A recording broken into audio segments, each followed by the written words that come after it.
Greetings, everybody. My name is Coin.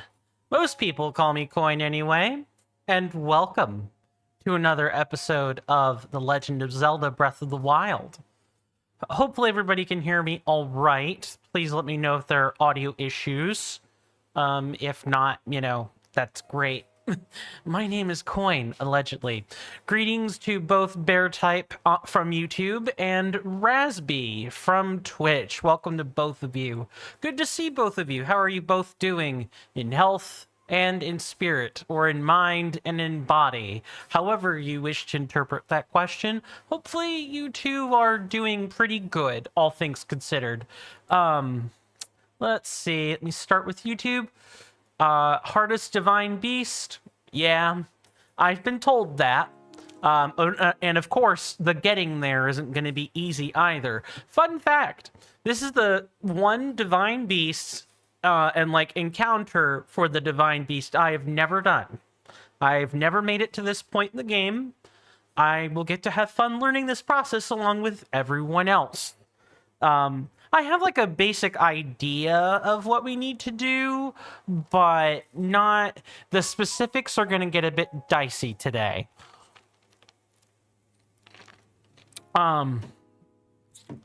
Bookkeeping things. Got to do the bookkeeping things. I almost forgot about those. So first, I would like to thank the people who have donated and subscribed in the past. Currently, we don't have anyone who has made a subscription or one-off donation, but I know that there are continuing subscriptions from last month that are still in effect. So I really do thank you guys for that. It's really appreciated. Guess who beat Breath of the Wild? It's you? Well, I mean, I can't guess if you tell me the answer right away, but I'm glad you beat it, for the record. Good work with that. Let's go ahead and swap screens so I know what I need to fix. Okay. Oh, I just jostled the capture card. That's never good. Okay.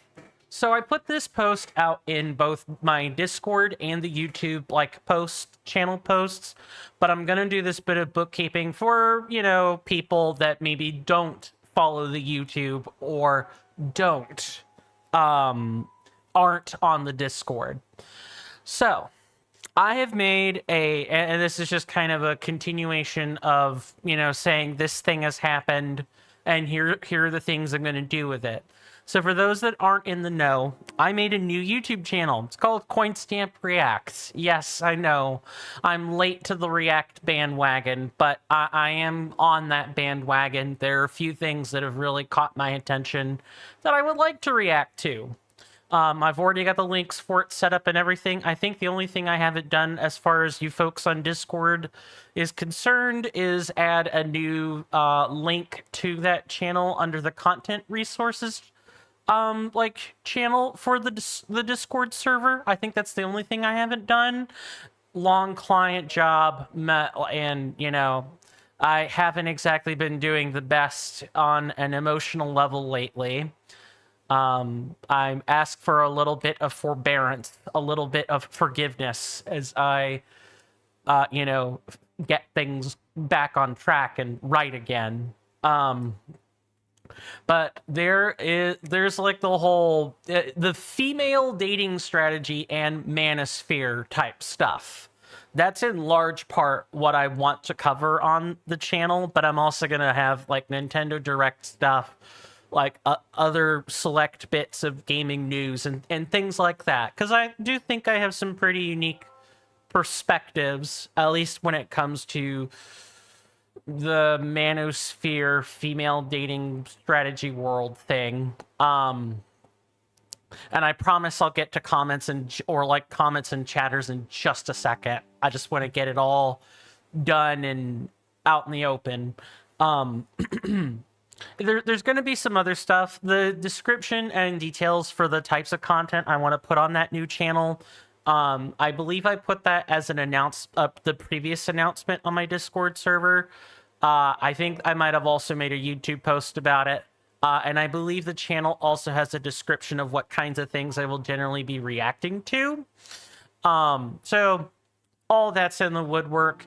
The first stream for that, and I guess kind of the way it's gonna work is for you guys on YouTube, I do apologize, but just based on like copyright laws and the way that Twitch has some built-in protections against copyright use, even if I claim fair use, right, which I'm going to, you're allowed to claim fair use on React content as long as it is sufficiently transformative.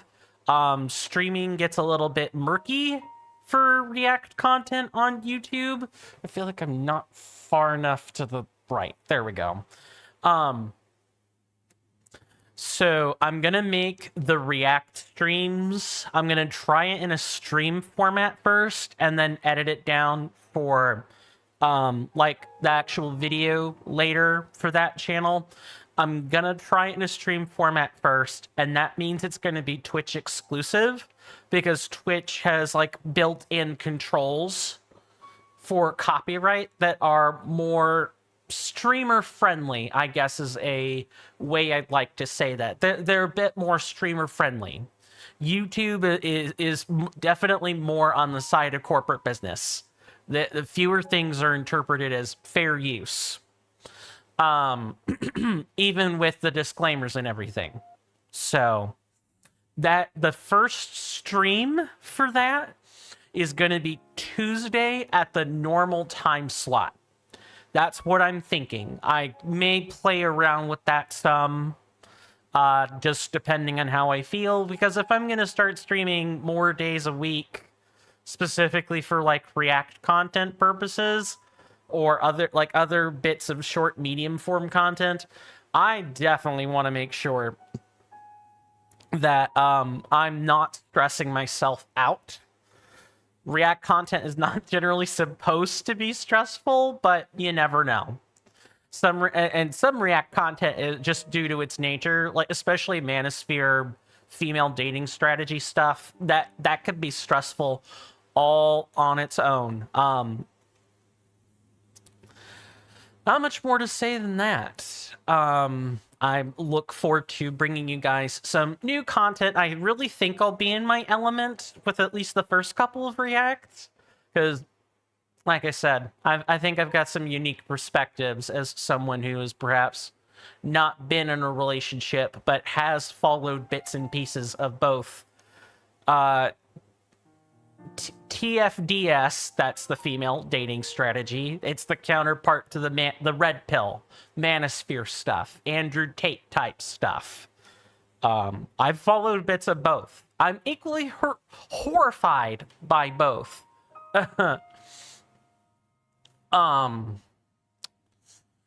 So that's that. Let me go ahead and reply to people that have stated things in both chats. I'll start with YouTube. Okay, nothing new there. Let me go ahead and come back over to Twitch then. Pretty hyped. Cool. I found that your smart lights have an API. Awesome. You're making them brighter and blue when you study and return them to orange at any other time. Probably smart, especially the orange light. Like, minimizing blue light is just a good idea. I've been trying to do that with some things on my computer and phone. Just minimizing like blue light intake through your eyes is smart. You're doing some uni project right now and you enjoy it. Awesome. I'm glad to hear that. Because I know you've said some less than stellar things about university projects and time spent there. So it's always nice when something is enjoyable. And as for this last sentence, I find React content on stuff outside of one's domain kind of unethical. But if you grow your channel from it, I think that's fine. I only see an issue when your result pops up before the original on ICOS content like documentaries. Well, I definitely am trying to do my homework on research content or React content, so I'm not crossing certain ethical boundaries. React content by itself already just kind of crosses an ethical boundary, but if you can transform it into you can minimize the amount of overstep React content has if you transform it some way. And by transform, I mean you need to kind of talk over it, provide your own perspective in a way that doesn't cut the flow of the original content you're reacting to, but doesn't just like react to the thing and move on. Like if there's extra bits of content that you could, or extra bit of context that you can add to like a video you're watching, like the first one that I have lined up, I've watched some other people like do similar reactions and add their contexts, as well as like some other channels that have done some similar things. Because when you think about it, when you really sit down and look at, I guess the lame words for it would be quote unquote nice guys and quote unquote nice girls, because that's what the red pill female dating strategy stuff is. That's the common thread, is that there are people coaching others into making these horrifically bad decisions. The thing, did I just lose my train of thought? I literally just lost my train of thought. I'll try to remember it. Maybe it'll come back to me. If you don't show the entirety of the video and you have specific knowledge, but you think that's fine, but you think the ethics need to depend on perspective, below 50 to 100k subs, below 50k views, it doesn't really have a big impact. And even if you have a big channel, reacting on low effort stuff entirely, that's also fine. I know that that's just commentary, but I'm trying to use it as a spark to kind of say what I'm thinking, or try to remember what I was talking about. I mean, oh, right. I think I kind of remember. I'm kind of going to try to springboard into this. I think the thing about, I state that as if that's a rule, it's just your personal limit. No, that's fair. And I think I agree with a lot of what you're saying. I'm just also going to make sure I've done my own homework. There's like consensus. I'm going to follow whatever that consensus is, or do my best to follow the consensus, and then try to go a bit above that. Like I was saying, I think I sort of remember what I was going to talk about. Specifically as it relates to the first video that I'm wanting to react to, about nice girls, because I don't think they're talked about enough. I have watched so many other videos cover the same selection of like Tinder posts, or direct message feeds, things like that. You could literally go to a Reddit called r/nicegirls and you'll find a lot of the same posts. They have a lot of them in common, if I'm being quite honest. And you can glean the original posts for like the uncut versions of those same posts. So there's a couple that in the video that I'm thinking of where the original author, like edits the text and cuts out the irrelevant portions. But the irrelevant portions, quote unquote, add some extra context. Like, oh, well, the man had a rebuttal, and the rebuttal was just pure gold. The rebuttal just makes the man's case so much better. Same thing with women. Same thing with nice guys, like the other video. I don't know how that's going to work in a stream format yet, though. That's the part that's going to be really miry. I might need to go look at how a stream does a React React stuff, and I'll see what the new consensus on that is. From what you know from the big guys reacting, they get away with nearly anything, no doubt. And when it generates controversy, it doesn't materialize in anything. Yeah, that's kind of the thing about React content. Asmongold is like one of the biggest pieces of shit when it comes to it. Yeah, Nuxanor's another one where it's like, it's not that the reactions are like lazy or anything, but Oh God, there are some really spicy things in there in those vids. But yeah, I think you can react to pretty much anything. Biology stuff would be your specific domain. I am not nearly as educated as I should be if I want to react to that. But you're right. Yeah, that was my niche as a STEM major, that I would feel quite natural there. But as long as your channel is small, it's a fresh channel, so it has 0 subscribers. Don't worry about it.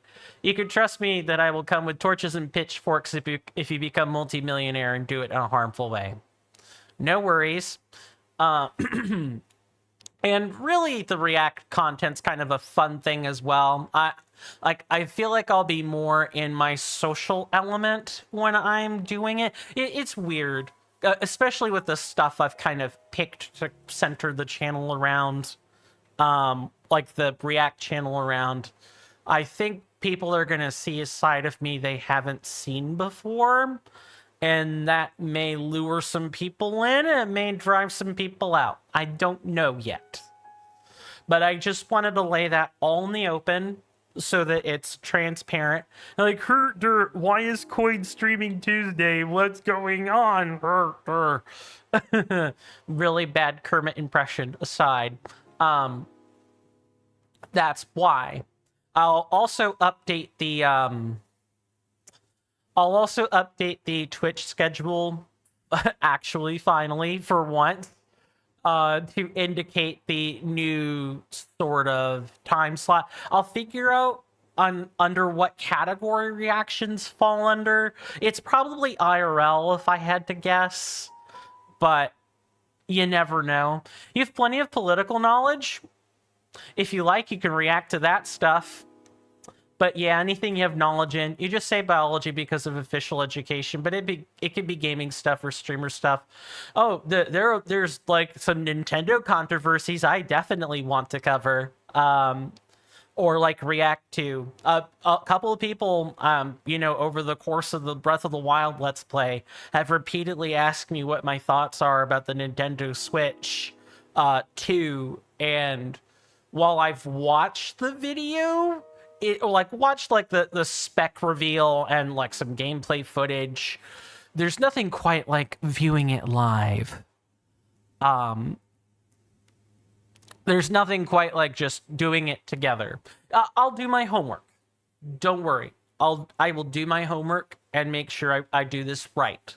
Because otherwise, I'm going to step in some big doo-doo and I'm going to be unable to get my foot out of it.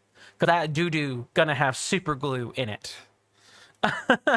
Now, I spent 23 minutes of bookkeeping, 6 of which was making sure that Firebot wasn't malfunctioning. Let's go over today's plan on stream, as well as what happened last time. So last time, we finished the Gerudo Highlands. We got the shrines. We got the Lionels, the Korok seeds. We've got a whole bunch of stuff, and then we activated the last Sheikah Tower and completed the map. Ta-da! Here it is.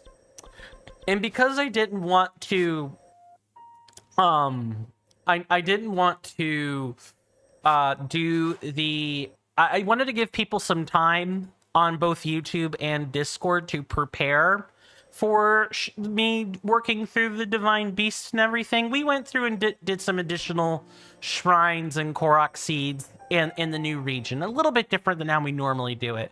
Today we're going to be purely focusing on getting to Gerudo City. That's this location here, and we're going to attempt to get the last divine beast done and dusted.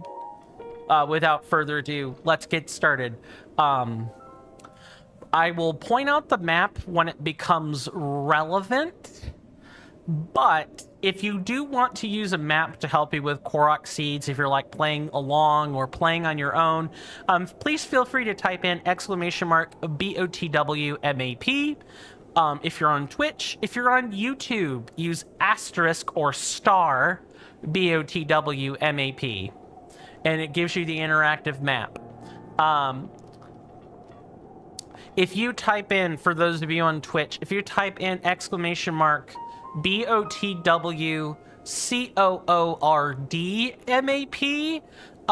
NK Plays gave us a link to a more advanced object map that has like coordinates, and it's a little bit more meta in the information that it shows. So if you want to find a specific actor and how to specifically unlock it, actor is another name for an NPC, by the way, or like a general object. The coordinate map will help. It also has more advanced filtering, if nothing else. Welcome back, Bear Type. You made it just in time. We are about to start actually playing the game. I apologize for the 20 minutes of I apologize for the 20 minutes of like IRL new channel stuff. I just wanted to get that kind of out of the way. I don't know why we're doing... I could just literally do that. Have I done anything in Gerudo? No. And I haven't done anything from the previous time I attempted to stream this game either. So with any luck, this will be a whole brand new learning experience for, well, anyone who hasn't played the game before. And it'll be pretty refreshing to watch someone perhaps stumble through it. I don't think it's hard, and again, I've got an outline. I mean, my sibling beat this game, and they've told me some things about it. So I have like a general idea of the flow of how things are supposed to go. But the specifics, like how I get into Gerudo City, don't know. And I wait with bated breath to be surprised by what I find. I know our first order of business is to actually, you know, navigate to the city, and there's going to be this giant dust storm. Just look at that divine beast off in the distance. Yeah, Naboris, for those who don't know, is a camel. All the divine beasts are modeled after animals. The Zora's divine beast is an elephant. The Goron's divine beast is it's not a chameleon. I think it is it's a tree climbing lizard. I think those are probably geckos, if I recall correctly. The Rito divine beast is probably some sort of falcon or else a hawk of some kind. It's modeled after one. And this one has a camel. It's nice. The first thing you did in Gerudo was the 7 statues shrine. Well, right. Probably to unlock the city as like a place of transport, right? But I get the feeling, just based on what I know about Gerudo customs, that we're gonna have a hard time getting into the city.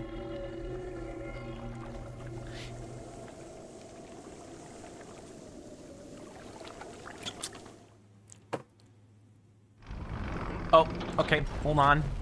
Winking out the camera.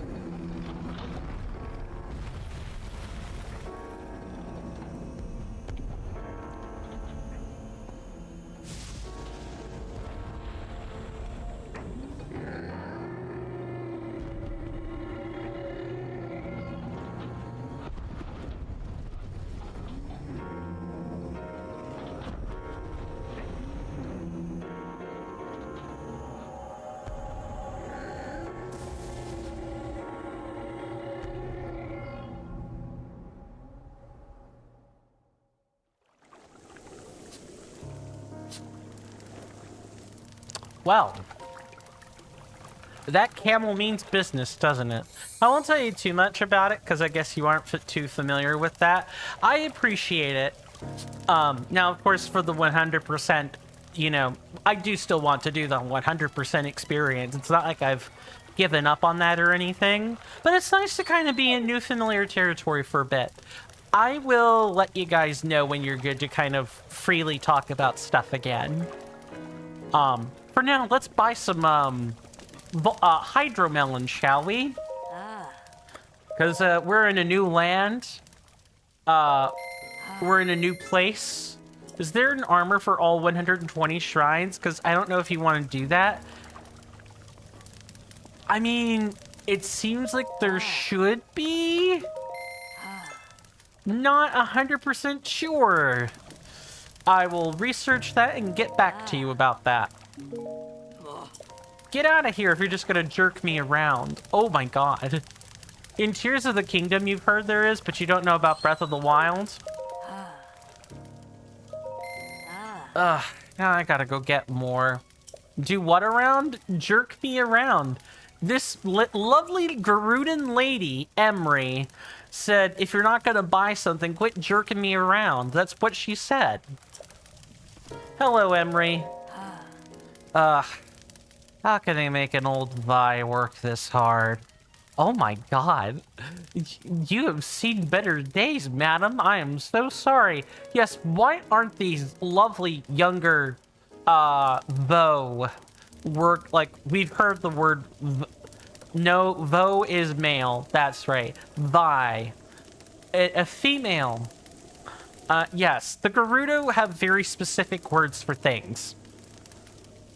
Oh, okay, so you do get an armor for it. It makes sense. It's like getting all the shrines is like a capstone. It would make sense that you get armor for it.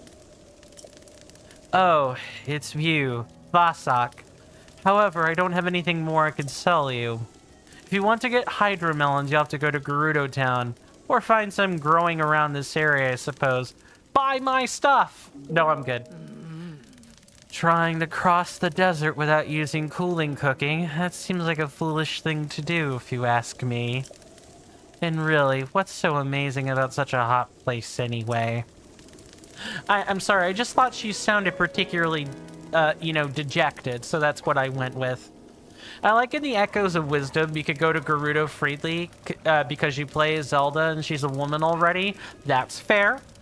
Yeah, the Gerudo have some interesting, travel restrictions. They are the only group of people in Hyrule to have traveling restrictions. It's a very culturally sensitive thing that we get to delve into when we make it to Gerudo City. But for now, we might as well talk to these lovely, muscular Amazonian women, quote-unquote, in this encampment. Xava. Who are you? You're a Vo, aren't you? I am, why? No, I bet Mama would have a problem with a delicate Vo like you. So, menfolk are one of two things with the Gerudo. They are weak, non-Gerudo, Zora, Goron, so on. Or they are really hellish kings that inflict great calamity on their own people. A Gerudan king is born supposedly about once every 100 years.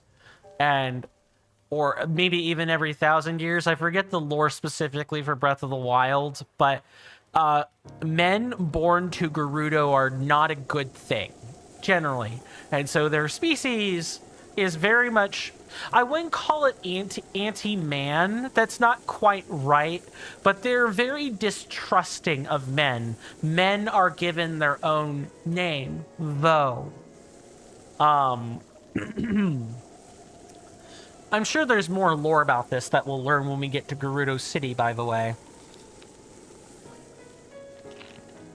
Oh, but one exception is the Gorons. See, one of the nice things about Breath of the Wild is that there's pretty good representation for everybody. Since Gorons are monogendered, there's no such thing as a female Goron. There are only Goron, which means since the Gerudo don't know what to do with them, they're allowed in the city, insofar as I know. Everyone else is going to run into problems. Oh yes, I'm Ronson.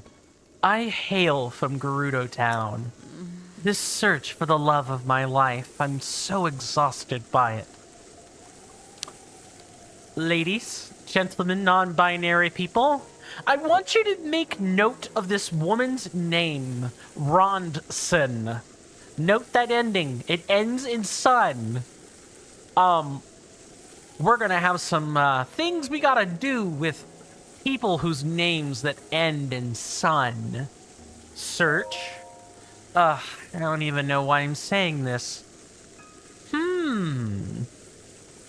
It's no business of a Hylian like you, but I'm constantly being bothered by my mother over not having found the love of my life.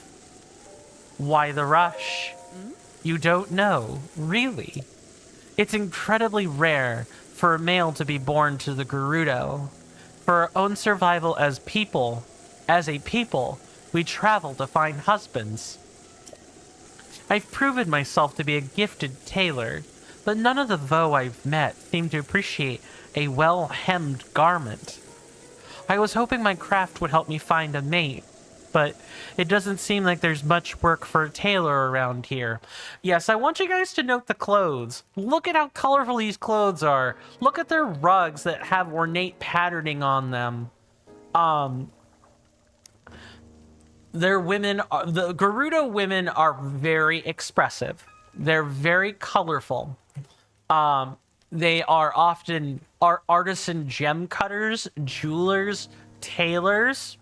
But if they aren't one of those things, then they're warriors. Like I said, I describe them as an Amazonian representative, and I mean that. Just look at the six-pack. Look, I know it's kind of hard to spot with the game display where it is, but the Gerudo are just naturally muscular people. They are natural warriors. Very agile warriors, as we'll no doubt soon see when we go to Gerudo City. Coin the Inspector. Hey, look, this is a walkthrough Let's Play experience as well, so it's my job to be the tour guide, right? And that means I need to know about the game's lore, and I generally know about the game's lore quite well.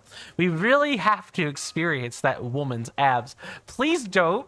A Gerudo would soon kick a man for trying to experience those. You don't experience the Gerudo. The Gerudo experience you.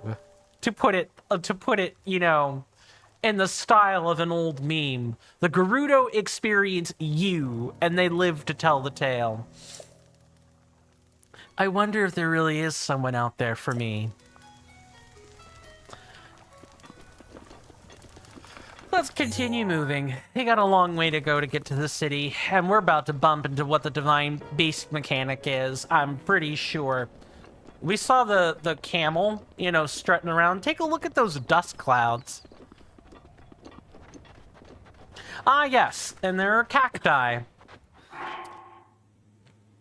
Now, we have things we can do to kind of like offset the heat a bit. All that chilled meat, really good idea to like try to use that stuff. Oh, I think I picked and turbocharged the bad controller. I gotta fix that, but that's gonna have to happen later. But no, the Gerudo. So, unfortunately, I should say that the races of Hyrule often suffer from stereotypical depictions. Like, the Japanese don't necessarily have a great track record with depicting people of different races. I mean, us Americans don't either. I'm only saying we have kindred spirits with the Japanese in this.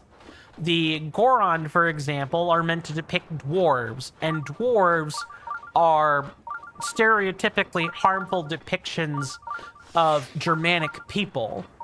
The Gerudo, by contrast, are Japanese depictions of people of Islam, Muslims. Go ahead and snap a picture while we can. And it's really... the stereotype isn't really super present in Breath of the Wild, because by the time we see them in Breath of the Wild, Nintendo has already taken great steps to fix the problematic depiction, quote unquote.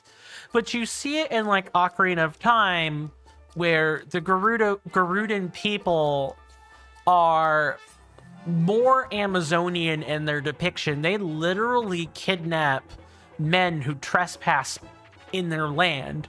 They keep them as slaves. Nintendo also appropriated the symbol of Islam, which I believe is a crescent moon.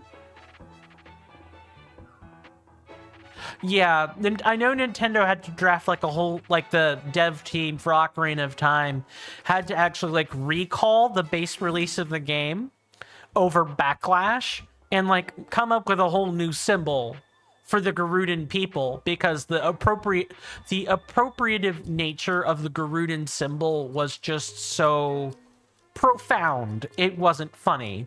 And if the Gerudo people weren't, you know, Amazonian tribals, quote unquote, they were also depicted as pirates who had no honor and also didn't like men very much. So when you've got a species of people that have an anti-man sentiment, and they are depicted as Muslim on top of having an anti-man sentiment, it's really bad. It looks bad. It looks like the Japanese say, oh, you know, sorry, but we don't trust these kinds of people. They're not meant to be trusted, and they will definitely... The Gerudo distinction of capturing men is both a depiction of Amazonians and what some of the more extreme followings of the people of Islam might subject their women to, with the... I believe it's the burqa, is that correct? It's like the woman is covered all the way from head to toe in black cloth. Like there's like a thin slit where they can sort of see where they're going, but every inch of them is covered head to toe, and they wear gloves on top of that. Like they literally cannot be seen. They reverse the depiction, but it is no less foul, I guess is what I'm trying to say. And I'm sure the Rito and Zoram people also have like some weird culturally appropriative / insensitive elements to them originally. I just don't know like how much more or less profound than the depictions are for the Goron and the Gerudo. All that said, I'm glad the depictions are what they are now. They're more respectful, and it's not just, oh, a white Hylian, quote unquote, is saving groups or species of people that can't save themselves and require, quote unquote, a white man to do everything for them. Like that's something else as well. It's just, it's that depiction of helplessness.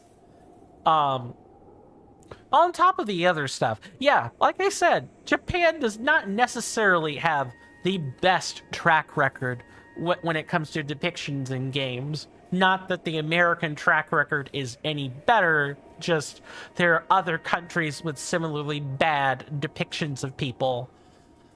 Whether accidental or purposeful, it's hard to say. That's the part that I think people get caught up in a lot, is not everybody... I think a lot of the depictions in various Japanese games were not forceful. The Japanese are in large part a monoculture, right? They literally don't know these things. Now, of course, we have the advent of the internet and everybody can kind of know these things. But Japanese culture, I think, has always been fairly insular to external influence, whether we're talking about past Japanese empires versus today. The world wars may have in large part helped to contribute to some fracturing of Japanese culture, but Japanese culture is very resilient, and I think that's a good thing. It just comes with... Oh, there are also the fire ones as well. cool.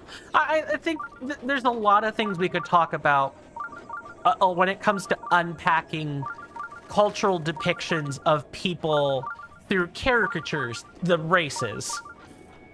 I think there's a lot we could unpack with that.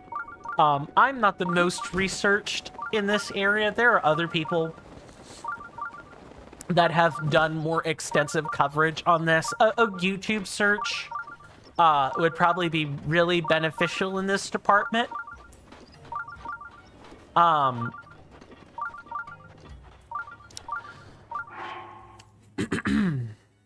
Sorry, just collecting my thoughts a second.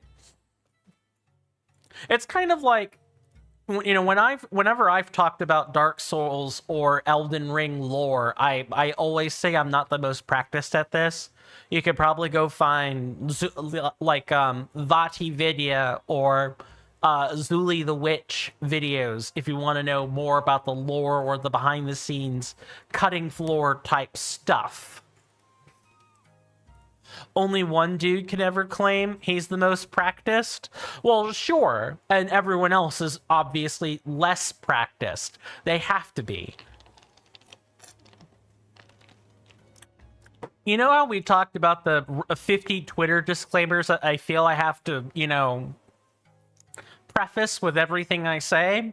This is another one of those Twitter disclaimers. To put it bluntly, I feel like I need to make sure people understand that I am not an authority on anything. What the devil? I am not an authority on anything. At the most, I might offer one or two sentences of different things nobody has ever said. But that's kind of the nature of making derivative content that other people have done before. There's really not that much you can add. It's kind of the same as like doing a science experiment that literally 10,000 people or 100,000 people have done. It's like the classic, you know, pendulum or ball drop experiments for physics, where you take some object, you drop it from some height, and you try to find out an approximate value for gravity. Like, that experiment has been done over and over and over and over and over and again and again and again and again. Ad infinitum.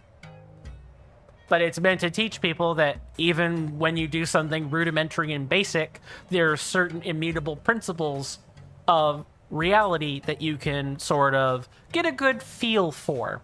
It's really validated. Yes, exactly. I'm gesturing with my right hand, but my left is the one you guys can see. Well, that's super helpful. Exactly. Although this is, making content based on lore or specific subjects of a game is not quite like the sciences. There's much less validation, prior validation for that. And the most you're going to do with content is look like a ripoff. Or you look like you're someone's discount. Let's see what this Bungus has to say. I realized you put a kappa in front of that sentence, but the sentence is also true. The sentence is true in the context of there are experiments that are literally done to like already validate what we know, to like reinforce a theory. The thing can be both a joke and a true observation at the same time. That was probably your intention as well with that, Rasby. I just thought I would point out, no, the joke isn't lost on me. I did not just let it go whoosh for no reason. I didn't just take your statement and run with it without some kind of plan. Promise. Oh, I was so focused just now. Do you have business with me? Are you spying? What? No, I'm not a spy. I'm a merchant. I may not look it, but I'm actually the leader of a caravan. I've traveled all the way here, but this town doesn't allow men to go in. So that's why I had to, spy. You had to spy with your little eye. Whoosh resistance leveled up to 2. You're gonna need infinity levels for me. Let's just be honest. It's research. Research. Spy. You should join the Spy Kids as like the knockoff dollar store adult minion who definitely gets clapped by the lowest of evil goons and is held in a cell to be rescued. I'm pretty sure that's a plot element in Spy Kids 3 somewhere. And no, I haven't watched the Spy Kids. I've seen snippets of it, but I've never watched. And think what you want, but I finally found some key info on how to sneak into Gerudo Town. Oh. Well, allow me to share with you my heroic tale. It's been close to a week now. The guards have kicked me out more times than I can count. I almost gave up hope. However, I have learned only recently of a man that slipped into this well-guarded town. I heard that man is frequently traveling between Karakara Bazaar and Gerudo Town. I've been waiting here trying to spot him as he travels. As a quick bit of bookkeeping, I did hear some thunder outside. It's been storming all week. There's also been some lightning, and I think we're supposed to get some tonight. If I lose power and the stream goes out, that's why. That's the only bit of bookkeeping I needed to do. You gonna be right back to cast a spell? Yes, I would like to cast Control Weather, a level 8 druid spell on Pathfinder 1E, and I would like to command the clouds to part. Cast Chain Lightning? Oh man, that is a level 4 wizard spell. That is also a level 4 druid and shaman spell, also in Pathfinder 1E. I don't know what level it is in D&D, and I don't have any gifts or effects for Chain Lightning, or I would perhaps do it. I don't even know what chant I could use for that. I'll have to think about that. I should write that down, ideally without bonking my console. Let me just get a quick slip of paper and a writing implement. Always carry some on hand.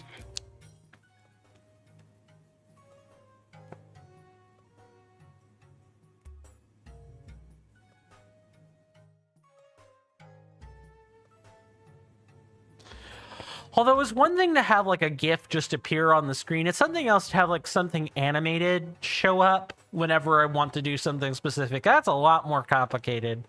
But I'll look into it all the same. I'm sure there's going to be a lot of moving components to that.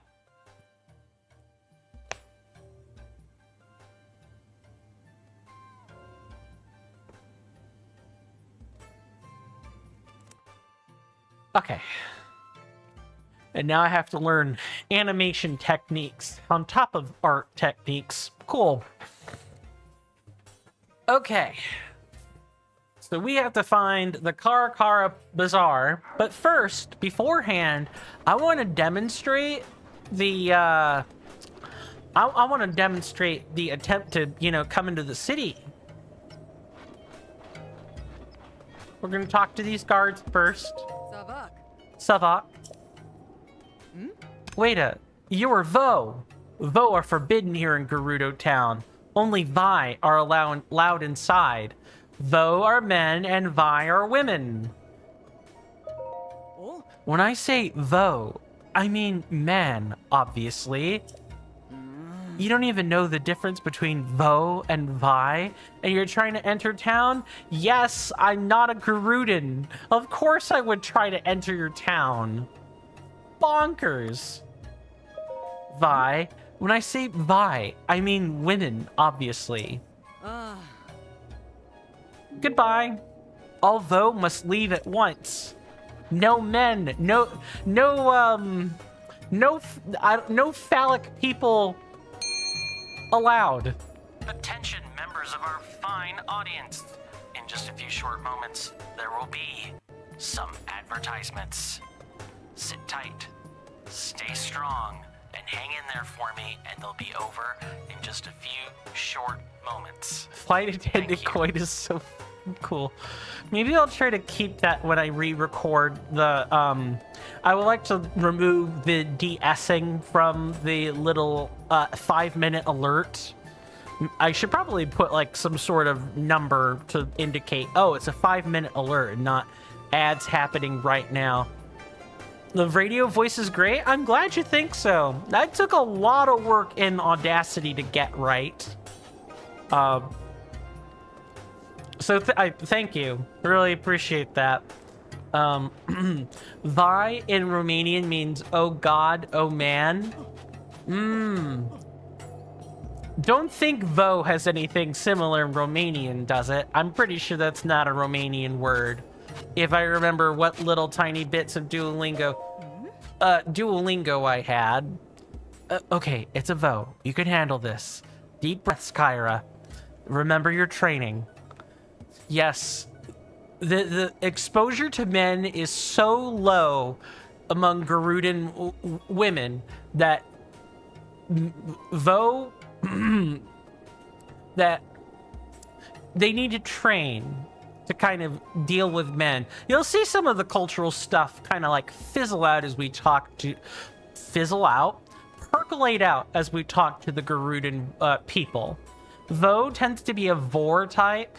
You would do that for your own stream alerts you record, but with radio voice changer. I know there's like apps that do this. I know that it's not voice meter.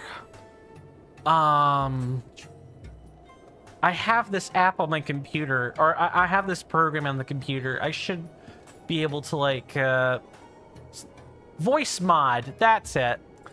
You can have like a attendant type thing to do, a attendant type mod to attach to your voice with voice mod. But I'm quite proud of the work I did with this one. I mean, it's super easy to do. You just filter the high frequency stuff. Yep, that's about right. That's exactly it. First, you greet the vo like anyone else. Sav-saba. Nice to meet you. I'm Kyra from the Gerudo. I'm wandering the world, learning what I can and seeking my dreams. And I can tell just from looking at you, you have a place in my dreams, don't you? Do we meet for a reason? Just a guy taking a walk. Oh, is that how it's gonna be? Then I could stop wasting my time with you. What the heck?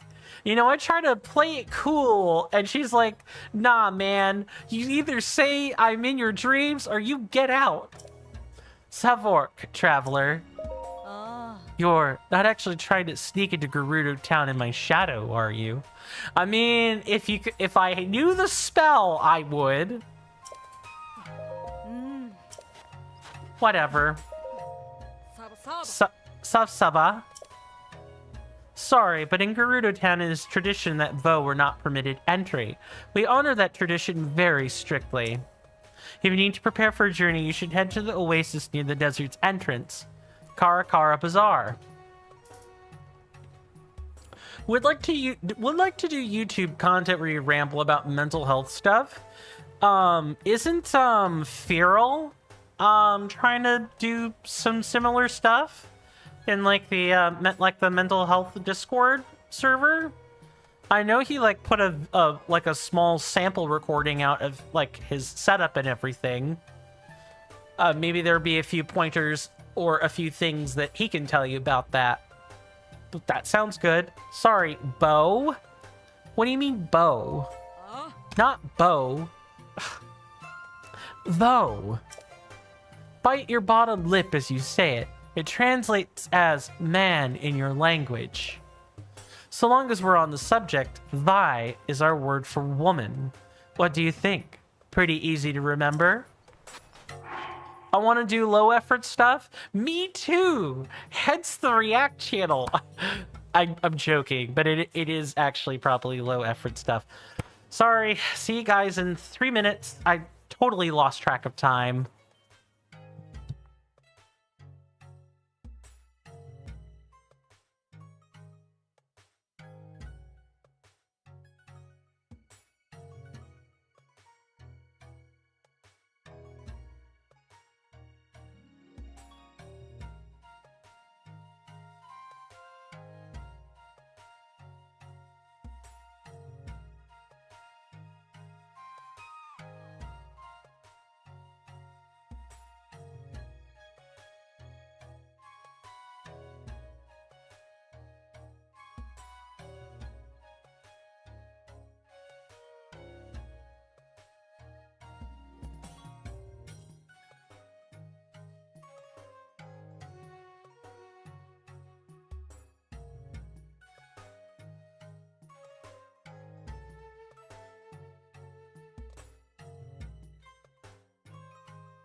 Sorry about that, guys. I am back.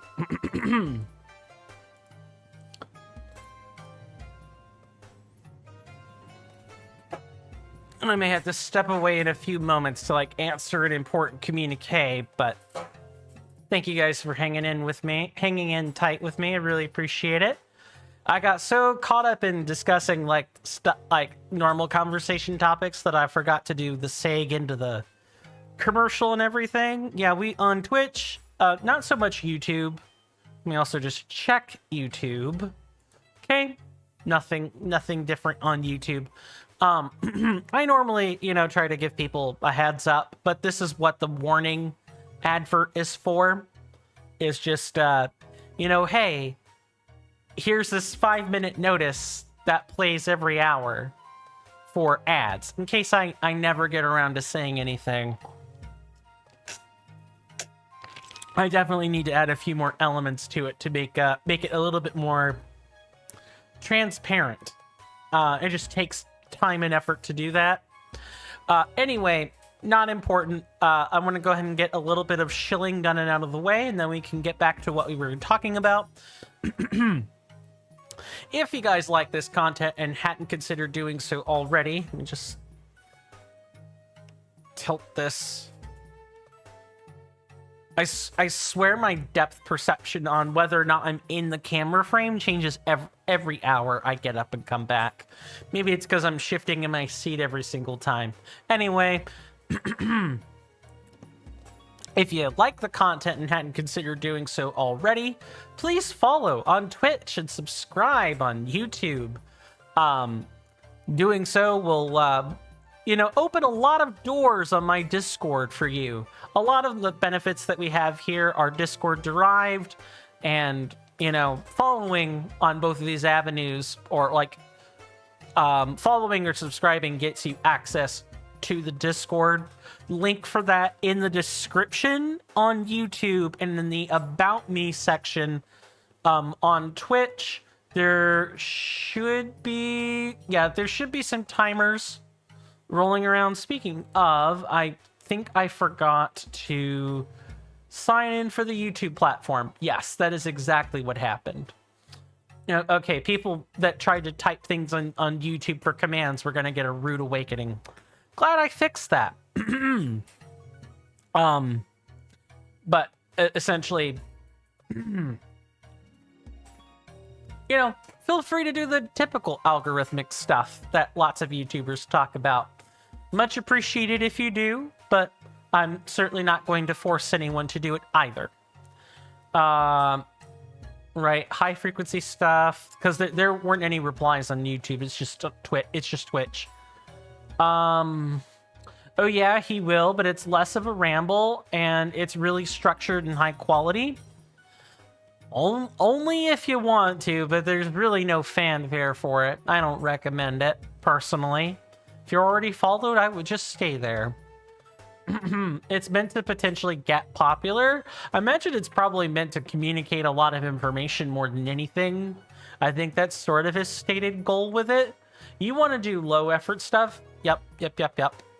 Classic ADHD moment. I do have those sometimes. But I don't think I have ADHD. Wouldn't know. Never got diagnosed with it. And I'm sure as hell not gonna get diagnosed with it now. Not in the land ruled by the orange Cheeto. Absolutely not. Hey there, Not Kaylee. Long time no see. Glad you could make it back. Hopefully you're doing well in both body and mind, or health and spirit. And I hope you enjoy your stay. Hopefully you're doing well. Oh, Raspy says, have I told you I got officially diagnosed with ADHD? Nice. Maybe that'll, maybe the diagnoses will open some doors for you, medically speaking. Because, usually with an ADHD diagnosis, at least you can try to maybe get medicine to counteract some of the symptoms and so on. How am I doing, Not Kaylee? I'm doing okay. The last few days have been particularly dark, but I am doing okay. I am alive. I have all of you guys to talk to, and I'm incredibly grateful for that, by the way. I have a group of people in my life that care about me, and I should not lose sight of that, even as the geopolitical history of the world it takes an incredibly dark turn. And I suppose at the very least, I can still eat and drink things I enjoy. I at least have some creature comforts, among other things. But overall, I am doing fine. Thank you for asking, Not Kaylee. I really appreciate it. You started taking meds for the last 2 weeks, and your life has changed drastically, Not Raspy says. Remember that you can always participate on the support groups. Yep, I'm definitely very aware of that. The last few days were more like kind of a snap thing, where like I had general thoughts and then just some unrelated catalyst kind of caused a whole bunch of really malicious thoughts to enter my brain. I dare not say more. I can get into a lot of trouble if I mention what those thoughts actually are. A lot more than talking about Mencius Moldbug or Peter Thiel might get me. This is like actually legal stuff, so I'm not gonna say it. But yeah, I was not in a good headspace 2 days ago. I literally had to go call my folks and go grab.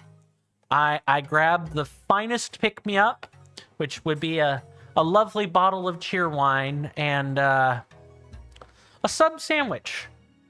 Got a few bottles of cheer wine, actually, now that I think about it. Everyone gets that every once in a while. Let me put it this way, without getting super specific. I cherish life. As a druid, someone who is a self-ascribed druid, life itself is a very sacred thing to me. When I want to squander that life, like hold it in my hand and crush it,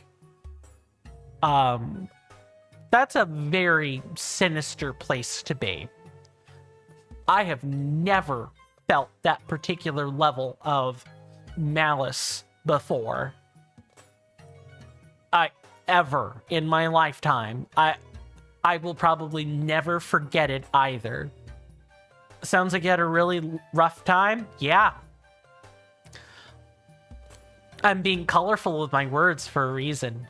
I would like to not speak further on this. Just that's more or less what I dealt with over the past few days.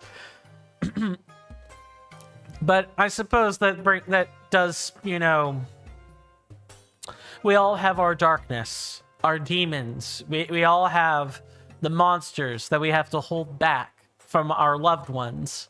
We have an obligation not to allow our demons, our personal failings of spirit to enter this world. To borrow a bit of druidic speech, that is.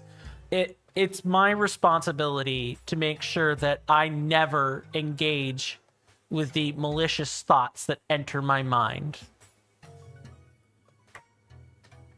It's fine to have help. It's fine to have friends that help you through it. But you gotta plant the flag yourself. You have to shut the door yourself. You have to execute the plans you make yourself. And I'm lucky that I have a lot of people that helped me with that over the past few days. Not speaking more on it is fine. Sounds good. Did have attempts to stop talking to close friends and do bad stuff. Oh, you did. I missed the word I in there. I did have attempts to stop talking to close friends and do bad stuff. Oh, yeah. It's one thing to talk about, you know, subverting people's interests, theft, and so on. Yeah, what I describe is much worse. Now, I mentioned I was going to show this off, and I mean that. Before we go to before we find the Karakara Bazaar / go back to it, straight enter. Freeze. Where do you think you're going? Not into town, that's for sure. No vo allowed. Off with you. The hero Link is not allowed to go into town. No men allowed. No phallic no phallic havers allowed. No sperm donors allowed either. No men, just no men anywhere. Now, we might as well get this shrine while we're here so that we have an easy path back. We don't have to run through the desert again. And then we can go back to the Karakara Bazaar. I think it's normal. Fortunately, it always recovers to normal, and it always returns back to normal, and you get better at noticing it when it happens. I explained this to my dad and a few other people when I talked about it. I felt the emotion. I was by myself when this happened. As I've mentioned before, last Tuesday, I house sit. I was at a client job over the past few days, and I had the house to myself. I did not have to bottle my emotions. I did not have to pack them away neatly to experience them later. I could just feel them right there. Don't hurt the pets, but that's easy for me. I don't do that sort of thing anyway. My emotions were actually safe for me to confront right there. No judgment, no opinions, nobody to browbeat me into thinking a certain way. I could just express how I felt, feel the raw emotion, and then, ask why. Why am I feeling that way? I did ask myself those questions. I did exactly as I've trained myself to do. And then I was able to put the coalesced complete thoughts in a box, put that in my mind palace somewhere, and move on with life. The episode didn't last long, and it was only after I'd already contained that emotion that I felt safe to talk about it, like in a non-emotional context. I felt really proud of that, all things considered. Now, I've not been in the shrine before, so I have no idea what I'm supposed to do, other than I see that this is like an electric crystal conductor type thing, and we're supposed to take these metal objects and complete a circuit with them. That's about as much as I can glean from this.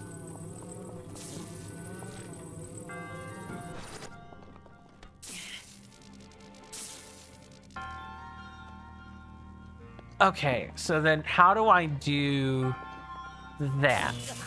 Okay. So if you place them on these specific spots, then it'll conduct current appropriately. Cool.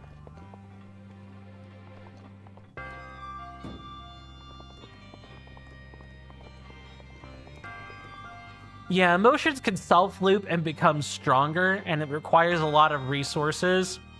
Sounds like you did stuff that works, but the amount might have been very high. Oh, yes. The emotions were extra intense. Way more than I usually had. Way more. I explained that to my dad. I said, autists can often have really intense emotions. When I express intense emotion, it's bad.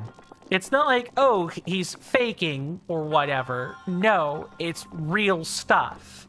Because I have a lot of mental partitions. Let me gesture in front of the camera here. I have a filing system. I have a lot of internal countermeasures, is the best way I know to describe it, in place specifically so that the unsafe emotions are not really something. Okay, what on earth? Okay, it has to be at these points. It literally can't be at any other point. I wonder if what I need to do is, like, drop some metal weapons? Let's try.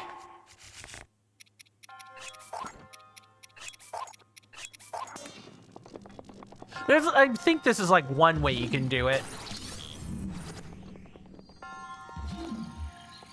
So let's see. Let's use the objects we have first. Okay. Yep. Got it. I don't know if we have to do that. Whether or not it's preventable is something else. Agreed. I was able to prevent the worst this time, but maybe the worst, maybe I won't be so lucky next time, right? That is certainly something I think about. But when you spiral down, you put on the voices from Green Hell when you have low insanity in the game. It makes me feel grounded and alert passively. Or low sanity, not insanity. Okay. Okay, is there any way we can, like, swap positions of things?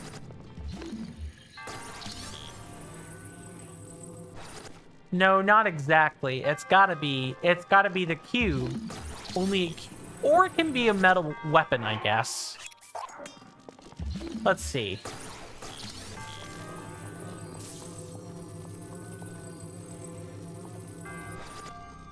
No, weapons actually do not reach enough for that. Okay. You know when you're fine when you turn them off naturally? Oh yeah, the actual emotions? No, I had a nice good cry about it. I had an exceptional cry about it. They were pretty intense. I just got on my knees and, like, prayed for 25 minutes. Okay, so we have this. So can we, like, just put the barrel here in the middle? Well, it does help. It's not like I cried by choice, I can tell you that. It's not, definitely... And I suppose here's another fun little factoid about me. I because of my, like, filing system I have in my head and a lot of the internal partitions, I try to control that stuff to the best of my ability, like, at all times. Because it's, you don't, it's one of those, it's one thing if you're crying in private, which is what I did. I don't want to be seen crying in public, because then I have people's judgment to put up with. That's mostly what it is. It's not even like it makes me uncomfortable. I just don't want I don't want people commenting on it.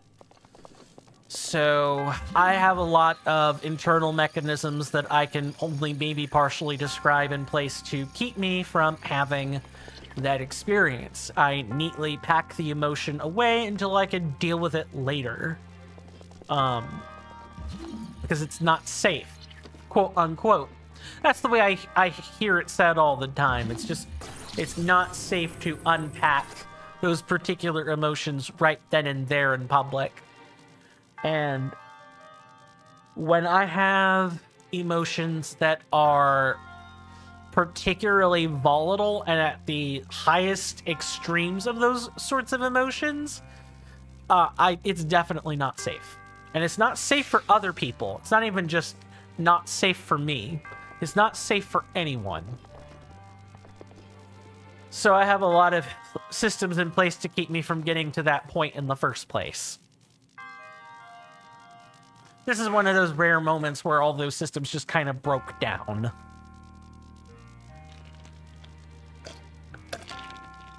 Okay, so I have like this part of the circuit.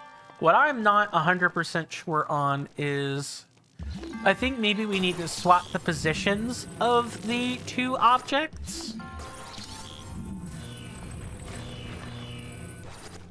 What?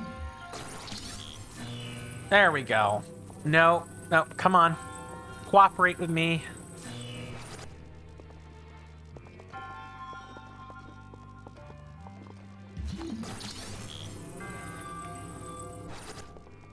I gotta get this, like, real positioned real well.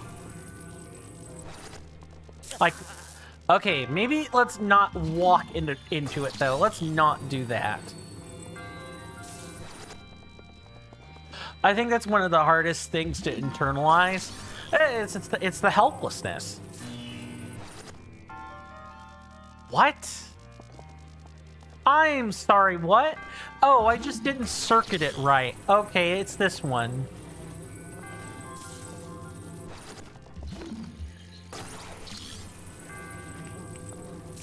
This is a fun little puzzle. And of course, it gives us another metal object from which to, you know, adjust the circuit boards. Now, what do we get for all this effort?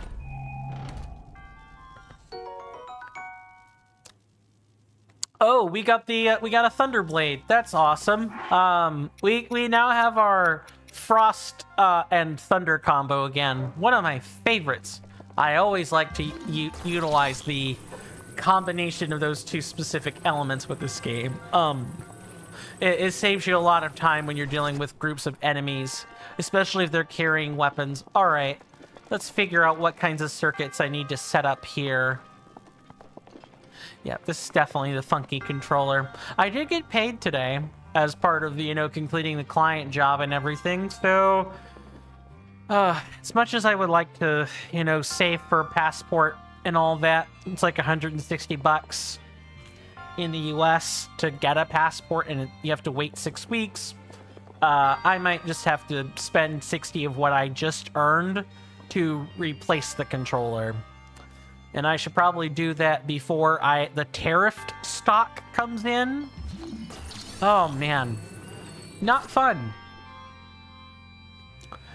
Yeah, and between my sibling and I, right, talking about internalizing things, my sibling is a lot, like, they're like a ungraduated,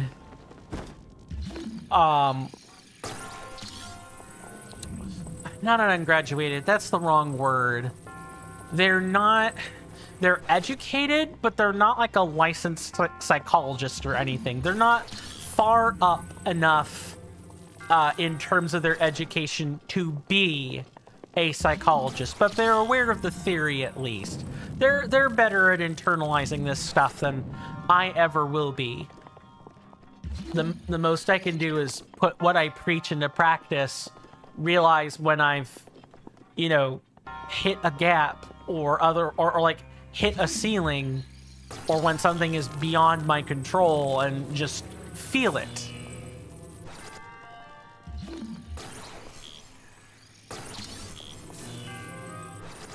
Okay, set up everything like so. And then we take this giant block. Yeah. I feel like it's about practice. Yeah, like the most I can do is just practice more than anything. Anything in here? No, but I know right where this can go. Now we need to complete the big circuit. We need to complete the huge circuit. And I don't know how we're gonna do that. Although now we have all the metallic objects, so we should just be able to kind of like split our attentions. But we need to do it with like, what? I'm sorry, what? Did I just complete a puzzle without... I spaghettied my way into that. Absolute spaghetti.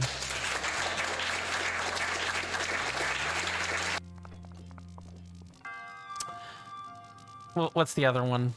It's just asinine. There we go. That's a more apt response for spaghetti. I feel like it's about practice, bravery, and support. Yep. And the useful doing it, and way less about the advanced knowledge. Probably. my sibling would probably be apt to agree with you on that as well. You'll naturally be behind on stuff as new things come in. It's unavoidable, and you could technically train to be fine with most of your thoughts, like way more than right now, but it takes so much time and effort that there's a point where it's really not worth it compared to just living life and doing stuff you want. Yeah, things that I wish I didn't have to figure out by experience for 500, Alex. Please and thank you. Let's get out of here and you know, get to suffering heat stroke in the Gerudo Desert, because we have no cold food. We have no cold resistance for... Cold resistance? Heat resistance for food. I think. I would have to look over the inventory again, but I'm pretty confident we don't have that. I mean, it's part of the process, and it always could have been way worse. Yeah, that's what I try to remember about that. And I know in large part some of my emotions are... Some of the things about my emotions... Let's try that one more time. Some of the things that contributed to my emotional outburst had nothing to do with me and had everything to do with my geopolitical environment. Like, the administration that I'm under as a U.S. citizen makes me viscerally upset. As someone who is an autist, I am very afraid for what will be happening to us in the future as the list gets underway. Very afraid for that. Are you sure it doesn't it? I mean, it does. They're my emotions by no large part. I guess it always has to do with me. I'm not going to sit there and say, oh, it has nothing to do with me. I guess it's what I just did, didn't I? I'm not trying to deny I have nothing to do with it. They're my emotions. I have to take responsibility for them. But the root causes of my emotions are not strictly me. They are in large part due to my helplessness in current circumstances. Even after chatting it over with the clients, because I think I've mentioned this, but right now I've currently sparked a small plan to attempt to, you know, move states to a state that will at least attempt to maybe protect us.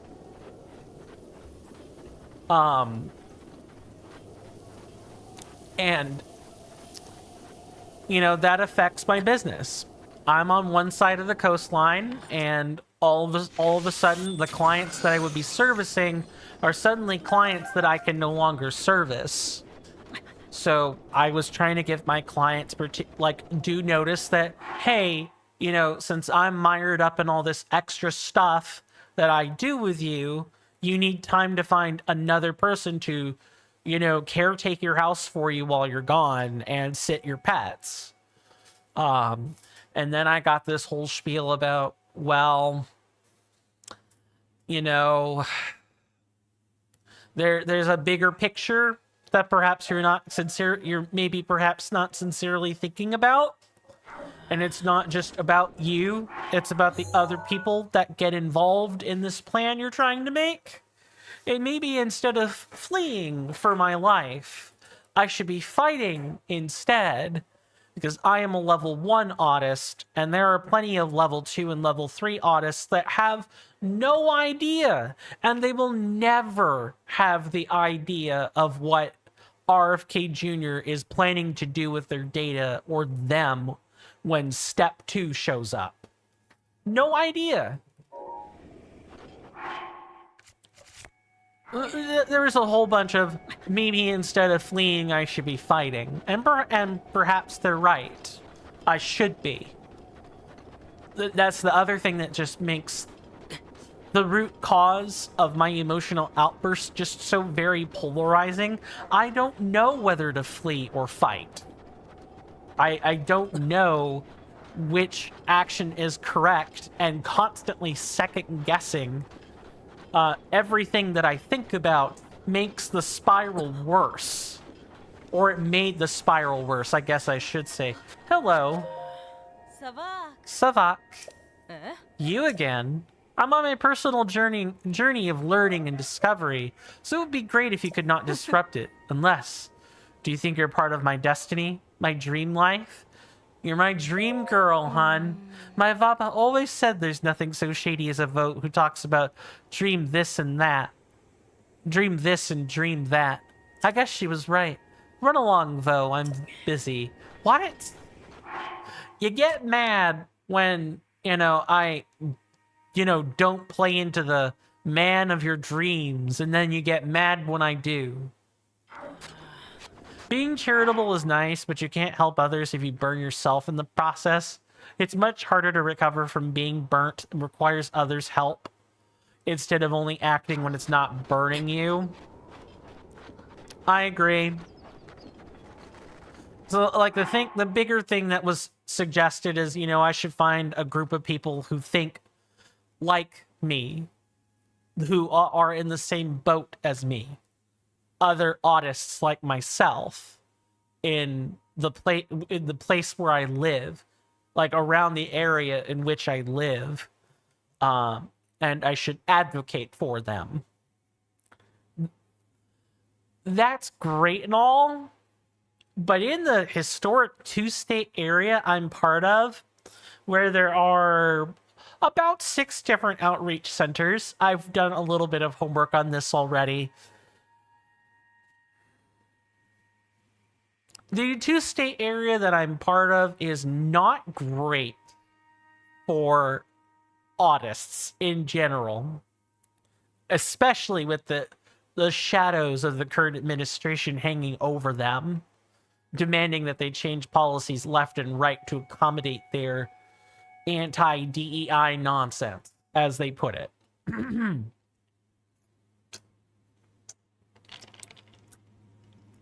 I'm not sure I would survive in a climate where every second I spend advocating for people is a second that puts a target on my back. I cannot advocate if I'm rounded up and dragged to the nearest farm, so on and so forth. I don't know. It's just a very polarizing thing more than anything. Let me make sure I'm not missing chat here. I've already read that. Essentially, if you become patient in the process, it makes the situation a net negative. Patient. That's actually a word I don't know. Let me look that up. Just real quick. And I like to think I've got a pretty good grasp of English. This is a new word.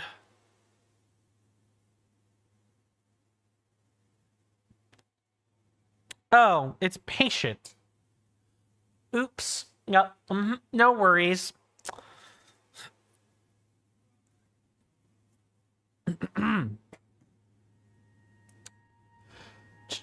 So let me read this next part. Yep. I gotcha. That makes a lot of sense. So I learned a Romanian word is what happened. Work on stuff like you do. Don't be harsh on yourself. That's a real kick in the shins for me. I am really good at being critical on myself. I'm really good at that. I especially like being self-aware that it contributes to the reason why I have so many Twitter disclaimers on things I say. I'm self-aware of the things I'm doing, and because I'm so self-aware all the time, I need to make it abundantly clear that I'm not just doing the cliche thing and not thinking anything of it. Same thing in this circumstance. You watched a video calling out leftists for working harder than ever so we don't get fascism, and while that sounds cool, if you never had a potential impact had actual potential for impact in the first place, trying super hard makes things worse. Working on yourself on not being critical makes you tremendously more capable to help others. Helping yourself is helping others and is being responsible. The very least, you require less help from others that can go to someone else. Yeah, that's a good way of putting it. Let me make sure not missing YouTube chat. Hey there, Bear Type. Welcome back. Wasn't right back, but you're here for a little bit. I'm glad you could be here for any length of time, if I'm being quite honest with you. Good to see you. Hopefully the stuff you've been doing that has kept you busy has been smooth and easy to do and hasn't given you too much stress. If everyone was able to take care of themselves, we would literally have no one to help. I don't know. I mean, probably. But I think at the same time, though, what am I doing right now? I'm glad you asked, Bear Type. We are headed to the Karakara Bazaar to try to find to find a merchant who might know how to sneak into Gerudo Town so we can get the divine beast started at the very least. And Karakara Bazaar was the place that we could start looking. And then as far as like stream convo is concerned, we've been talking about like self-help and as it relates to like geopolitics and the dark days that I've experienced like practically from yesterday onward. Here's the irony. It struck me while I was cleaning, of all things. I was vacuuming floors and washing some dishes for the clients. And that's when the mood just struck. I put on a particularly sad piece of music, and it hit me like a Mack truck. Like not quite out of nowhere.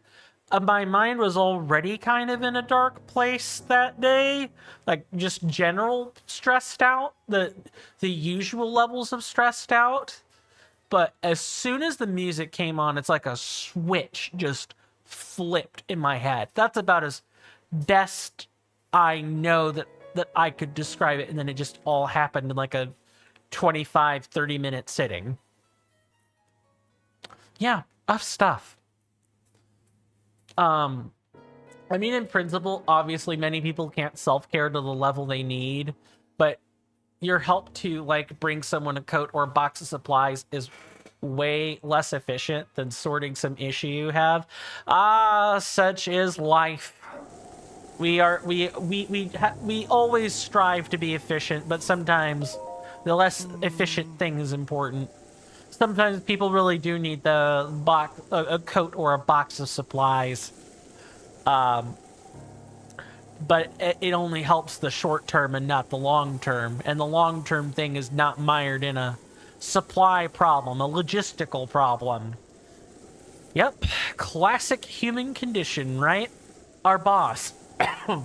I get the feeling he isn't coming back from Gerudo Town anytime soon. I hope he's okay. A man snuck in, supposedly. What? There's a man who got into Gerudo Town?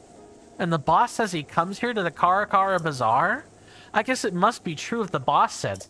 Aww. But I've never seen anyone around here who strikes me as a super sneaky guy. That might be the problem. Don't think sneaky, think plain sight. There was that pretty Hylian gal at the general store. It's unusual to see a Hylian girl dressed like a Gerudo. Her Gerudo clothes, I wonder where she bought them. Maybe if I wore those clothes. Nah, I'm so out of my element with all this sneaky stuff. Yes, welcome to the Gerudo gimmick. We be sneaking. So now, where is... I wonder if it's in here. We never actually came in here, though. Yeah, sure enough. Let's get a bit more of a sample of Gerudo culture, shall we? Oh, Vasak. I want to buy. I only sell arrows. They're on the counter to your left. If you're looking for somewhere else or something else, try Gerudo Town. Oh, right. Vo aren't allowed in Gerudo Town. Did you need anything else? So to be clear on my point, there's two things. One, the total amount of cognitive load and decisions needed to make your situation better is way smaller to the load someone else would go through to help you. And even then, most of it is your effort. Yeah, that's kind of what I was grasping at with the whole other people can help you, but you ultimately kind of have to plant your own flag, conquer your own demons. No one is going to help you do that. You have to do that. You have to vanquish them or otherwise deal with them. Although it's, I guess what I was grasping at isn't quite the same, but it's along the same thread at least. And two, you can't pour from an empty cup. Too true. Yes, too true. You can't pour from a, well, I mean, I would argue my cup has dust in it, but I get what you mean. Yes, you can't pour when you have no resources. Let me make sure I'm not missing anything from YouTube. Nope. Okay. Yeah, please enjoy all of those lovely commands that were totally working during the entire stream and not at all, not active during the first hour. Yeah, that everything was totally functional. Yeah, I appreciate the conciseness and clarity there, Rasby. It's something that honestly, for me, you're kind of repeating the same things that both my dad and my clients and my sibling have all basically said in perhaps different words each time. It's just absorbing them, acting on those words. That's what that's hard. I'm very used to being able to thrash against my chains and eventually break them with enough effort. Yeah, mental health is like 30-40% concepts with different quantities attached to each one. Have you seen a sneaky guy, Shaylu? A sneaky what? You mean a Vo sneaking around town? I haven't seen anyone like that. There's a Hylian Vi who likes to relax on the roof, though in the afternoon it's probably too hot up there. It's really simple. What's more needed is listening and getting resources. So I'm mentioning the support group a lot. I appreciate that. Also, if you just want to chat about stuff, you can message me off stream. I try not to do that. We all have our own lives to lead. And it's not like I don't have plans. I have plans. It's just... sometimes I just need a head check right there. But I appreciate you keeping the door open. That's more than anyone would reasonably do in this circumstance. And I mean that sincerely. That is enough already. I'm busy right now. I mean, if you're scared of overdoing it, it's my responsibility to set a boundary. Sure. You've said that before. Right now, you're in the really underdoing it. I can't help it. It's in my nature. I say it's in my nature, but I'd like to think I'm a pretty mindful person when it comes to people's boundaries. I prefer to check before I step over one. Because once you step over a person's boundaries, you can't undo the overstep, right? You have to rectify the overstep and then not step over the boundary again. And that's a terse, tough conversation. And in addition to the other things, I'm not sure I want to do that. But I get what you mean. It's a skill I have to work on. Not preempting people before they set their own boundaries or be their own person. I get that. I do. Again, I'm self-aware I am so self-aware all the time. That is a thing I think about. Either way, building a support network is hard. You're a big hypocrite with it. I think a lot of people are, at least on some level. You want to be self-sufficient, right? Everyone wants to be, self-reliant.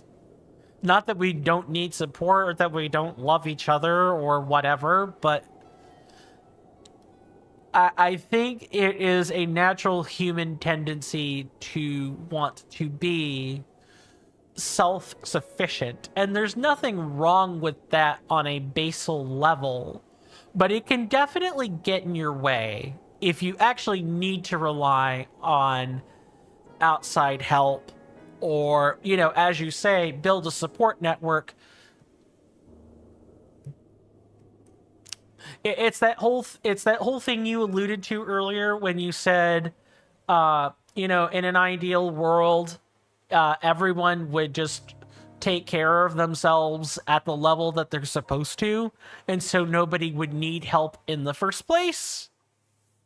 There's some tension there. I'm trying to describe the tension that's there.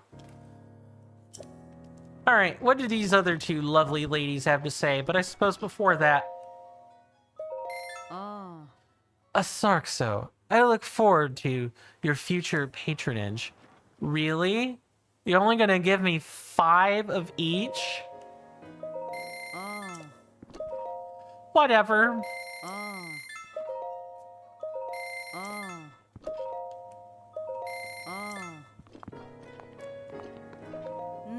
Savak. Hello, Kenora.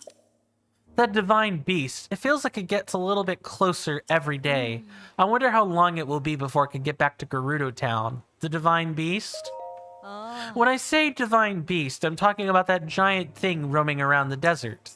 It's been kicking up bad sandstorms, and apparently it'll blast you with lightning if you get too close. The thought of getting zapped is terrifying. I can't risk traveling to Gerudo City. Or Gerudo Town, excuse me.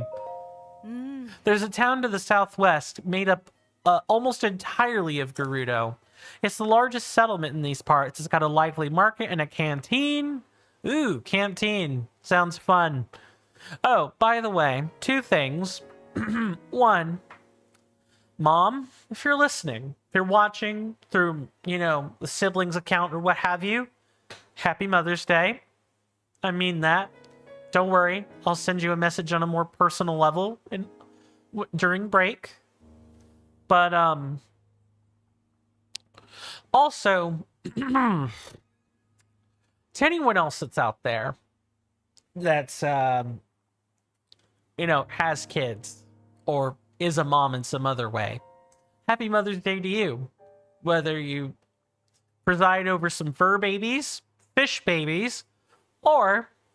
you have real bona fide children you have to look after. If your children don't say it to you, Happy Mother's Day to you. Sincerely. Sometimes motherhood is thankless, and sometimes it's filled with boundless love. But the one thing everyone agrees on is that being a mom is difficult. And having an international or a national day of recognition for that is at least the bare minimum. If you can get your mothers a card or something nice, go for it. But at least tell your mothers thank you for contributing to your raising and to the person you have become. Please make sure you do that. Or don't. I'm nobody's parent. I won't tell people what to do. But I hope everyone gets the sentiment I'm going for here. In Romania, Mother's Day is the 8th of March. Pretty sure, I'm pretty sure it's today.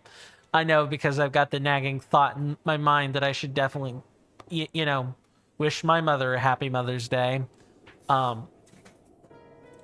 can't believe it's different between different places. I suppose it makes sense, but it's still surprising that there's not just an International Mother's Day or something. Like countries just have individual versions of that. The town's active from morning to night. But, well, they have a rule that'll affect you. Guys aren't allowed in. No vo may enter, they say.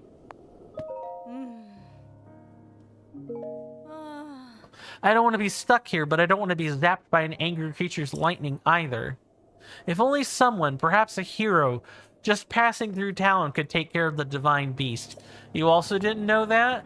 Oh, I'm speculating. I don't know if there's an International Mother's Day or not, but it seems like Mother's Day and Father's Day, conversely, seem like there should be like international versions for that. Or yeah, I suppose that maybe that's what you were grasping at, is that it's different between countries. Yeah, that's so strange.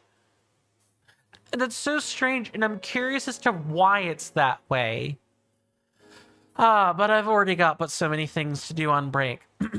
Speaking of, a notice should be coming up in maybe less than 30 seconds. There'll be a commercial break real soon. Just thought I would preempt the little announcement just a bit. We lost a lot of business ever since that divine beast started stomping out in the desert. The sound of the divine beast walking might be loud, but the beds are still comfy. Do you want to stay? A regular bed is 20 and a soft bed is 40. What makes it soft? The soft bed has been carefully crafted from cuckoo feathers, excuse me. It's designed to leave you full of energy when you wake. Anyway, the therapy session is going to be $300. Sending the bill. Now, here's a Attention, members of our fine audience. In just a few short moments, there will be some advertisements. Sit tight, stay strong, and hang in there for me, and they'll be over in just a few short moments. Thank you. Now, Sir Rasby, I have a question, a fundamentally joke Kappa question, but a joke question nonetheless. Is that $300? Is that the copay? Or is that like the doctor's fee? And not or like the office fee, and not at all tied to the like actual copay or whatever. Don't know if things work like that in Romania where there's like copays for things, but here in the States, we have the basic copay. You have no idea what a copay is? Okay, so in short, and this is like the lay explanation for what one is. So you have insurance, and insurance is like, okay, we're going to cover this much or this much of a percentage of the fee for whatever you're doing. Hospital stays or hospital visits or appointments have a fee. And usually the copays for good insurance is probably in the realm of 70 or 80% for like a basic health checkup. And typically a little bit less for things like prescription drugs or specialty appointments, which a psychologist would be a specialty appointment. Copays on stuff like that are typically closer to like 55 or 60%, meaning that's the part of the bill that they will cover and you have to cover the rest. So if the copay is the copay $300, which means the appointment is a little bit more, or is the whole appointment, the whole therapy session, $300? This was totally meant to be a joke question and not we talk about copay.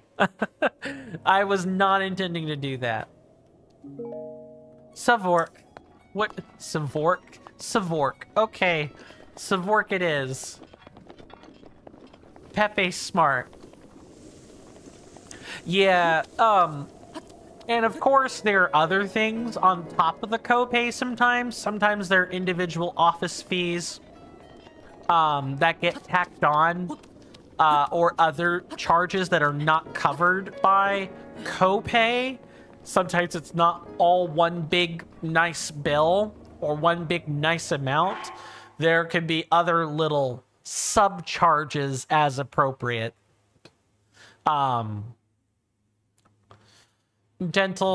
Sometimes dental's like that, where there are little surcharges. Sometimes while not in the field of medicine or anything, if you have to have your car towed for any reason, where insurance kind of works the same way on cars. There's an amount they'll cover, and then you have to get the rest. There can be little things that are not covered by copay.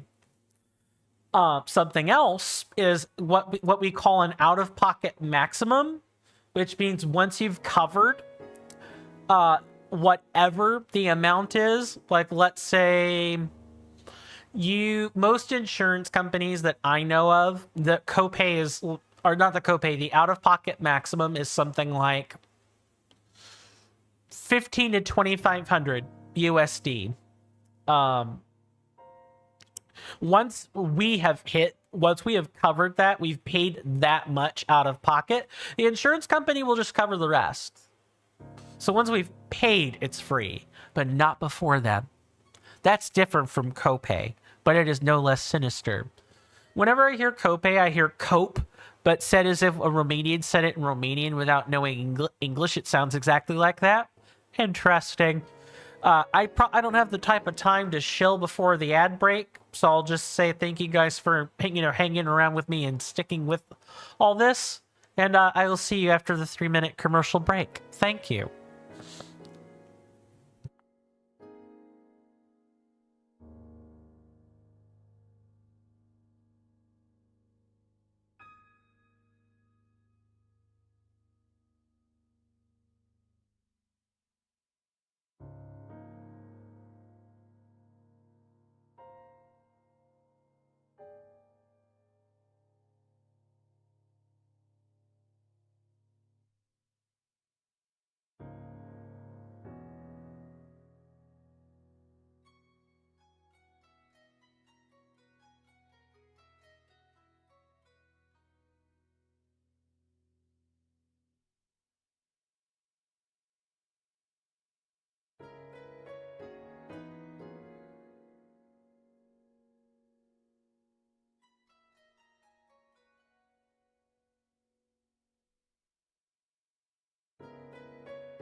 Sorry about that. I am back.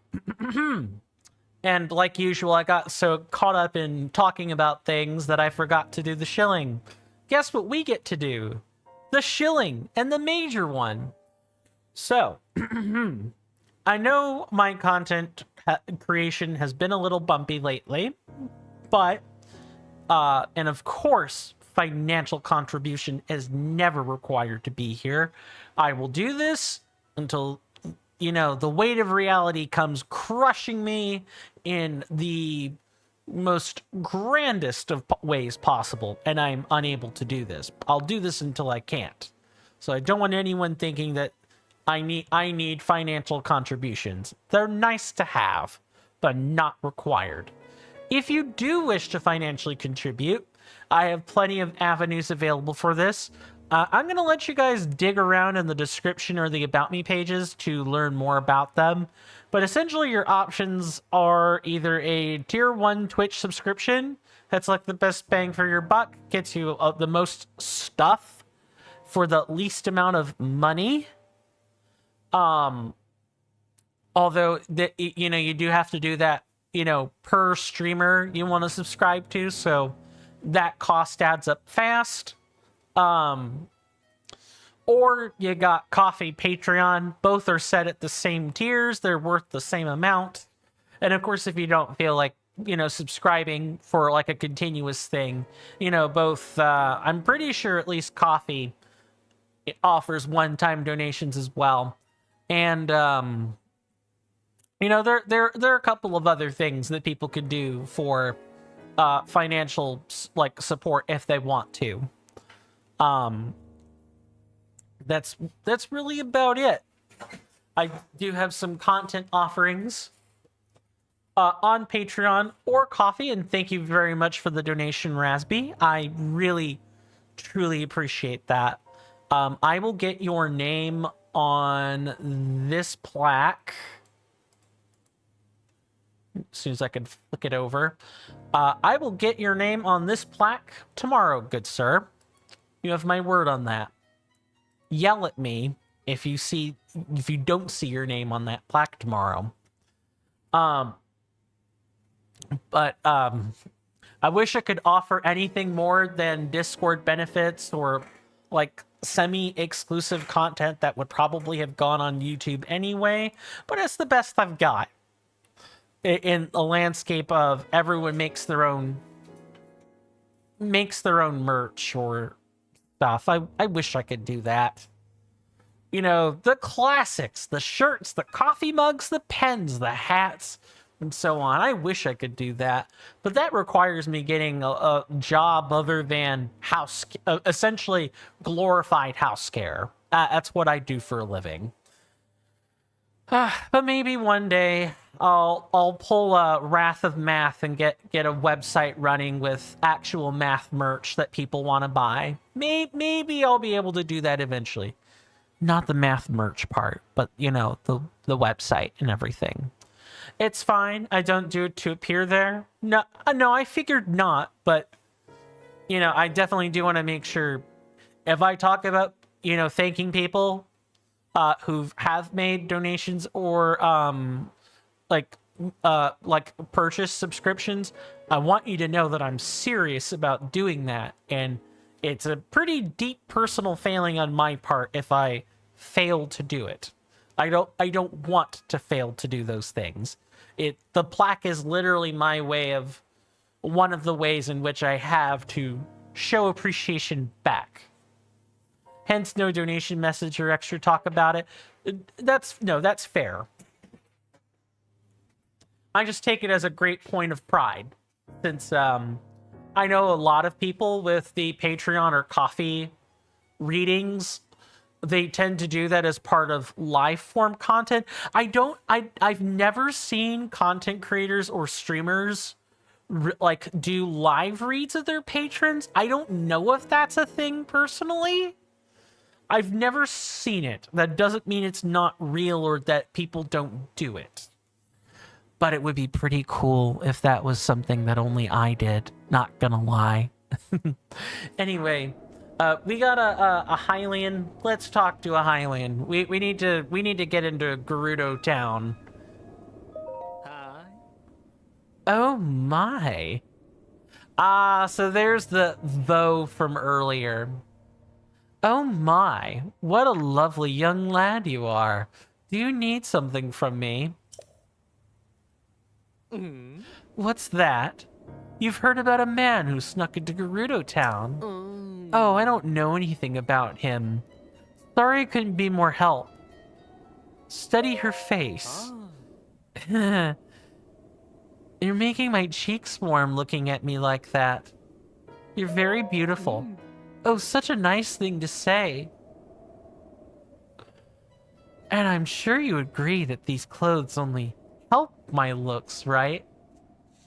Oh my god, the transition between the serious stuff and then you doing Villia's voice caught me off guard real bad. Off guard in a good way, or like, ugh, the ick. I got the ick from the serious talk versus the voice.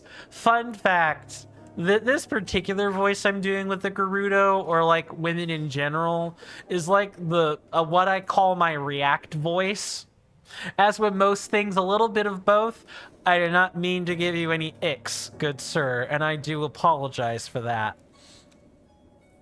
But this is kind of my react voice as well. I have discovered that about myself, is that I just naturally tend to have this a little bit of the debonair male voice. Said that because it sounds nice, but it had no ick. Good. I'm glad. But I know that I have had real life friends or people that have heard me do exercise a similar voice and go, ugh, or you sound so gay, you sound feminine, ugh. The ick. Speaking of, if you guys ever hear someone say the ick and they don't bother to elaborate what the ick is, or it's like a super frivolous thing, the ick is a red flag. Just pointing that out there. Anyone who's in the trenches observing the red pill TFDS stuff will know right away that is a red flag word. Only people that are not to be taken seriously, except in cases of violent assault or whatever, is those are to be taken seriously. But ick, the word ick, without any kind of like actual context, not to be taken seriously. We've come full circle, it seems, apparently. Oh, right, I already read that. Now that I think about it, this style would look quite fetching on you. I'd have to charge you, of course, but I bet people would see you completely differently if you wore them. What do you think? Do you want to buy them for 600 rupees? I'll take them. Oh. It's a deal then. I'll take your rupees now. Hee, I have the perfect outfit for you. Go ahead and change into it right now. Don't worry, I'll look away. Pervert! Pervert!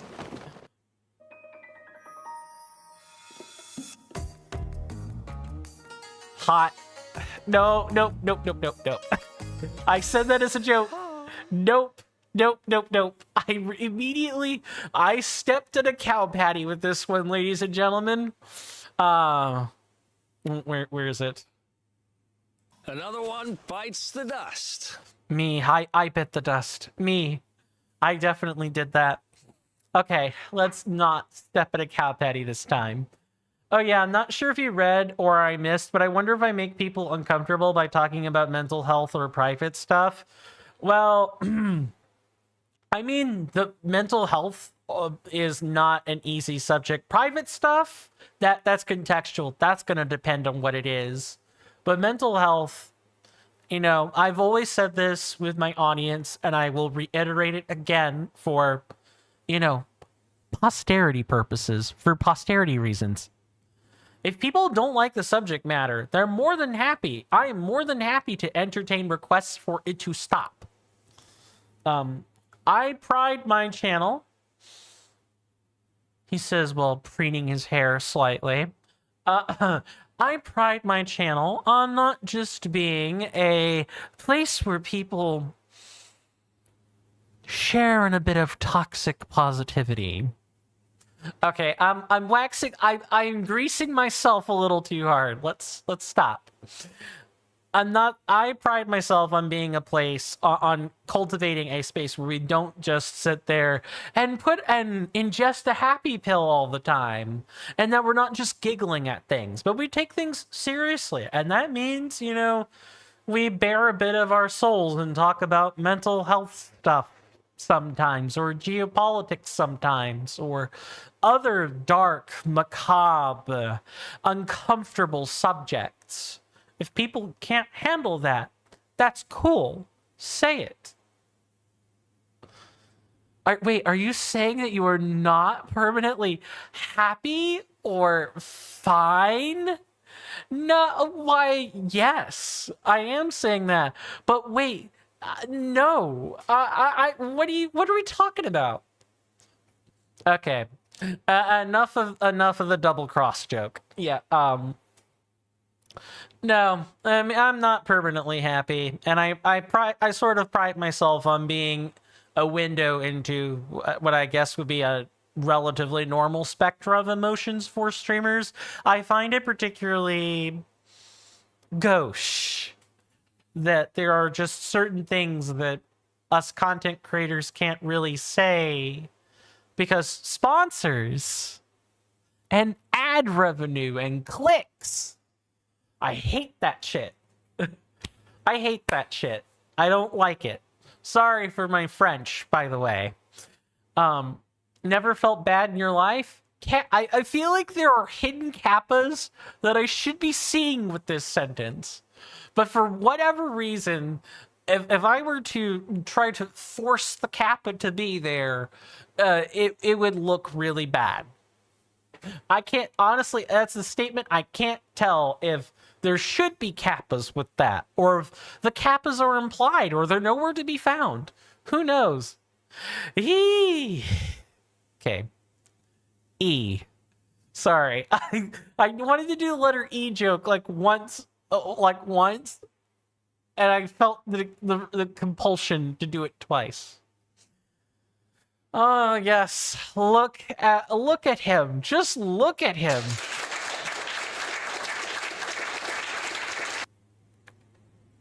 That's fair. I'm glad you think so. A colleague keeps telling me that you don't seem depressed or anxious at all. Which at least that's helpful socially, but it's not always representative of your current day-to-day. Yeah, that's fair. I mean, for anyone who says that and go, well, that's a relatively normal person, have they ever actually read or watched a Robin Williams interview or read a quote from him? Robin Williams, for those who don't know or are not familiar with US culture or pop culture or whatever, he was an actor and a comedian, and he died. He was very depressed. He was a depressed man. He would sometimes speak of it. I can't remember if he passed normally or if he took his own life. I think it was a pretty major shock. I'm 80% confident he took his own life, and I don't know by what means in which he did. I don't remember. I could go look it up, but the important point is that you wouldn't know it from the way that Robin Williams spoke about things or conducted his life. You would have had to have been there for one of the interviews where he was quite candid about saying, yeah, I deal with depression, which is kind of ironic when you're a comedian and your whole shtick is to make other people laugh and you're internally not laughing very hard. It's very ironic and somewhat macabre now that I say it that way. And to be honest, Raspy says, ever since I started taking meds, you were tremendously less anxious. Depressed, had one really bad day instead of normally 4 to 6. Good. I'm glad it's helping. Medicine helps with the chemistry part of the problem, the biochemistry part of the problem. Won't help with the coping or like therapy skills, but like coping skills only get you so far. Well, a lot of mental health issues have like the biological component that cannot be solved through therapy. You need medicine. And I wish that I wish that particular revelation was something that people in the southeastern block of the United States would just get into their heads. Mental health is not something that you can take a Tylenol and tough it out, sonny boy. Or, I'll give you something to cry about. You don't need to be upset about whatever small, tiny issue. Sorry, I'm getting on my soapbox, and we've literally been staring at Link doing this for like 10 minutes. I'd like to change that, but before we change it, let's finish reading stuff. It's actually really common. Yeah, about the Robin Williams sentiment I mentioned earlier. Yeah. Oftentimes when people are outwardly expressing an emotion, it is because that is the safe emotion that they can express, and additionally it's the I don't want people knowing what I'm dealing with all the time because I don't want the judgment. I don't want the reactions. I don't want people meddling in my affairs all the time. And so you just learn to hide that shit. You just learn to hide it. You've always been limited by your resources and way less for mental health. Yeah, I'm feeling that squeeze too. That's part of why I would like to, if I can, change venues. I feel like a change in location would help, but I don't know if the people that I have on that side of the U.S. coastline would be able to do it.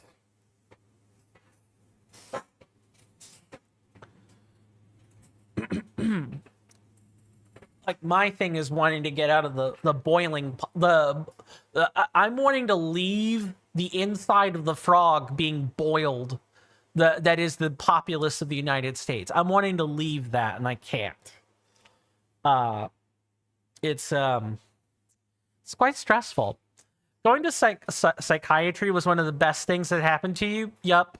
I think people, and I suppose it's something else that comes along with, the popularity of therapy and self-therapy and self-medication, and the popularization, there we go, of terms like gaslight, love bomb, gatekeep, emotional labor, and all these things that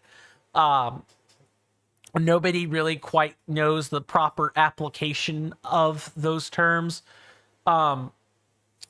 People underplay the role that actual drugs have in dealing with these problems. Everyone just assumes the therapy is sufficient. The therapy is not sufficient. The therapy helps. It's part of the complete strategy. But people forget that the drugs, or people are sufficiently afraid of pharmaceuticals. Thanks, Pfizer. Is the sentiment I'll leave there. And because of the actions of global pharmaceutical companies, in addition to malinformation and misinformation, means that a lot less people are getting the drug treatment they need to help to allow the therapy part of the balanced treatment plan do its job, because you can't. The therapy doesn't work if you don't have clarity of mind in which to exercise the therapy. You cannot practice when you do not have clarity of mind. And the only way to have it is, I wouldn't say the only way to have it, but you're just not getting all the way there without medicine. You're just not. You can't conquer biochemistry with mind over matter. That doesn't work. That's just, sorry. I don't want to be preachy. Let's not be preachy. You went with your therapist and talked about stuff and got prescribed antidepressant.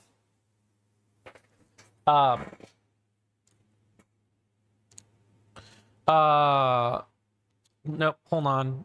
Prescribed antidepressant stuff, some supplement, sleep things, and ADHD medicine. Yep.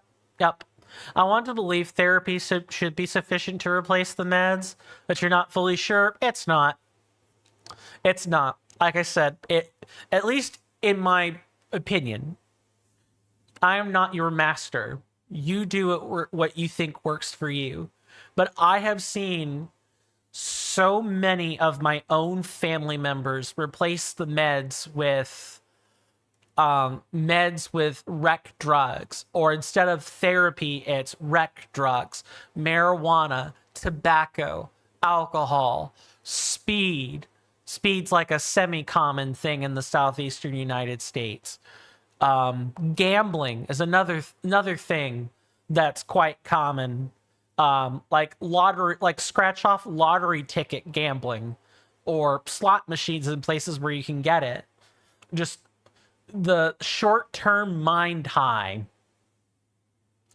That does not replace. That does not contribute to a balanced treatment plan. The psychology contributes to the balanced treatment plan, and the psychiatry contributes to a balanced treatment plan, and nothing else. This is not really directed at you, by the way.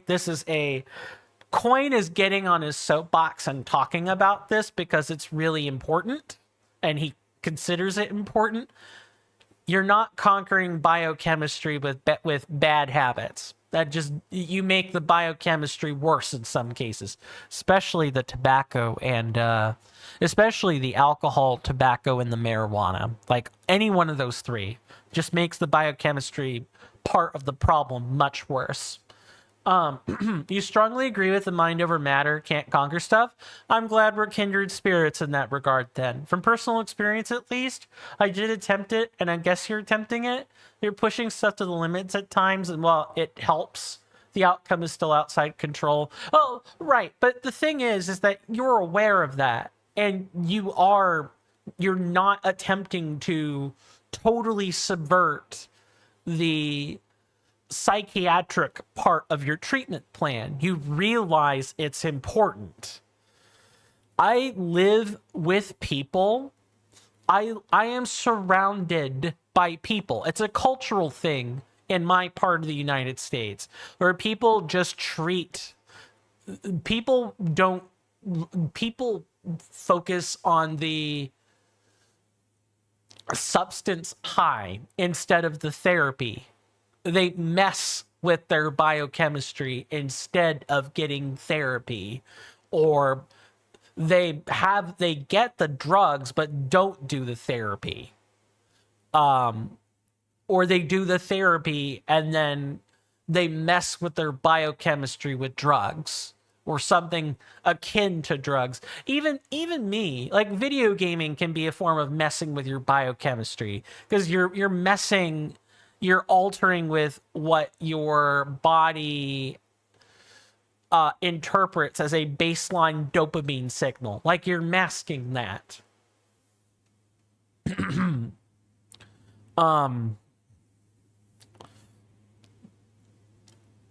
None of the coping activities or substances are a substitute for sertraline or not propranolol, other drugs. Because the only one I can remember off the top of my head is sertraline. It would be nice if it would be true, but you can't claim mind over matter is accurate, especially for someone in a downward spiral. Exactly. And the mind over matter stuff only really feels like it works when you're already in control in the first place. Mind over matter works because placebo works. But as soon as you reach a situation where the placebo is overpowered, the mind over matter is already overpowered. You're saying that while you've managed to reframe studying that was normally super painful into something enjoyable. They're excited for. Good. Glad to hear it. Let's finally stop letting Link's eyes be agape with wonder and, unpack the Gerudo garb we're wearing. You look adorable. Oh. It's just as I thought. You make for quite a good-looking gal. What is this, Final Fantasy VII? For those who don't know, Final Fantasy VII, Cloud dresses up as a female for a scene at a casino, I think? Yeah, there's like a whole big to-do about it. I believe even like the remake or like Rebirth or whatever touches it a little bit. It's, the things that classic games would touch. That's a traditional Gerudo outfit. You just want to claim, Raspy says, you just want to claim that you thought it was impossible to do. I mean, hey, the impossible becomes tangible and the tangible becomes doable. That's kind of how it works, especially if you're not squinting super hard. Sometimes the impossible is possible. Like, you dream so much, like, to do it, and it clicked with me yesterday that the methods you use for anxiety should directly work with any other body reaction. Should. It should. Well, sometimes. Sometimes it's more complicated. But, yeah, I mean, at this point, I'm sort of out of my element as well. I am no psychologist or psychiatrist. And the most I could say is I've studied biology enough to know that you can't... There are things you could do to sort of manipulate your body into feeling certain ways.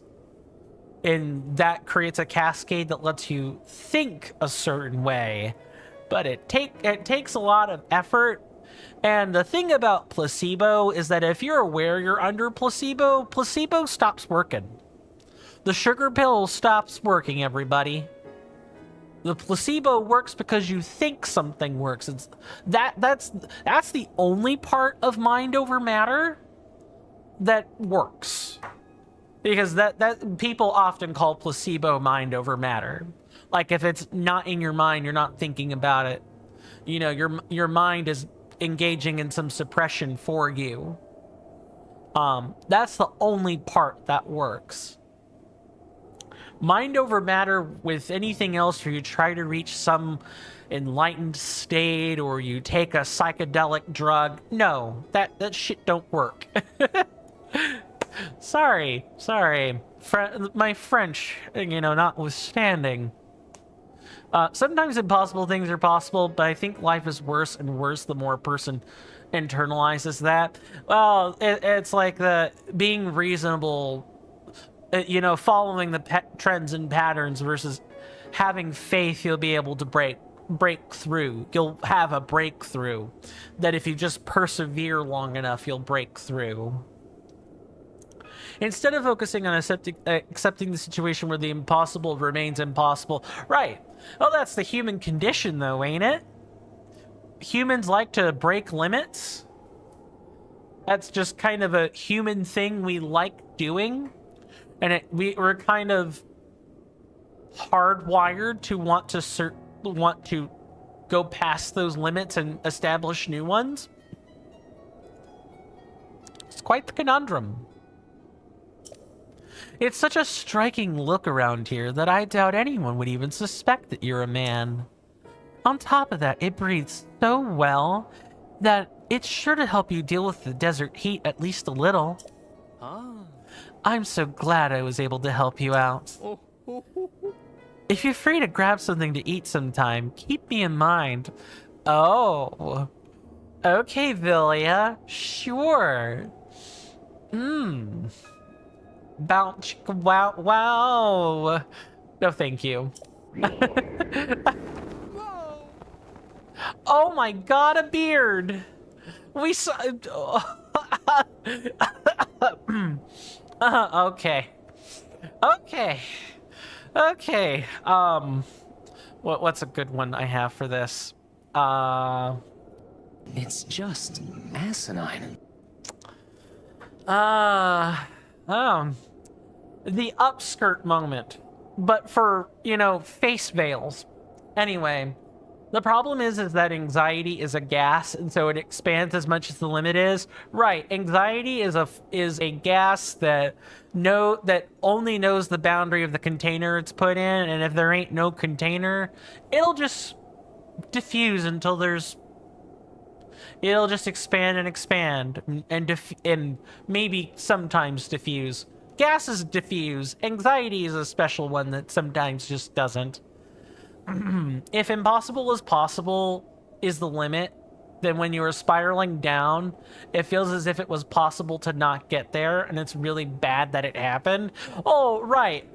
And also, if the impossible is possible all the time, well, then it's also possible for your spiral that you previously thought couldn't get worse, would get worse. That's a thought that also spiraled through my mind in previous downward spirals, was there's no way this could get worse, right? And then it did. And then it did. It did get worse. The way I thought about things did get worse. I realize I'm describing something that you could totally sit on when you're thinking about the downward spiral, but what I'm really describing is more of the fractional thought that enters your mind when you're like almost perpetually self-aware. Like you're aware of the spiral and you're thinking in the back of your mind, there's no way this could get worse, and it does. Even more important, you don't need to know that your work actually ends somewhere to justify working toward what you want. Right, it's a lifelong, long-term job, right? Make sure you watch out for the wind. If you want to get more ladies' clothing, come back anytime. Can I get more clothing? The giant monster cloaked in the sandstorm. Oh, look, I want to point this out too. If you angle your camera right, you can already like suss out the ruse.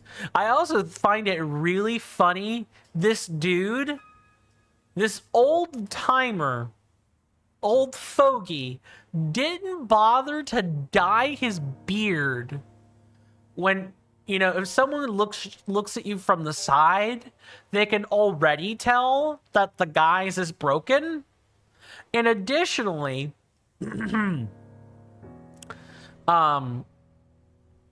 I just lost my train of thought. I literally had it right there and it's gone. I don't know why, I guess more importantly, Gerudo women don't have beards. That's what I was thinking of. The Gerudo women don't have beards.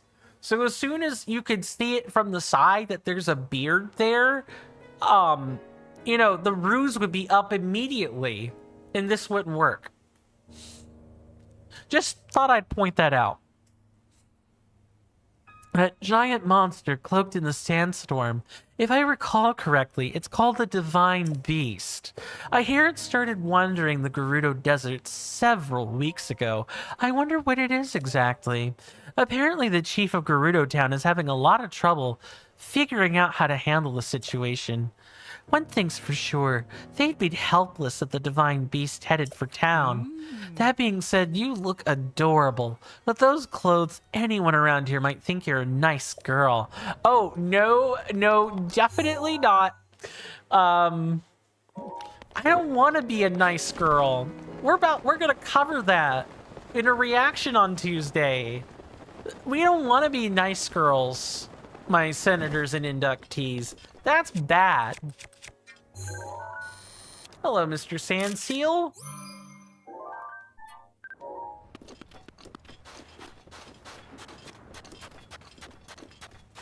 Okay, well, we don't need to go we don't need to be here. We can just travel back. Oh, but you know what? You know what we should do, ladies, gentlemen, and non-binary people? We should turn in our spirit orbs, and more importantly, we should dye our clothes. And then go into town and kind of like talk to the chief and everything. Because if we don't do that, we're definitely not making it to the Divine Beast this episode. And I want to do that. I guess if I need to, I could push past with the stream today. You know, go longer than normal to get through. But let's not do that. Well, you've chatted so much, you're actually pretty behind on my project. I apologize for contributing to the setback on your project. If you need to, like, dip and go work on it, please do. I didn't say this, but you're, like, past the deadline because you had a medical issue. My sibling deals with that a lot. Yeah, having medical issues force you to go past deadline is bad.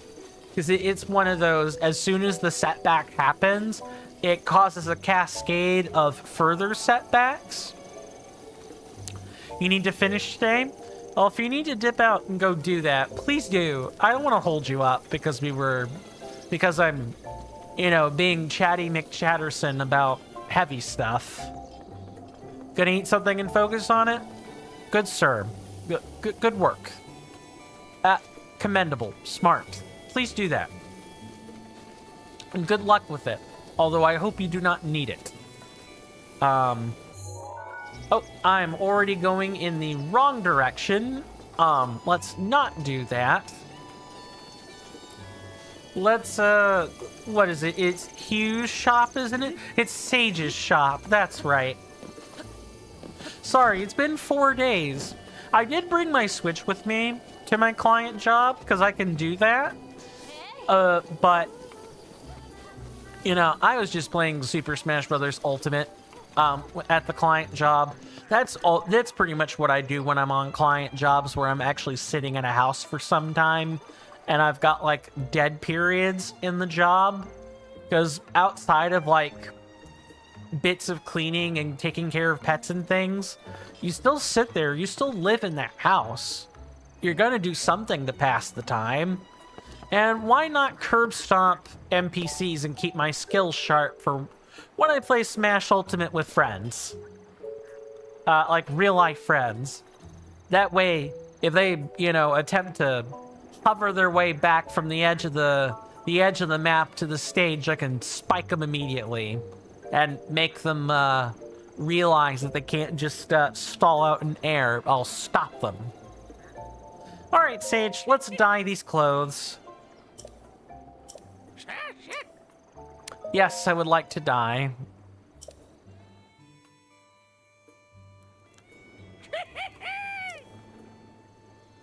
Change clothes. Do we have all the clothes? We do.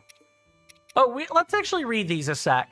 Okay, because we want to read the text anyway. A mask worn by Gerudo women. It protects the skin from the harsh sun, but don't expect it to protect much in combat. Yeah, this is the lowest armor value set in the whole game.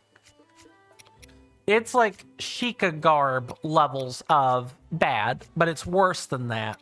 Because it's just clothing. It's stylish clothing. It's not gonna protect much.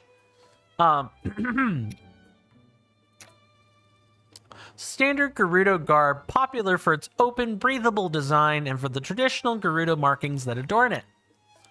Gerudo favored this traditional surwal. Its short length allows for ease of movement, and its subtle design is quite fashionable.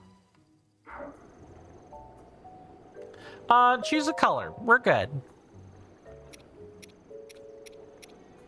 Ah. What do we want to make this?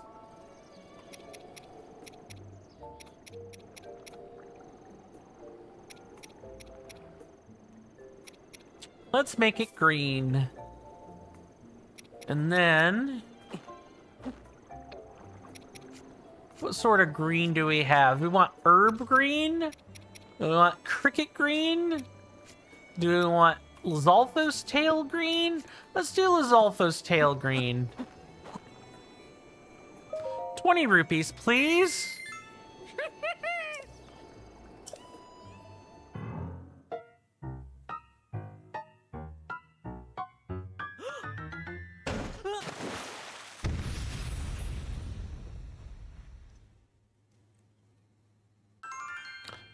There we go. Doesn't that look just lovely? Absolutely chromatic.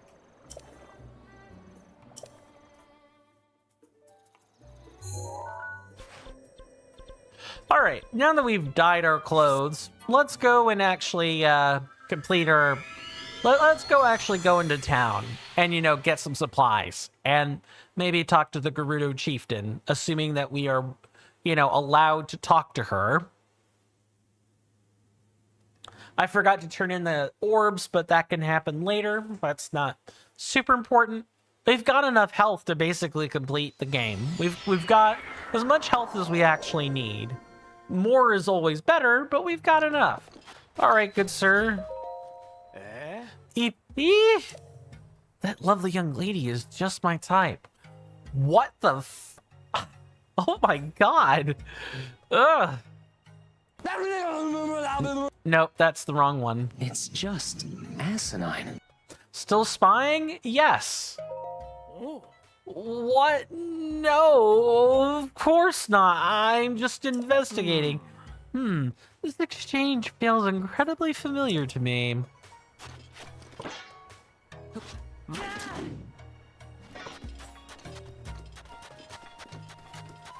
Ladies and non-ladies.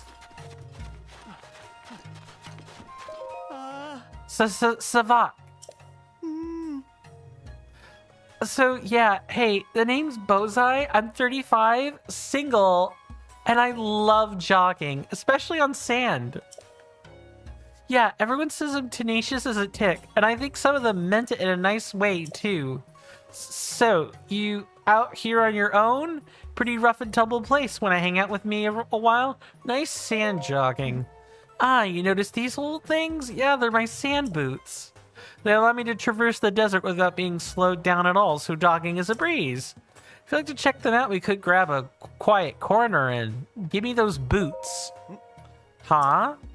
Oh, well, here's the thing. These sand boots are super rare, and I'd happily give them to you, but... Wait, this is a golden chance to woo. Oh, no. Oh, no, definitely not. I mean, sure, I'd love to give them to you, you hungry little boot monster. But first, a favor. Ever heard of the legend of the 8th heroine? Everyone's heard the legend of the Gerudo region about the 7 heroines, but some tell of an 8th heroine. Wiped clean from history, and no one knows why or how. A phantom heroine known to all but seen by none. I've been taken by the legend since I was a child. Find her. Show me the 8th heroine, and I'll give you these sand boots. What do you say? I'll go look. Yes. According to those who idolize the 8th heroine, she is enshrined somewhere in the Gerudo Highlands. Apparently, they even have a nickname for her, the Bronze Giant. Catchy. Beyond that, I don't really know much. Who knows? There might be someone in Gerudo Town who knows more about the legend of the 7 heroines. Maybe that info would help. I don't know. Anyway, draw a picture or something if you find her, and then show me. I'm pretty picky about pictures, too. If you get one, make sure at least the statue's upper half is visible, okay? Oh, and here, if you'd like, you can use these. I'm sure they'll come in handy. Besides, you seem really into boots. Bozai was kind enough to lend you these boots. They evenly distribute your body weight so you can maintain your normal walking speed over deep snow. The Gerudo highlands are covered in deep snow, so it's hard to walk, right? Everyone knows that. But with these snow boots, you can walk through snow like it was flat ground. No, you can walk even faster than that. No one makes these anymore, so they're extremely valuable. As such, you can't keep them, okay? Give me your snow boots. All your boots. Many have investigated the 8th heroine, but it's an inscrutable legend. Legend, excuse me. An unsolved and possibly unsolvable puzzle. And as Miss Boots spins her wheels on it, will grow closer and closer. And then... oh my god, what a dirty little... Thankfully, all we really gotta do is head over here, and we'll do this quick because we actually get a useful piece of armor for traversing the sands. The sands are another place where your speed is slowed down. We've already seen it. We might as well do this now so that when we have to trudge through the desert and get all the Korok seeds, we can do that like efficiently. And all we'll need to do is eat sneaky food or something.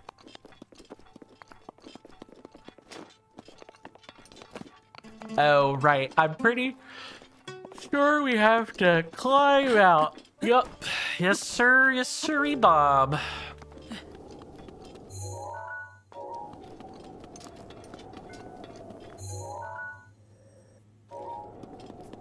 Yeah, it's like up here, isn't it?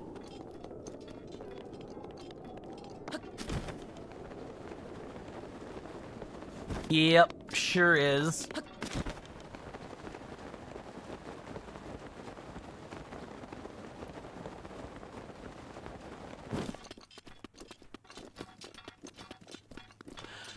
I am cautiously optimistic about things kind of cooling down in the world. Like, the regional conflicts have, for the time being, returned to their normal values. There's no India-Pakistani conflict to worry about right now, as far as I understand.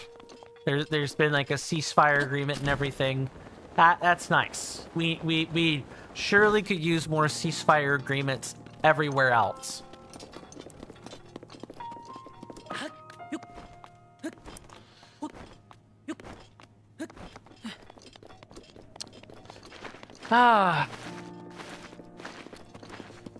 Regional conflicts, AI, climate change.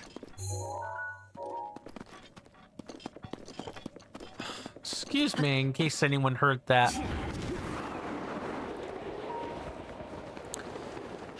There's so much wrong with this world. It's not even funny, and the gender war stuff just adds an extra dimension to it. Just extra stray bullets for people to catch everywhere. I truly don't understand it.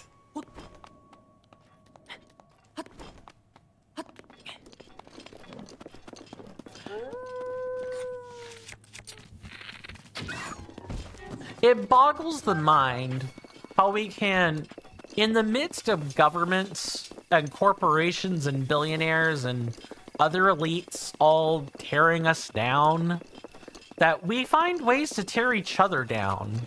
It's really quite sad. It is really quite sad. I wish it wasn't that way. But humans are monistic creatures. We love tearing things down that we don't believe in and building up the things that we do believe in. We love doing that.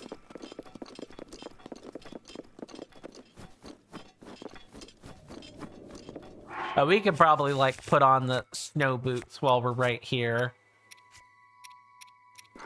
As soon as we can find them, they're literally right there.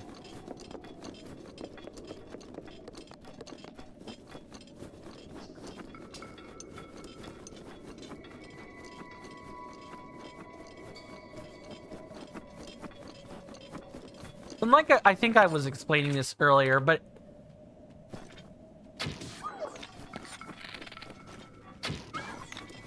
It's one of the things that gets... Ooh, hello, we got icy meat. So we can use that, actually.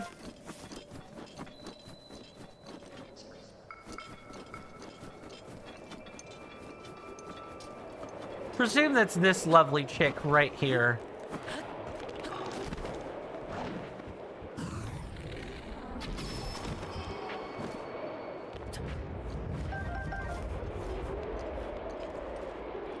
Ooh, there's a rock over there?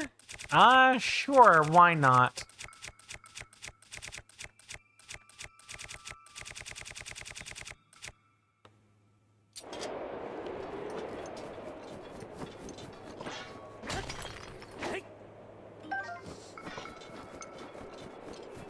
What was I saying? I think I just completely lost train of thought. It's probably for the best given the subject matter.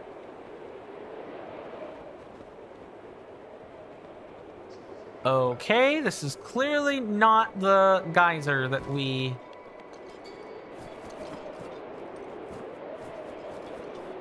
Oh, I hate this.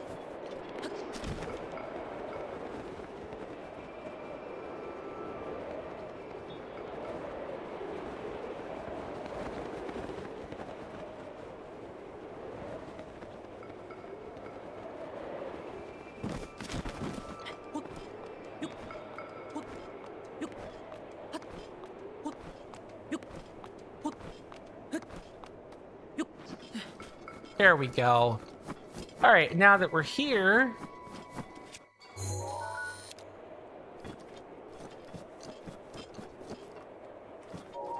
Gotta, like, get out a sufficient distance so we could actually take a picture. Attention, members of our fine audience. In just a few short moments, there will be some advertisements.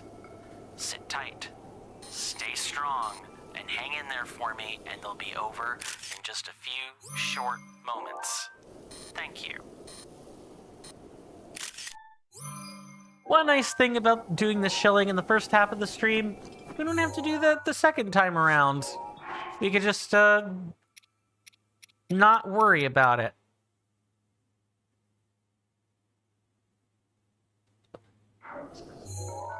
Oh, don't tell me, like, these pictures are not gonna count.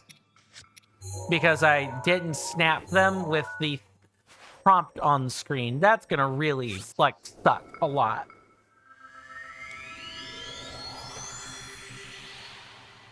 I bet they probably don't, now that I think on it. Because usually with objects you have to snap on a camera for a quest, usually it'll mark them with the camera. I don't know. We're in the worst combination of all timelines, geopolitically speaking. And we have, like, we get none of the cool benefits. We don't get the cyberpunk stuff that comes along with it, as an example.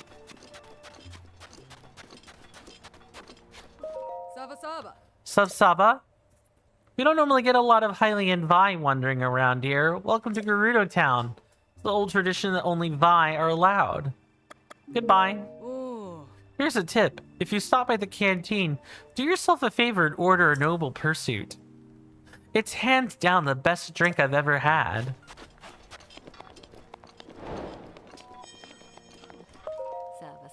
Saba. Even with the divine beast out there making a fuss, a little Vi like you just strolls into town. You've done well to make it to Gerudo Town. The chief keeps saying that everything is going to be okay, but thinking about the divine beast makes me so uneasy. Who's the chief?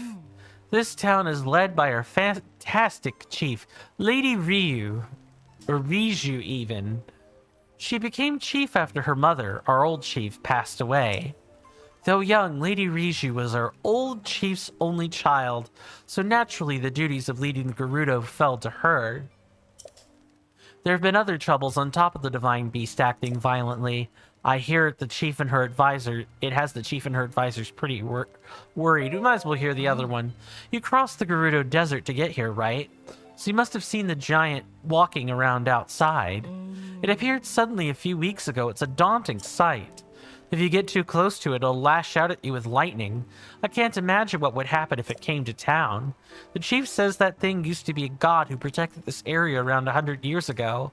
But that story sounds too crazy to believe, don't you think? I need to think on it. You should be careful and not get too close to it.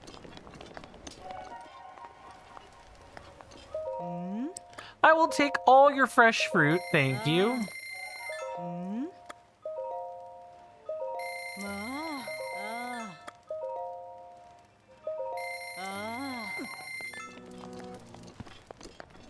Now, what do we have here in our company?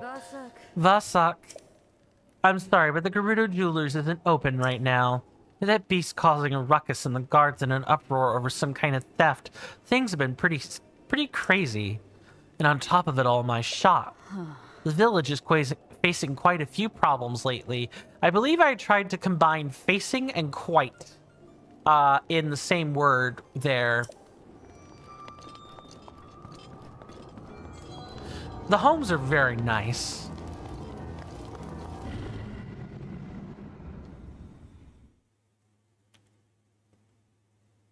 The homes are very nice. Saba Saba. Sub Saba.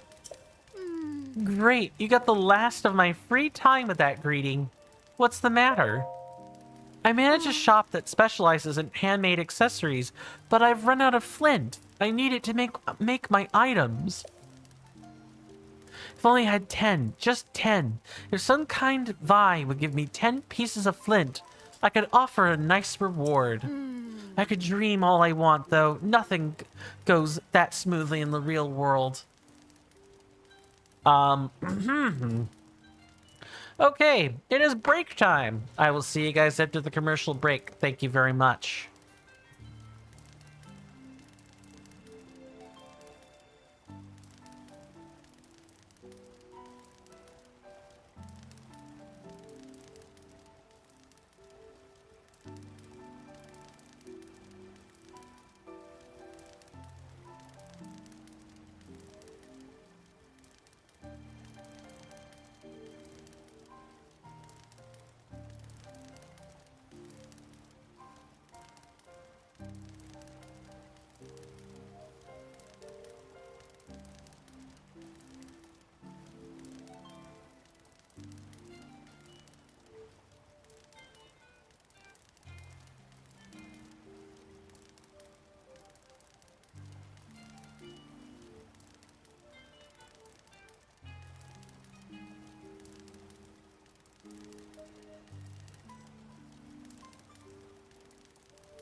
Okay, I am back.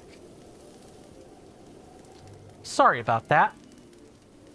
Well, let's keep things going, shall we? What accessories are you talking about, Isha? I use rubies, sapphires, and other gems to make accessories. Each gem type has its own power that it can transfer to whoever wears it. There's nothing I could do about not having any flint, though.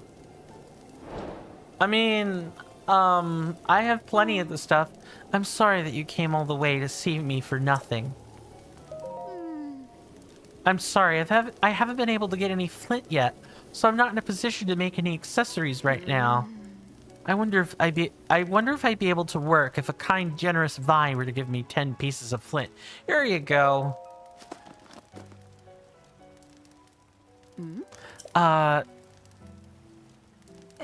What? You're just giving these to me? Yes. Sarxo. But I can't just take all this from you with just a Sarxo. We hardly know each other and you've been so nice. The shop's been closed so long, I hardly have any inventory. Oh, of course, now that I have some flint, I can make a jeweled accessory for you if you're interested in something. Ruby? Rubies have the power to grant cold resistance, so you'd like a ruby circlet? Yes, please. Teehee, I thought you might pick that one. Please give me a moment.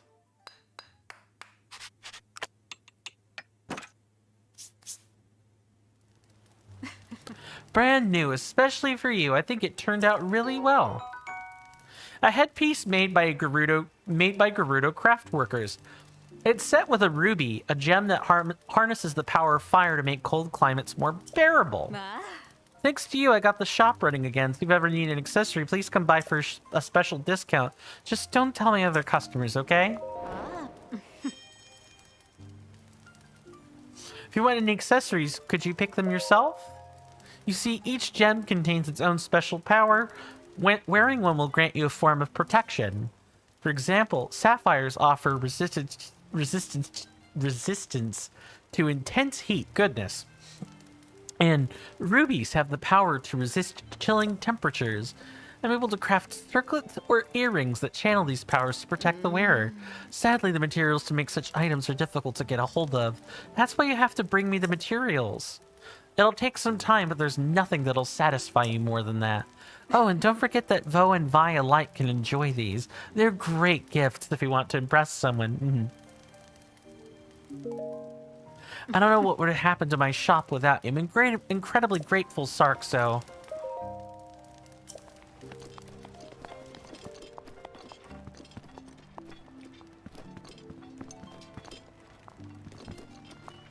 Those are some nice items. I heard you brought some flint for us, little Vi. You're a lifesaver. How about I tell you one of the owner's secrets is my way of saying Sarxo? Sarxo probably means thank you if I had to guess. Tell me. The owner claims she's not doing anything special with her looks, but she actually visits Hotel Oasis once a week. It's always good to remember, if someone says they don't do anything at all to maintain their looks, it's probably not quite true. Yeah, that everyone's, you know... There's a certain special connection between a Vi and fine jewelry. Whatever accessory you feel it tied to, that is your destined accessory. If there's anything that catches your eye, can you let me know? Sure.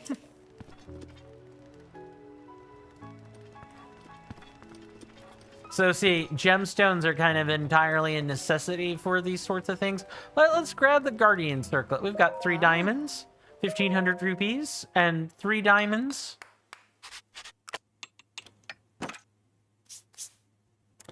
This would be one of my dream jobs, ladies and gentlemen. I love jewelry. I love it a lot. It's too bad it's such a frivolous thing to like have, and it's not exactly great for the environment. But I mean, you can always make sustainable, you know, DIY jewelry. You don't need to wear the finest sapphires, or you know, the purest gold. You know, a simple wooden bracelet will do wonders. Or even a bracelet made out of heated clay that's, you know, been painted over with, like, murals, like, mural drawings and stuff or whatever. Reliefs. Like, that's just as good. A luxurious headpiece sold at Gerudo jewelry shops. It's decorated with a diamond which harnesses the power of light to reduce damage received from ancient enemies. You have the protection of that gem. Here.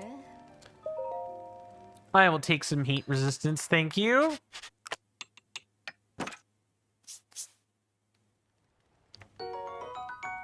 An intricate headpiece crafted with Gerudo goldsmith techniques. It's set with a sapphire, a gem that harnesses the power of ice to make hot climates more tolerable. Ah.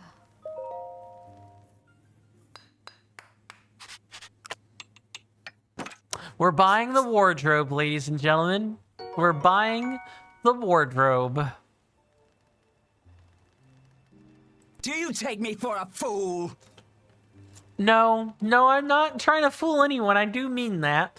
Earrings made by Gerudo craft workers. They're made with topaz, a gem that harnesses the power of lightning to increase electricity resistance. Opal. Here. Swim speed up on earrings.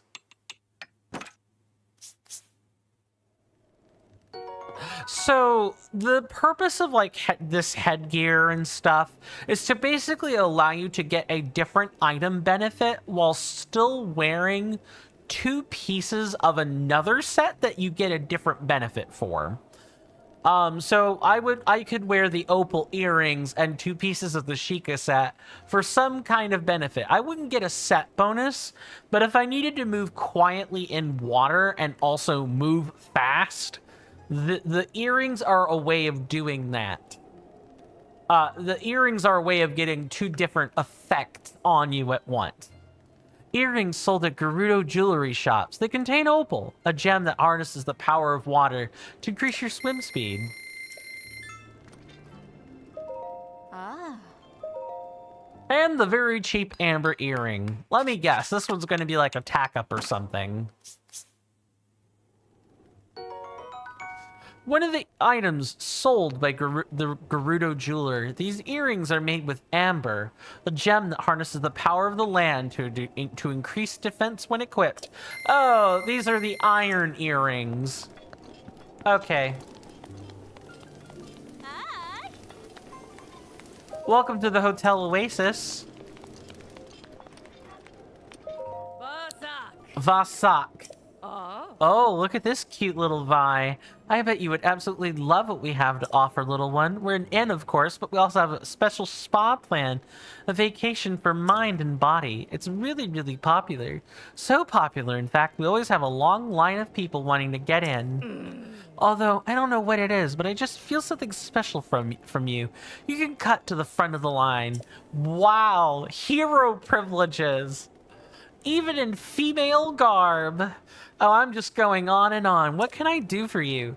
The nightly rate is 20, but the special spa plan we have costs 80. Spa plan? You've never heard of the spa plan at Hotel Oasis? No. I was sure it was known the world over. The spa plan we offer will fill you with energy and a truly unique feeling of resilience to great dangers. And as an extra bonus, it'll feel like years of worry have been washed away, leaving your skin bright and smooth. Intriguing, right? What do you think? Spa plan, please. So excited to get to work. When would you like to be awoken? To be woken. In the morning. Savor. Hi. Whoa, I've never seen a Hylian Vi with so many scars. You must be a warrior.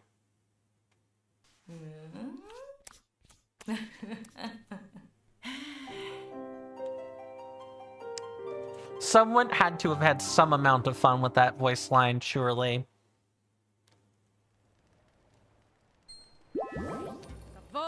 Savota, you look like the very image of relaxation. Please be careful on your journey. The desert is dangerous.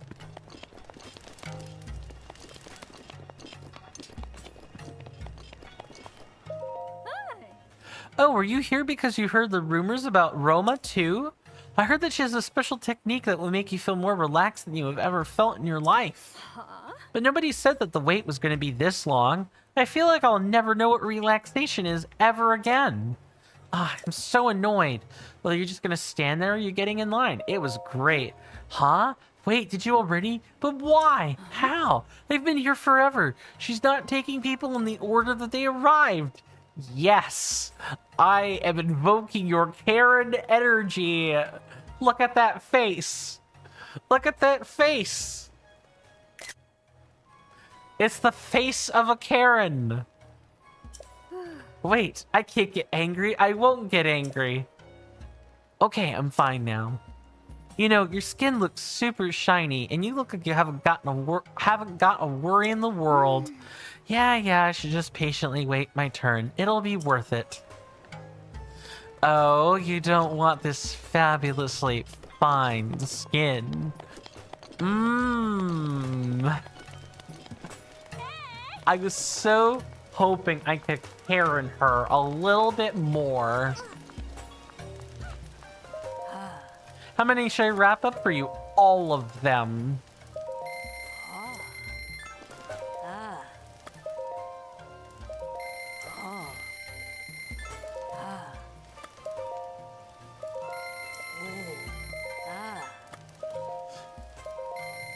Just all these arrows, all of them.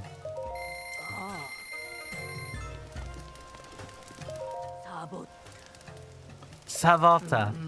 My goodness, it took a lot of time and effort to procure all those products. For you to buy every last arrow like that, well, I don't think I've ever seen my selection cleared out so completely. But thanks to you, I think I'll be able to buy my grandchildren some new toys. Sarkso. I'm fresh out of stock right now, but you might want to take a look at some of the other shops around town.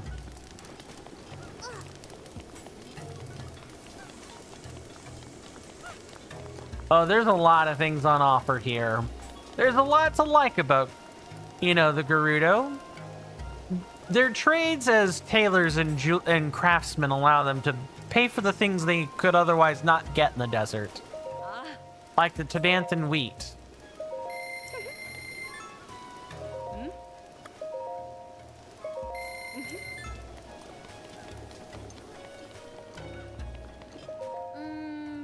Chill shrooms are great, but the nights here are so cold. Maybe I should get some sun shrooms instead.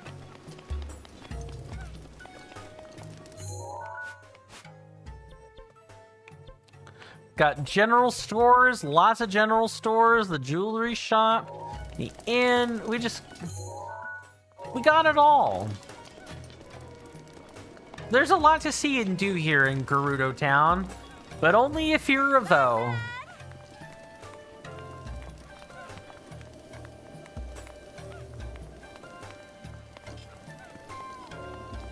And because you have to get the Gerudo garb to come here, it's not worth it. Ah, if only they sold Vi armor instead.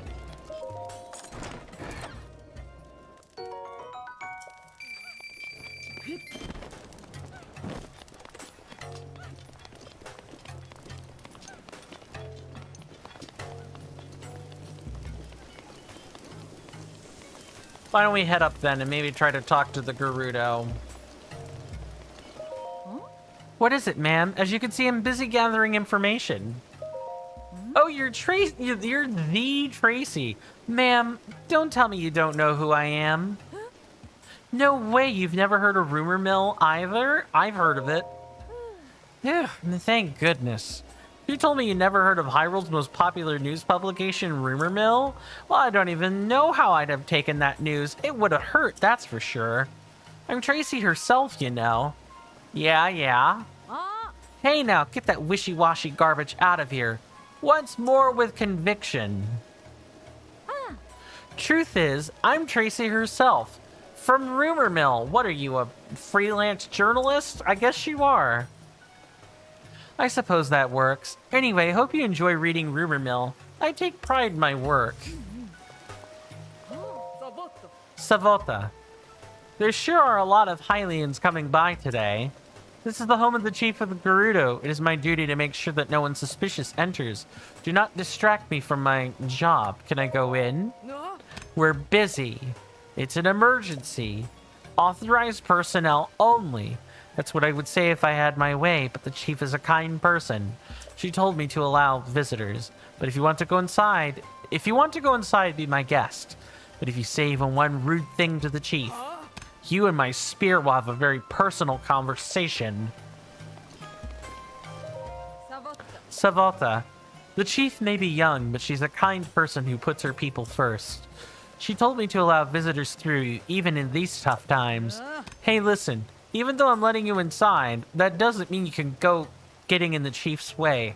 Watch out. Tough times? This is a Gerudo problem. It is none of your concern.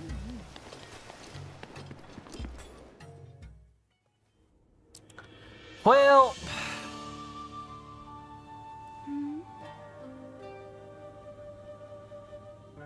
Hello, Riju. Yet another traveler. How did you get in here?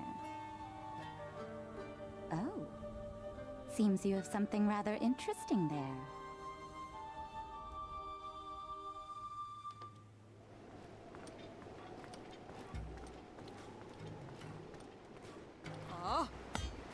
You stand before Lady Riju, Chief of the Gerudo. Declare your business, but come no closer.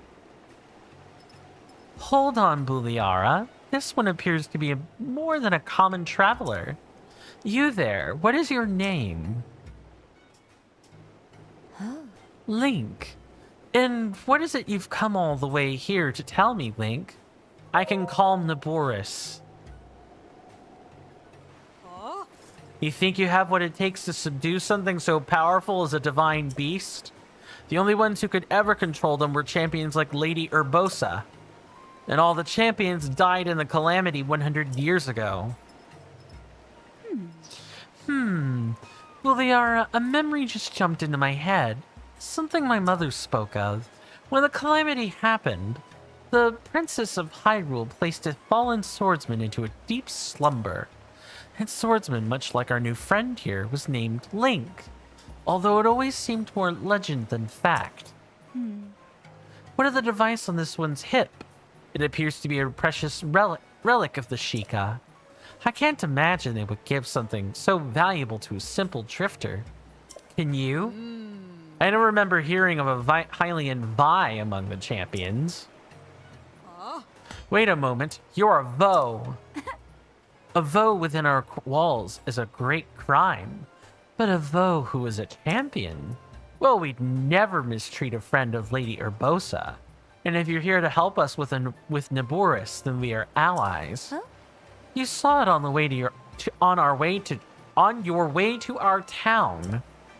Divine Beast Von Naboris, cloaked in a massive sandstorm, hurling lightning at any who dare approach. We have to do something to stop it. But we have yet to find any way to appease the Divine Beast on our own. You truly are a champion. Perhaps you'll be able to enter Naboris and calm its anger. Lady Riju, I don't see how you can trust a complete stranger with something as important as this task. Perhaps if this person were first to prove his worth by recovering your stolen Thunder Helm. Ah, yes, an interesting suggestion. You see, there is only one thing in all of Hyrule that can withstand the lightning from Naboris. The Thunder Helm, a family heirloom and relic of the Gerudo. But as Buliara says, it was stolen from us. You needn't worry, Lady Riju. If he truly is a champion, this should be an easy task for him. Our soldiers can tell you all you need to know about the thieves who stole Lady Riju's heirloom. Head through this arch. It will lead you to the barracks. Then seek out Captain Teak and ask for a full report. Without my heirloom, you'll never be able to approach Naboris. You know, I take heart in having such a rare visitor as yourself. Lady Urbosa must be looking out for us. Well, let's do that then.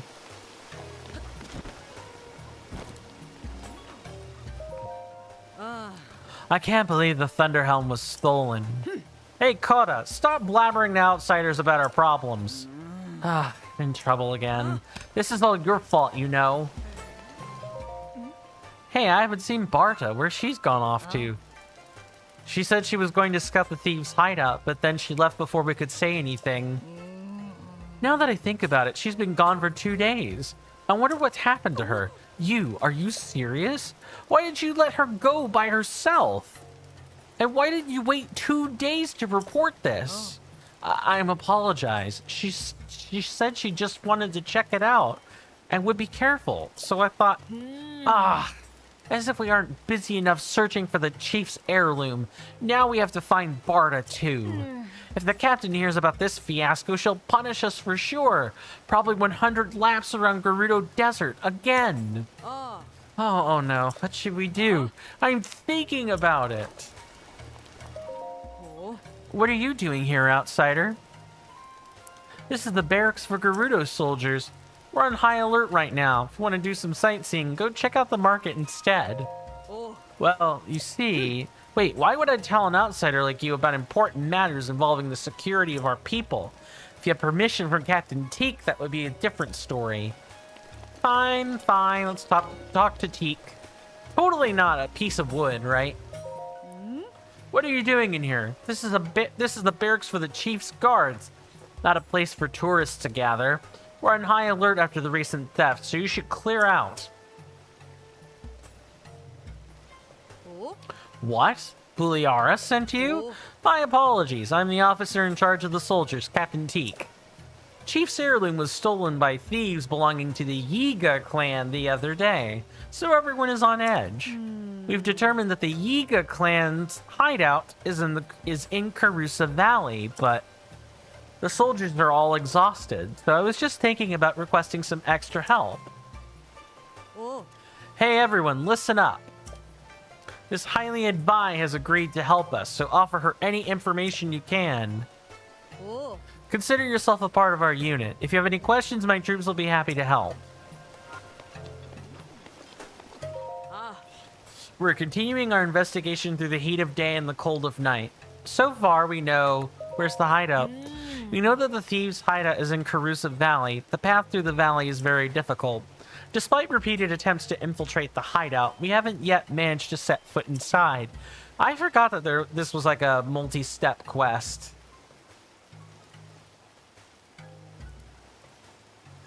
Painful though it is to admit, it seems possible that some other group of desert dwellers has bested us. But these thieves are highly skilled in both stealth and disguise. They refer to themselves as the Yiga. They slipped into town in the dark of night, stole the chief's heirloom, and vanished like smoke in the wind. We believe them to be the descendants of the Sheikah tribe that splintered and turned to villainy. But why would they want to steal the Thunderhelm?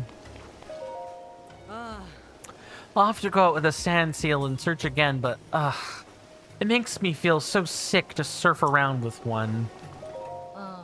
Barta hasn't returned in many days. Could she have been captured by those thieves? No, the sandstorms out near Karusa Valley have been bad. I'm certain she's gotten lost or stranded. I'm worried for her. Despite my warnings, you and this Vi here keep wandering into the barracks. Know that the only reason you're not already sliced into pieces is because we're already otherwise occupied. Savota. I finally found the beau of my dreams, and I just recently married him. I thought I had finally found happiness, but then my husband fell ill with a rare disease, one difficult to cure. The only thing that could save him is the innards of a Molduga, but I would never be able to take down such a creature myself. I asked the soldiers for help, but they said they have serious issues to deal with. They said they had no time for my plight. They turned me away. But then why wouldn't they? The Molduga is a menacing beast. None who face one escape unscathed. So perhaps it's foolish to expect anyone to stick their neck out for a stranger. I thought I'd finally gotten out of this town. Never thought I'd have to come crawling back. The Molduga is a monster, a terror so savage that even other monsters won't approach it. It's often been spotted west of here in the Taruma Dunes and in the south. It's very sensitive to vibrations, and it tends to attack anything that draws near. You can't approach it or even move near it, and you can't use someone as bait. So what am I to do?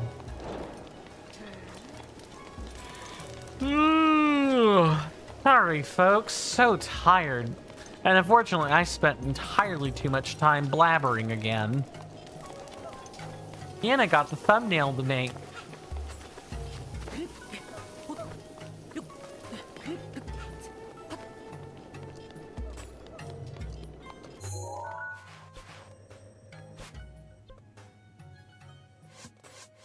Let's see, if we go over here to our log here.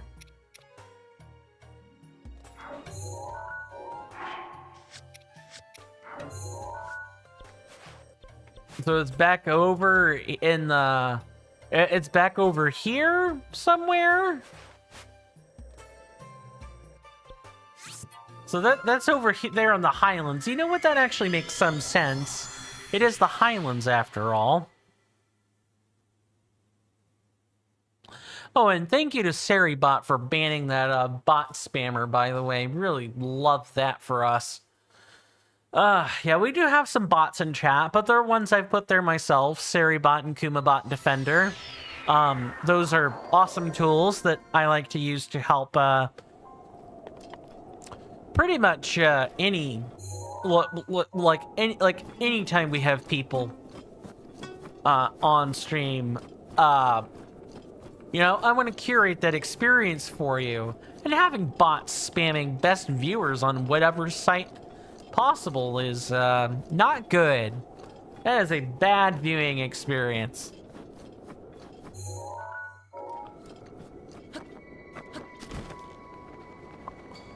And so the bots are just there to, like, swat that away, basically.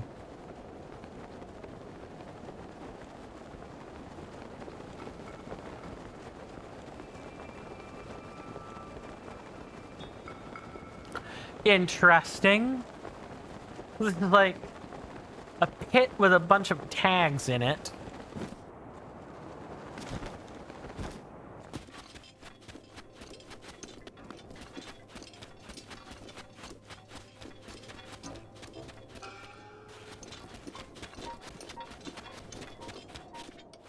So we've entered the back side of the hideout, I think. Yeah, we can't do that. We gotta enter the front side of the hideout. The back, like... I totally forgotten about the Yiga clan. I definitely should have used a different thumbnail photo now that I'm thinking on it.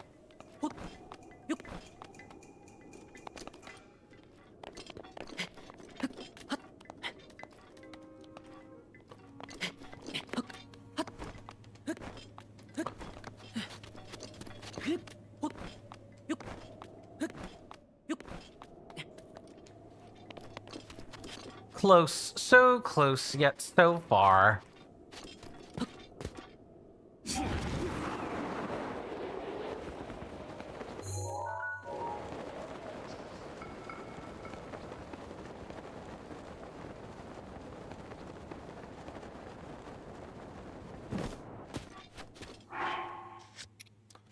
We probably don't need the thy armor set. We could probably just we can use our stealth set now and be just fine.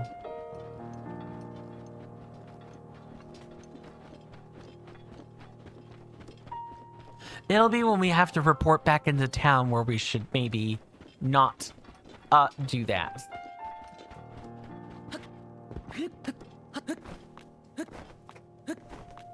This is exciting. I'm not very familiar with the stealth section of the game. I know it exists.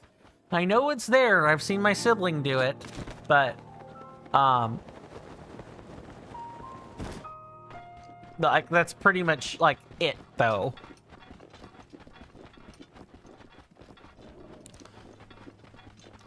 Something is definitely making my back super itchy. I definitely want to, like, strip down and get it with a back scratcher or whatever.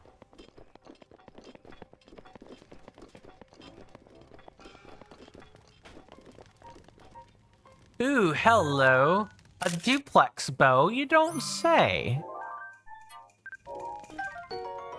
A bow favored by the skilled archers of the Yiga clan.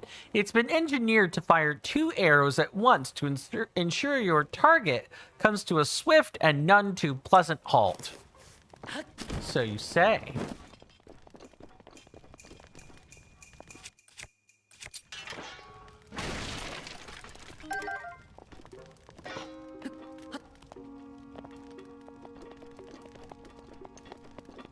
So our goal is to kind of like basically get through and initiate things with the Yiga clan. How do we want to do this though?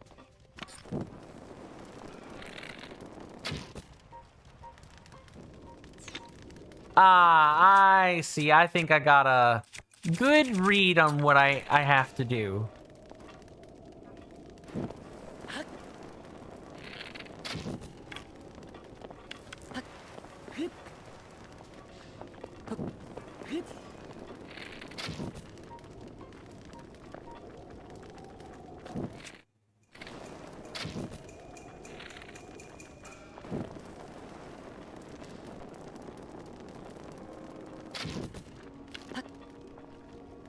If you're not observant, you could be like, what the heck am I supposed to do here? Do I need like a rod or something? No. You just need to...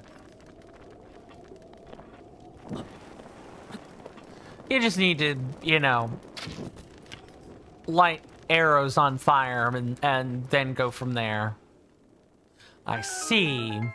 So there are a bunch of different holes that have a bunch of different things in them. Including, yeah, chest.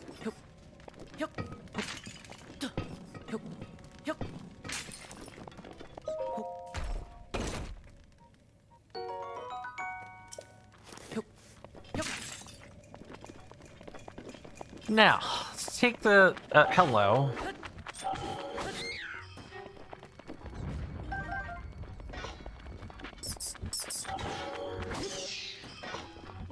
Are you guys going to quite literally harangue me all the way? Sure hope not.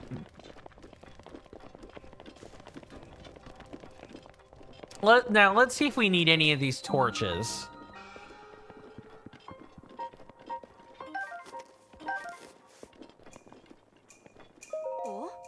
Hey, what are you doing here? This is the hideout of those Yiga thieves who stole the Thunder Helm. If they spot you, they'll call their friends for sure. There's no way you can take them all on. If only it's some way of distracting them, but I don't know how. All I ever see them do is patrol and eat bananas. I haven't seen anything else you could exploit as a weakness. What if the bananas are the weakness? Listen, this place is dangerous. You should get out of here while you can. I can take care of myself.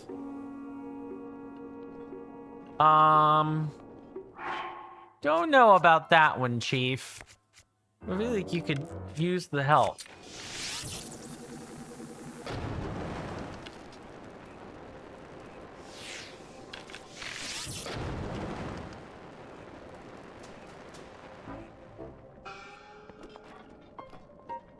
Okay, that's like a solid barrier then.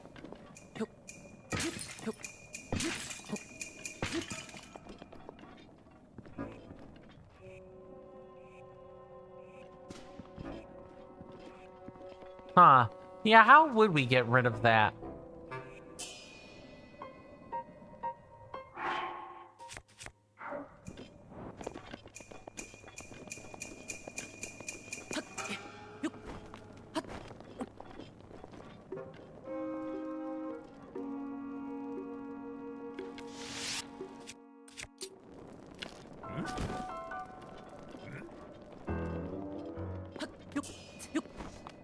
Gonna be very quiet. We're hunting for Yiga clan members.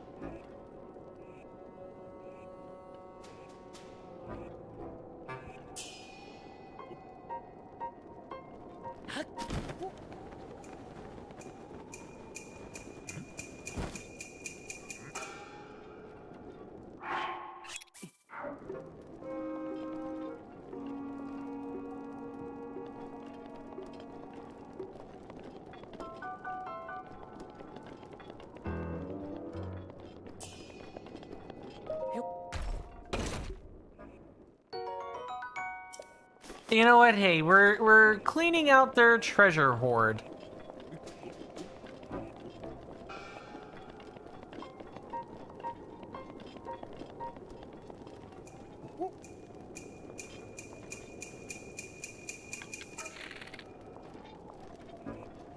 Rivali's gale is now ready. Ah, there's so much stuff I want to get here.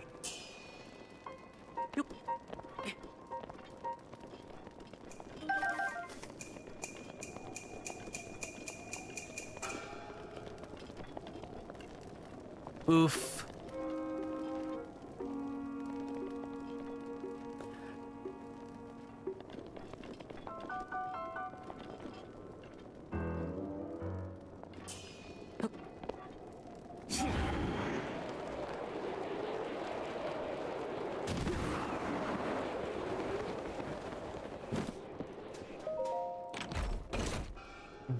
I see.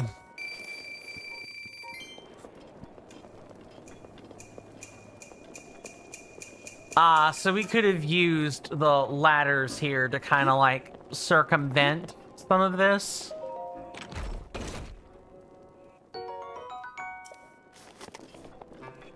And by doing this, we could have quite literally come up here and grabbed some of these nice, tasty bananas we keep seeing.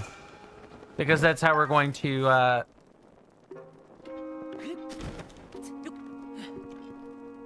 keep ourselves from running out of bananas.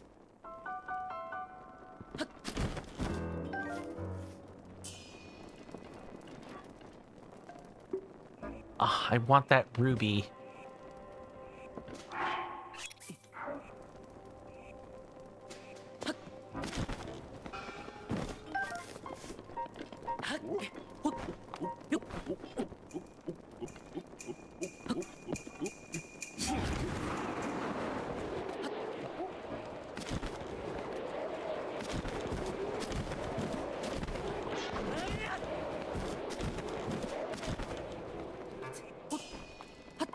Not good.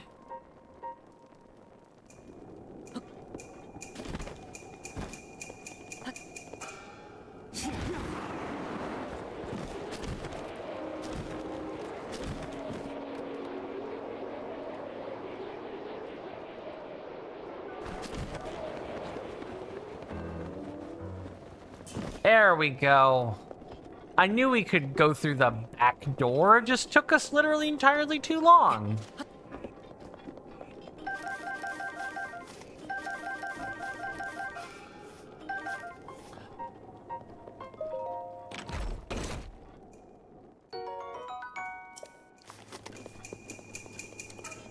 I think I'll let them keep that ruby.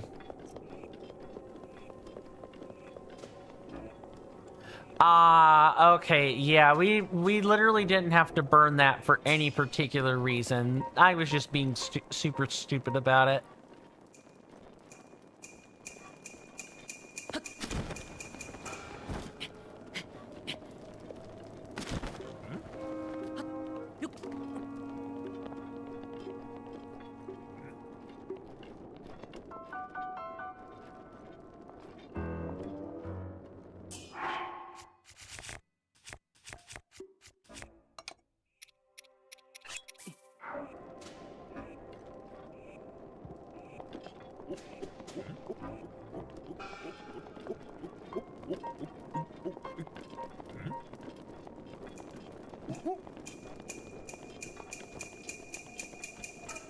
Okay, this feels like a clear trap to me.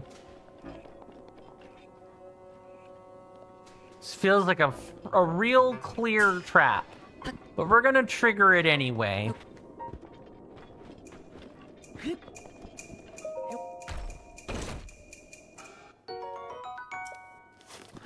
Okay, it's not a trap, but it is a scam. It's not a trap, but it is a scam.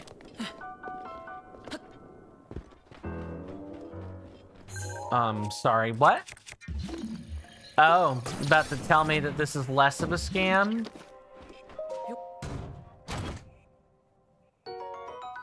I suppose so. Maybe I should keep my eyes peeled for metal chests then.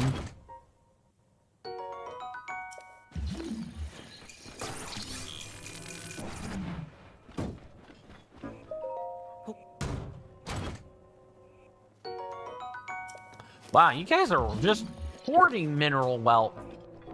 Ah, enough mineral wealth to color the United States absolutely pink.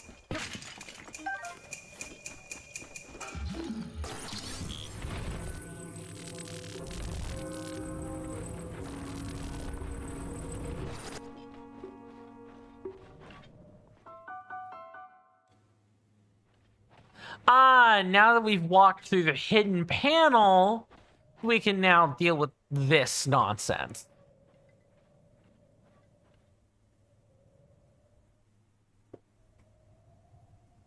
I'm familiar with the namesake boss of this, hey. Hello. Never mind. Nope. Who the heck are you and what are you doing in my napping spot? Wait a minute. That thing on your hip, could it be a Sheikah slate? If it's a Sheikah slate, then that means, yeah, it's you. You're that Link guy I've been looking for. What luck. My scouts are out in the field looking high and low, but you just wander into my hideout. Oh, excuse me. I haven't introduced myself yet. I am the leader of the Yiga clan. The strong, the burly, the one, the only. Master Koga. Now prepare yourself.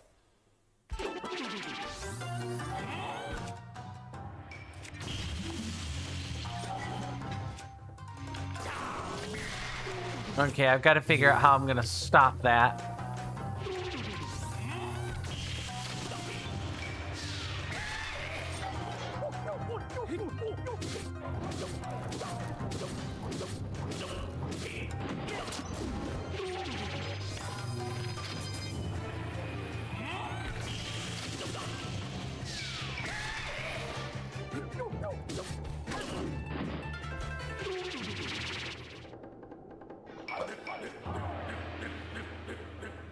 Cheater. Hex cheats. Hacking. No, not actually, but...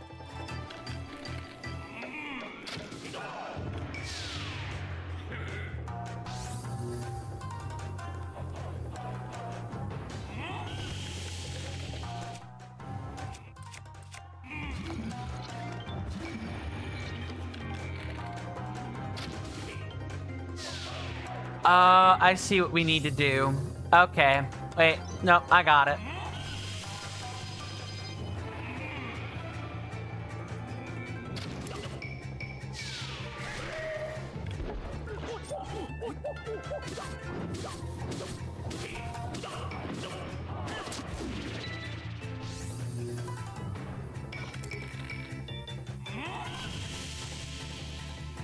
You gonna do a fake out of some kind, Mr. Koga?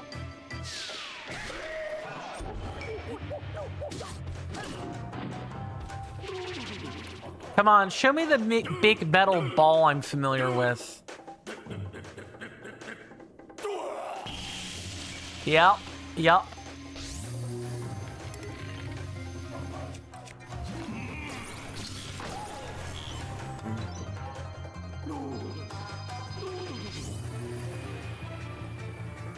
What you conjuring?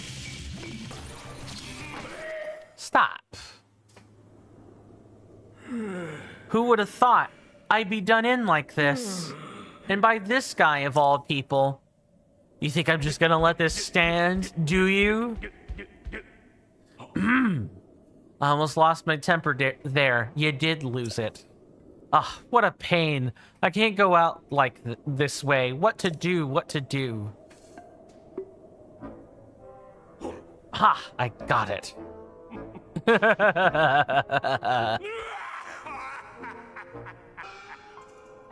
What a cackling idiot. I need to bust out my serious moves, a secret technique taught by my father's mother's father. It will destroy you. What are you? Oh my god. This is the boss that doesn't know when he's beaten. What?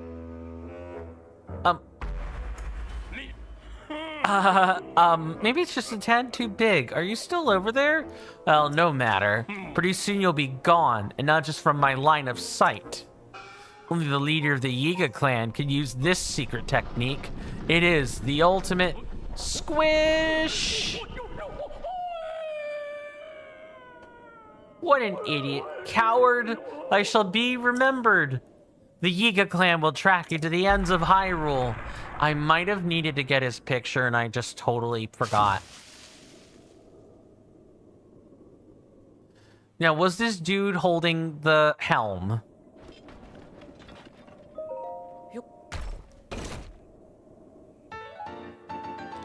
A precious Gerudo heirloom reclaimed from the Yiga. It has the power to withstand Naboris' lightning.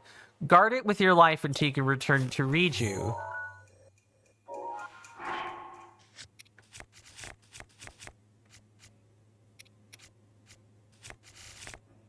Okay. So now, we bring this back over to the shrine, and then we can, oh,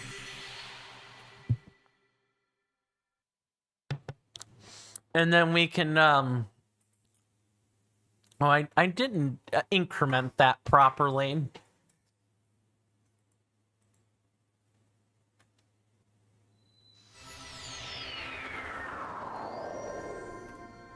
There we go. That'll fix the counter.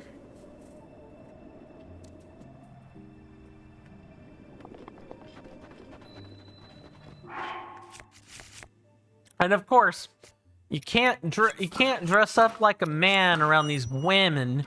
You gotta dress up like a whammon around these women. Easy. Thank you.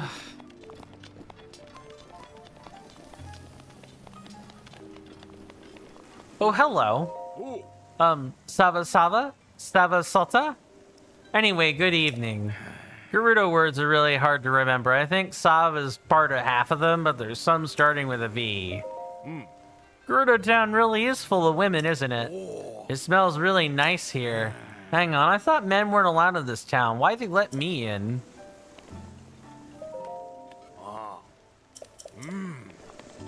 Because you're a Goron and no one can tell a difference.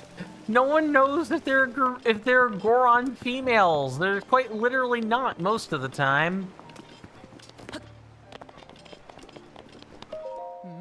You've got permission to enter the chief's bedroom? Who are you?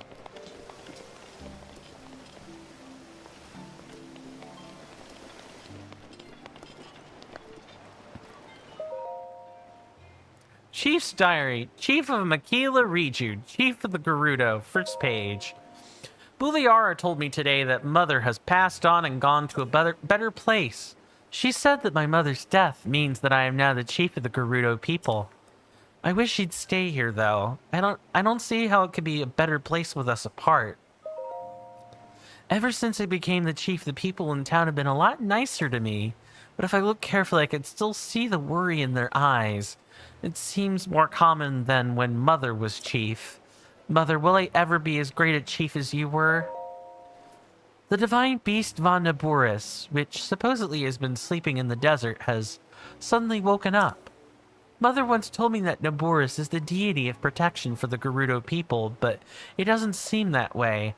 I plan to investigate tomorrow. I have to find out more. Having investigated divine beast Von Naboris, I can say that if it came to Gerudo Town, we'd be helpless. When I drew close to it using my wonderful Sandseal Patricia, I was driven back by a sandstorm and lightning. I turned Patricia toward home, but a monster spooked her and she fled directly toward Naboris again. The next thing I remember is Buliara standing over me, her face full of worry. Ever since I went to investigate the divine beast, Buliara has made a point of never leaving my side. Even now, with such a valuable heirloom stolen by thieves, she refuses to tear herself away from me for even a moment. She takes all the blame for the theft, however. Nothing can change her mind about being responsible. Meanwhile, I can't help but feel that the theft happened because I'm not yet ready to be chief. The soldiers search tirelessly trying to recover the heirloom. No one says a word about my leadership, but they must be thinking how powerless their chief has proven to be. Thanks to the tireless efforts of my soldiers, we've located the thieves' hideout. They definitely aren't common criminals, though. We haven't been able to get anywhere close to the place. To think that the Thunderhelm is right there, yet we can't take it back. Mother, Lady Urbosa, please give me your guidance. I like it in the sea of normal, like, furniture. We've got these, like, plush dolls in there as well.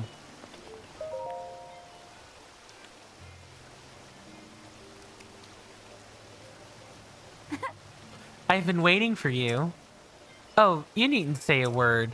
As the chief of the Gerudo, I can sense the power of the heirloom flowing from you. I know that you've succeeded. I am, as you have no doubt noticed, still but a child. The people look on me with nothing but warmth in their eyes, but even this brings me some pain, I must admit. I've tried so hard to be worthy of their love, to be a worthy chief, and to prove to myself that I was worthy too. When my family heirloom was stolen, I felt as though a shadow had fallen over me. Yes, your arrival in the midst of all this must be the work of Lady Urbosa. Now, please give me the helm.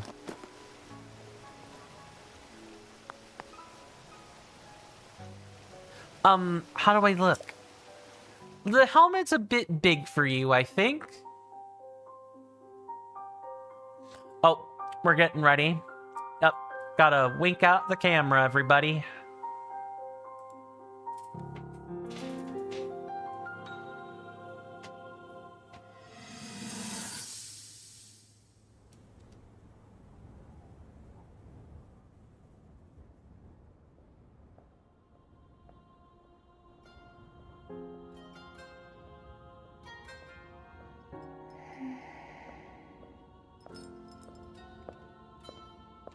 Ah, well, you certainly got here fast.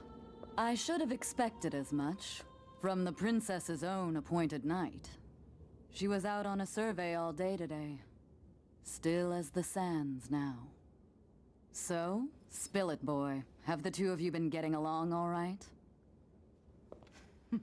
It's okay, I know. Your silence speaks volumes. She gets frustrated every time she looks up and sees you carrying that sword on your back. It makes her feel like a failure when it comes to her own destiny. Don't worry, it's not like you carry blame in any of this. It's unfortunate. She's put in more than enough time. Ever since she was a young girl, she's gone through rigorous daily routines to show her dedication. She once passed out in the freezing waters trying to access this sealing power. And she has nothing to show for it. That's the motivation driving her research. I'd be doing the same thing. She really is quite special. You be sure to protect her with your life. It's quite the honor. The night brings a chill. It's probably time we take her in. Or...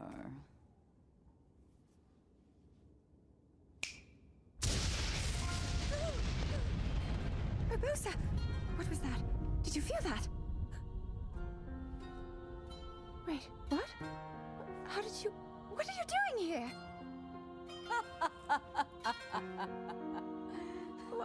What's so funny?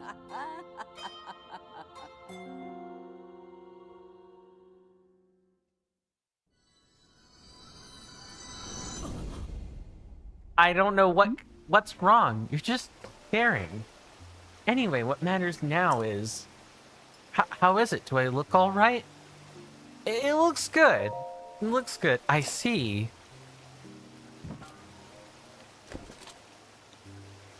The threat Divine Beast von Naboris poses has only grown since we began searching for the heirloom. I believe that Gerudo Town itself may be in danger before too long. As a chief and as a Gerudo, I must find some way to stop that thing before it threatens my people. Will you help me? Of course. Who would have thought? Just before such a momentous battle, hearing a simple, confident pledge of support from you would be what puts me at ease. I'll head out now. Let's meet up at the lookout post south of town. There's only one way to get close to Naboris, and that's with the help of a sand seal. The lookout post isn't too far from town, but you should take a sand seal there. You could get some practice in that way. I'll be there waiting for you with my favorite sand seal, Patricia. Yeah, we're gonna be sand surfing, everybody. Still, it really is a little big. Look, I didn't want to be the one to broker that to her, or break the news that it's a bit big, but you know what? She found that out on her own. I'm happy enough with that.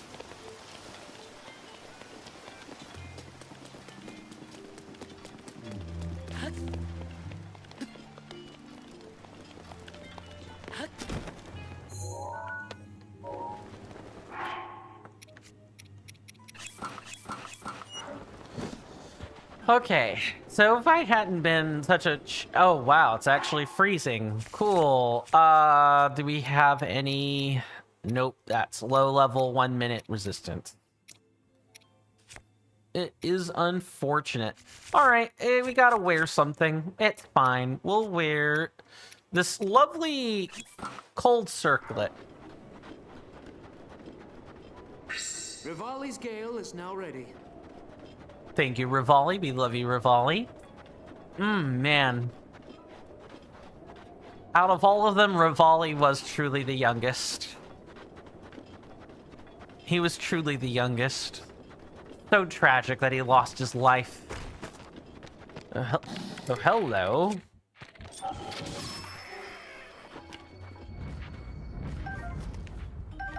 No, get that strengthened Liesel crap out of here. I do not need that, thank you. Let's save that for a chest item.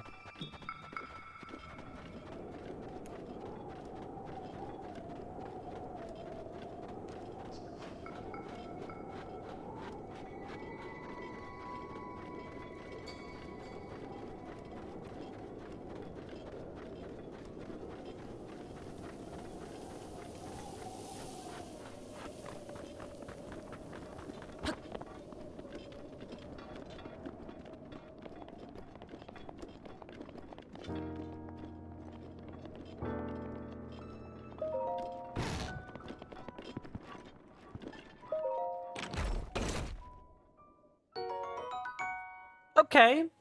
This Gerudo-made bow is popular for the fine ornamentations along its limbs. Designed for hunting and warfare alike, this bow is engineered to strike distant targets.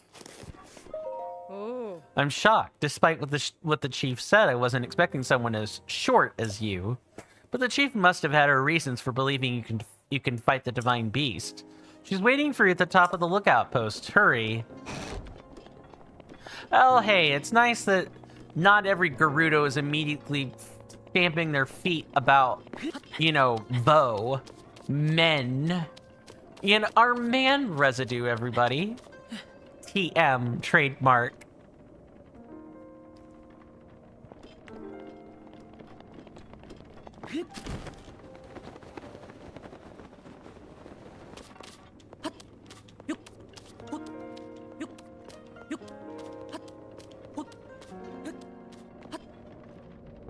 All right, Riju.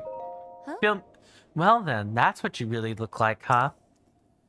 With Vo banned from town, it's not very common for me to see someone like you. What a sight. Divine Beast von Naboris is pretty intimidating. If we want to get close enough to use that thing, we'll need to use sand seals. Are you ready? Oh, Feeling confident? Good. Let's get going then. First we use the sand seals to get in really close to that thing. I'll take the lead. I'm counting on you to shoot at its feet with bomb arrows.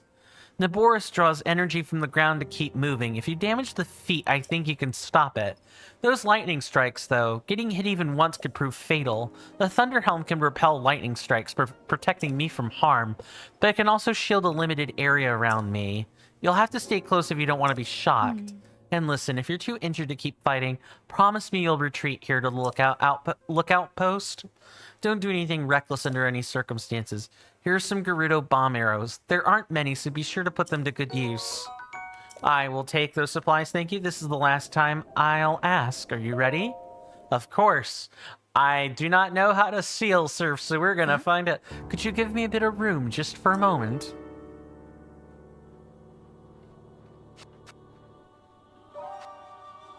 My name is Riju, descendant of the royal line and leader of the Gerudo people. With the power of the heirloom passed down to my family, I shall calm the divine beast Van Naboris. Ancestors of the Gerudo, answer my call. Aid me in this task.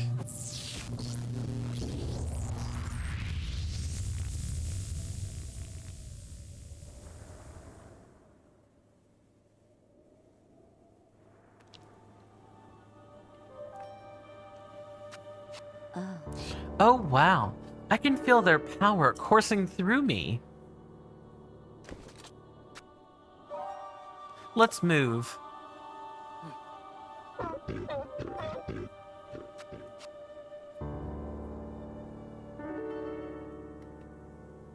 Lady Urbosa, please grant Link and me your protection. Sure.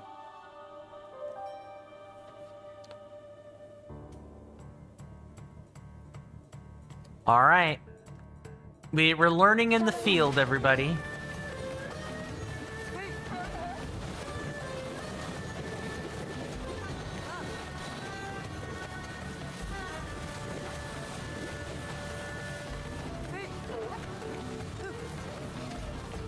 Okay, the controls are a little unwieldy.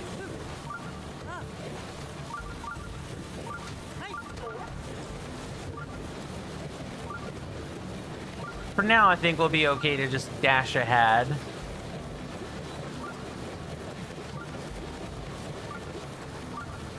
Oh, I'm controlling the seal. That's what it is.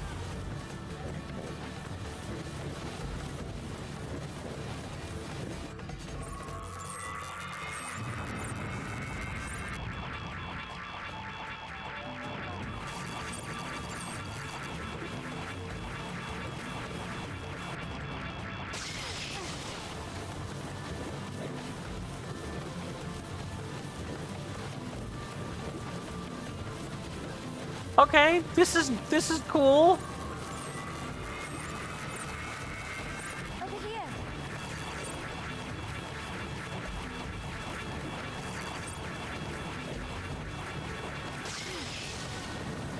It's right where we want it.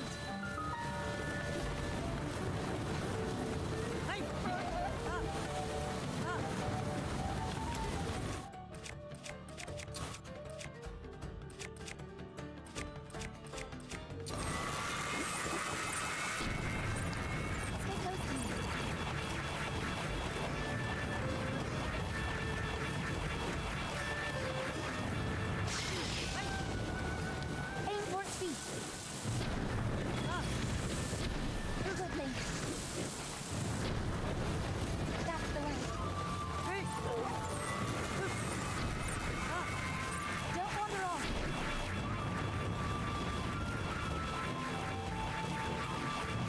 Wait. Link, now.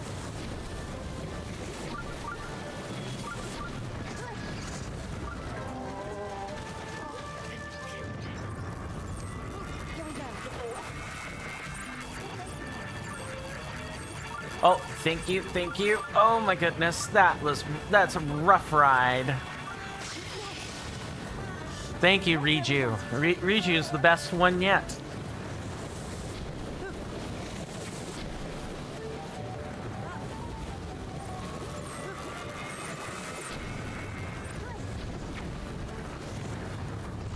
All right.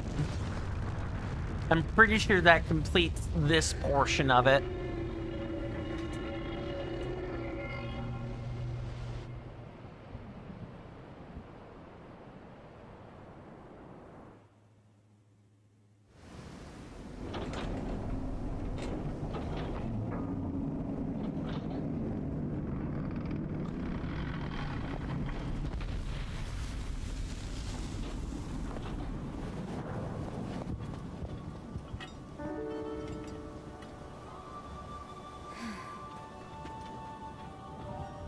Unfortunately, I cannot appease Naboris on my own. I have no choice but to entrust the rest to you.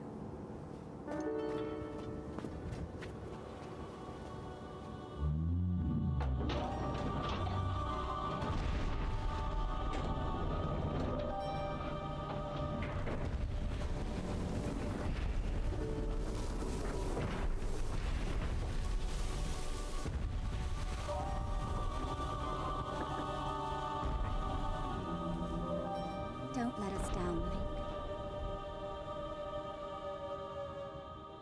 This is it, everybody. This last divine beast. Now, I do intend to push until it's done. I want the remaining episodes to be, you know, like wrap up. But until we get there, I do need to manually run ads now. Travel gate registered to map. Right.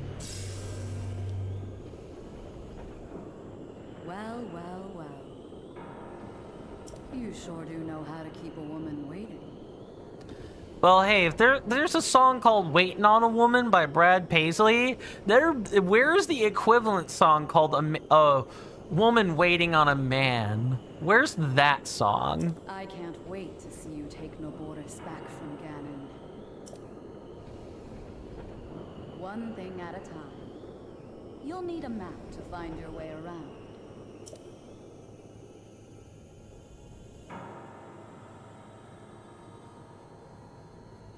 And then after this, we've got the DLCs to do, everybody. Head over to that guidance stone over there. Sounds easy, right? It's not. I hate pausing it like this, but if I don't, we're gonna have issues. So we're gonna go ahead and take a break here. I want to thank everybody for hanging out with me. This will probably take about an hour, maybe 90 minutes if I'm a little bit unlucky. Especially since I don't really quite know what I'm doing. But, you know, after this again, what'll be left over are DLCs, grinding for armor, and so on. Like, we're coming up on the end, everybody. And I can't wait to bring Tears of the Kingdom to you. But we gotta get through this first. We do take 3-minute commercial breaks here. I usually run them manually, but we're going over today. So all my timers are already turned off and everything. So if I'm going to push past my timers, I need to manually run these. I do recommend taking stretch breaks. You know, everybody feel free to grab a drink, a snack, or what have you. You know, kiss a loved one, tell them you love them. You know, check in with the kids, all that fun stuff. But thank you sincerely for 48 episodes of your company. I really appreciate that. This is one of the longer series, and Tears of the Kingdom will be just as long, and I can't wait to show you guys that, but gotta take that commercial break.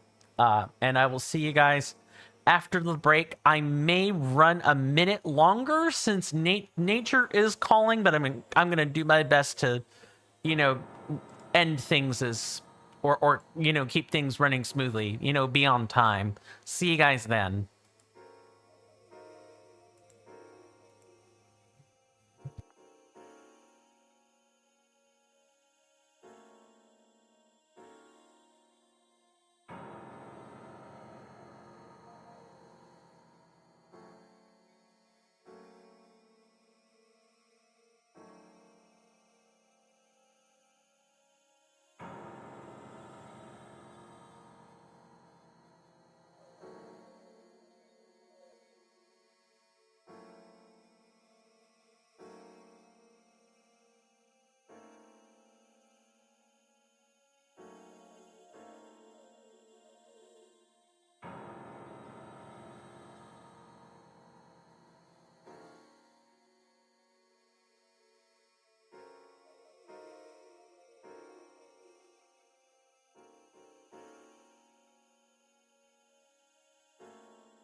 Okay, sorry about that. I am back.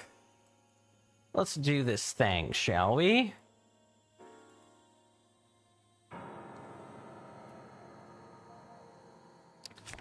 And we don't need to be stealthy in here. Instead, what I'm going to do is something a little bit unorthodox. We're going to put on some shock resistance. But then also, beyond that, we are going to go find ourselves a fairy fountain.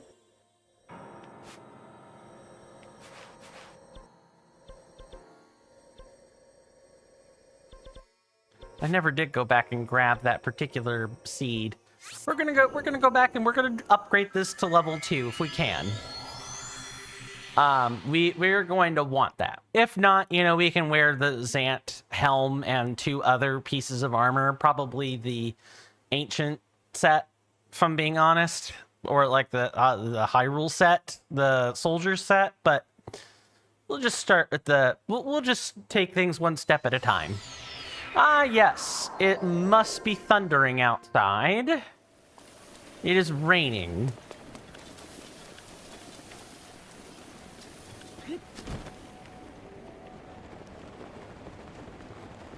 I think that having having something that is electric proof or, you know, shock proof will really help us out.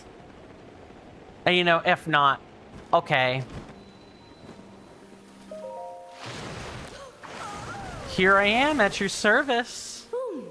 You've come here again. Let me see your clothes. I can greatly enhance your clothes. Yes. Chew jelly. Yeah, I would like to do that, please.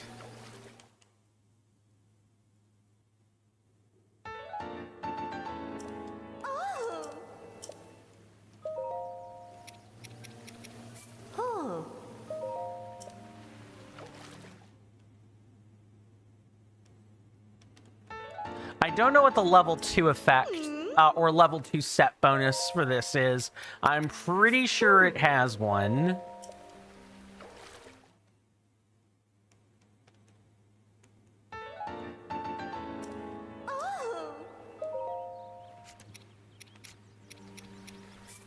Oh, Volt Fruit? Oh, do we have enough for that? We have just enough for Volt Fruit.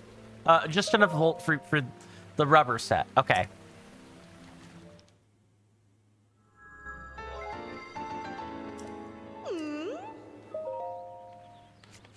What would I call... Would this be like the Hylian armor set?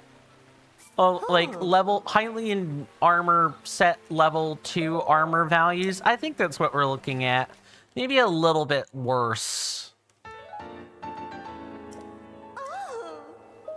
Yes, yes. I would like to boost this, please. Although, hold on. No, no, no, no, no. And gone. No, hun, I need you back. Come on.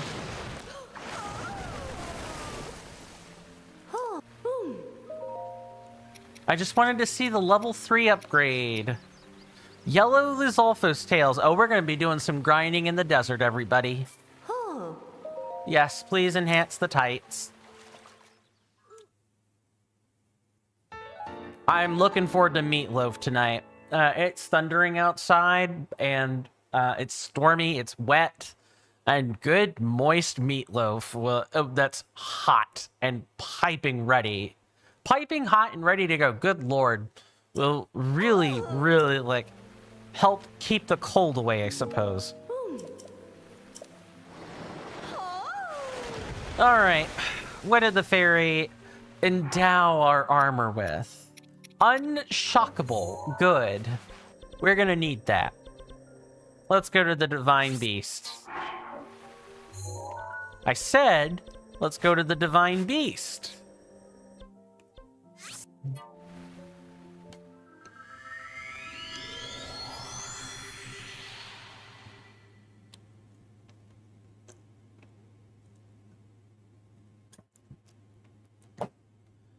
Oh, and then after that, we've got a whole bunch of extra planning ahead of us. I really can't believe we've come this far, and this is the furthest I've come as well.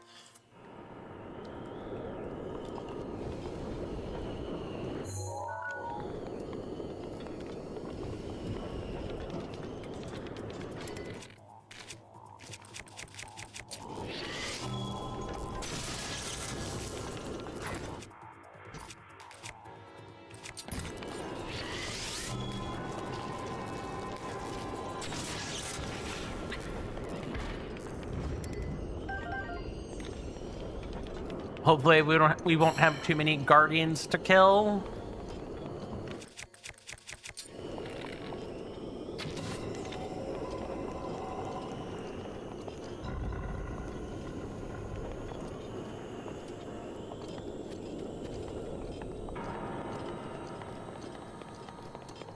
Okay. So it looks like we've got a central hub of sorts.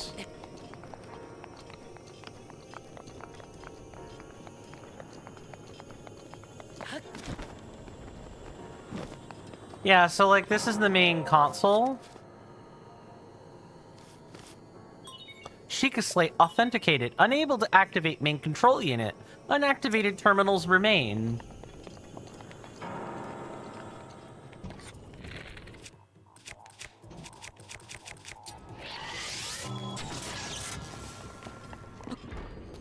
No, no, no. That's strictly not necessary. Thank you, but no.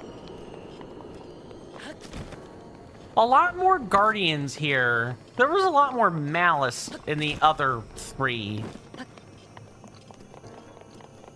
I'm gonna presume this is the chamber she's wanting us to utilize.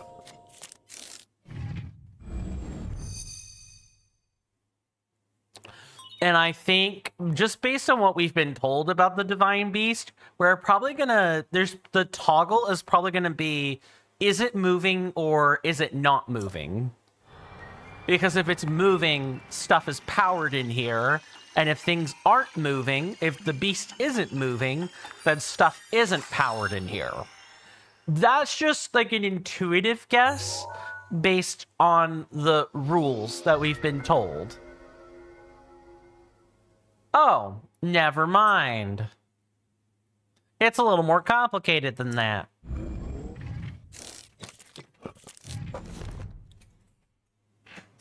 Good work getting the map of the Divine Beast.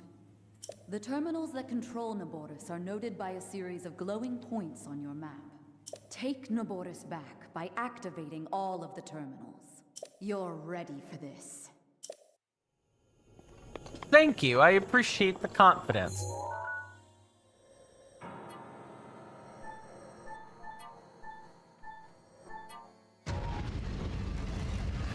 Oh, we're rotating internal sections.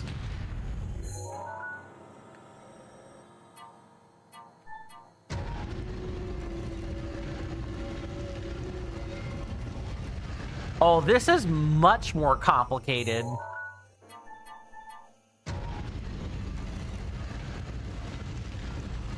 I mean, we can only cycle them in one direction, but it's still bad.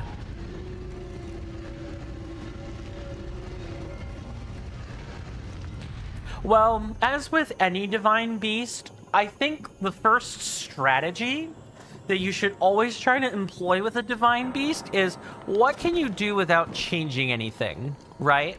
What can you do while not changing anything? You know, keep it simple, keep it straightforward. What can you do while doing nothing?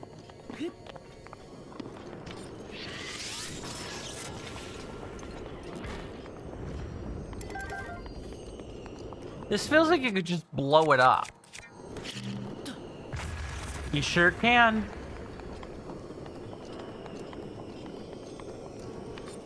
I see you over there.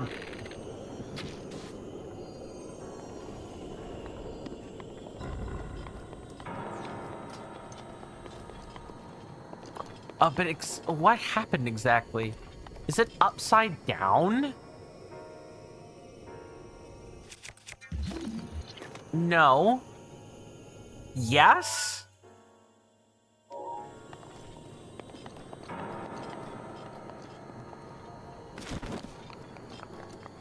unsure.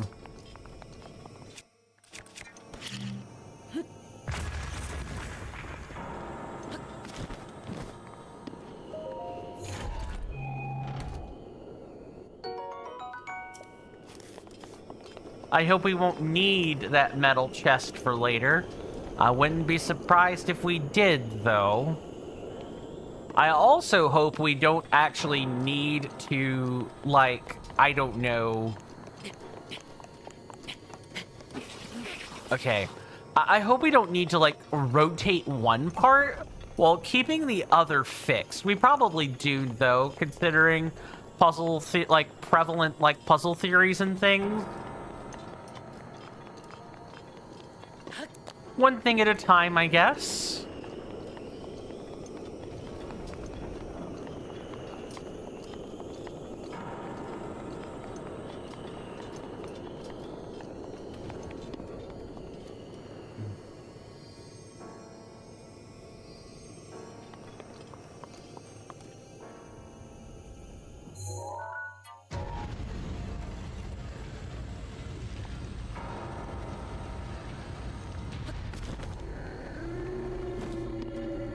Okay, and then rotate this again.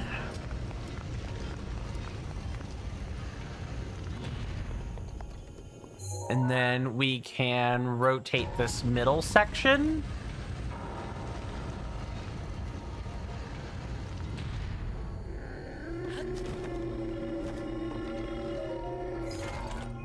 We need to do this for all the chests anyway.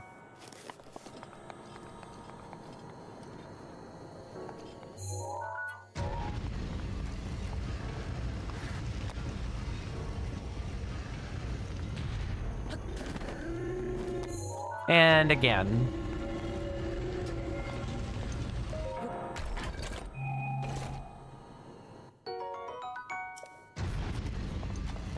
Hey, we needed a replacement bow anyway, so this works.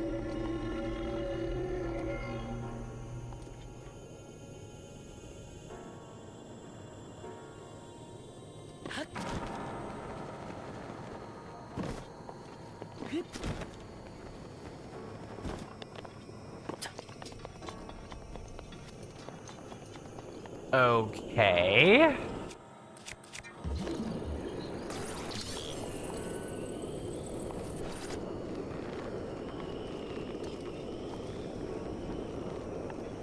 What do we do with this?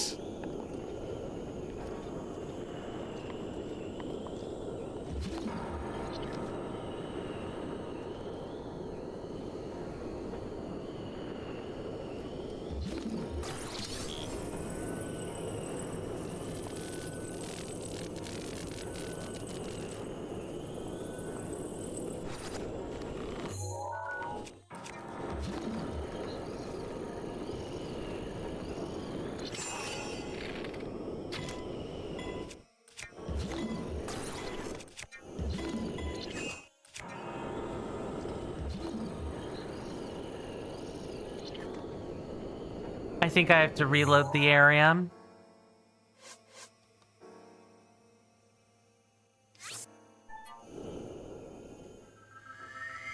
Yep. I hope I didn't just bork that, like, forever.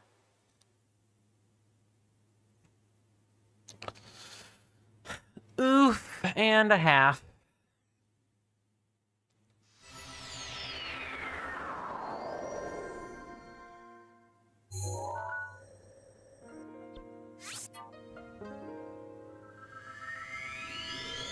And I'm not exactly making great time, but that's just because, you know, we're trying to get the chest all sorted out. There's got to be like a different, better, perhaps easier way to do it.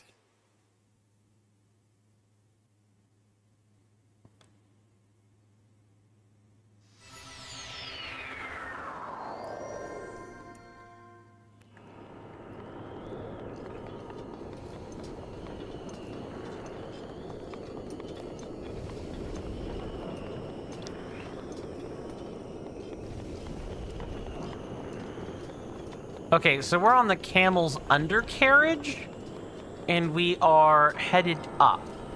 Makes sense.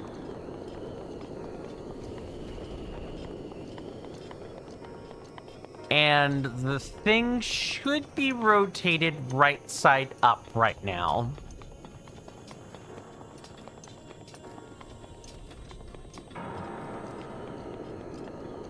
Okay, so how do we get this?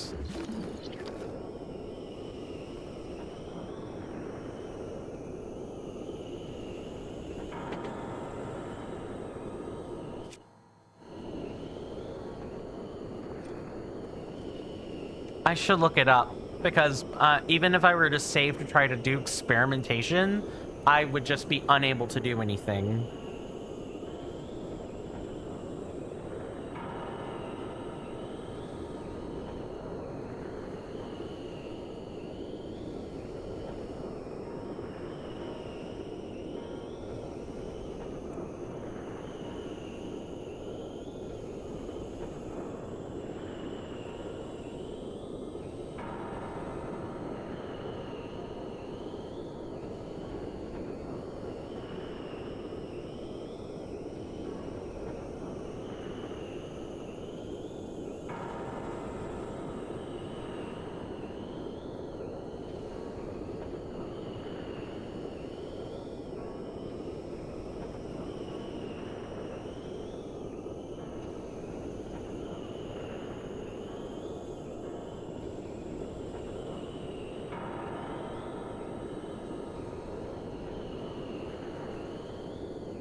Okay, let's see if this works.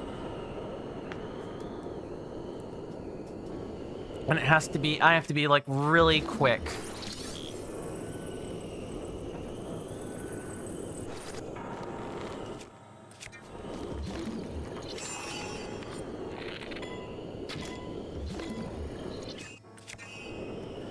Oh, okay. Nope, I know what my problem is. Yep. I need to not stop stasis. I need to let stasis tick down. Okay. Nope, got it.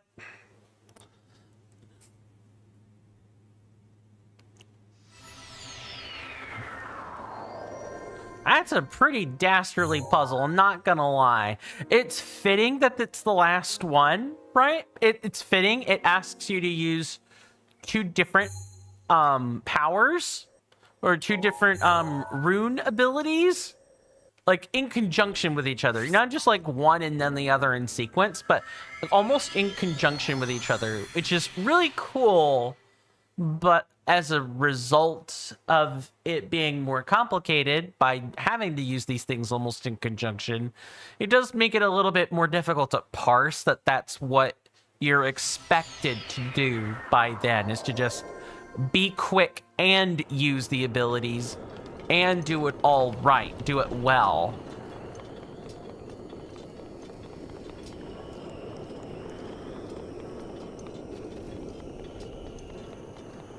All right, so let's try this again.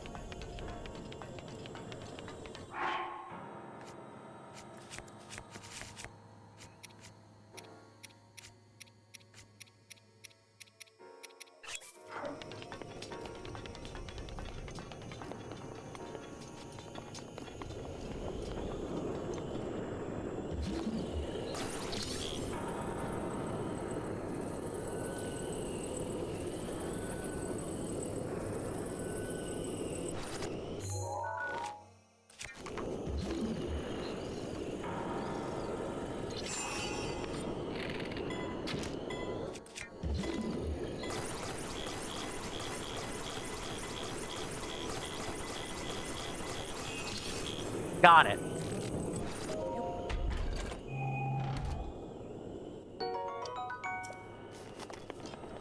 I don't feel quite so ashamed about looking that one up, especially because, you know, we'd only get 1 chance at that chest. If we flub it up, and then, you know, defeat the Blight Ganon, there's no turning back. So now we can just kind of focus on doing what we gotta do.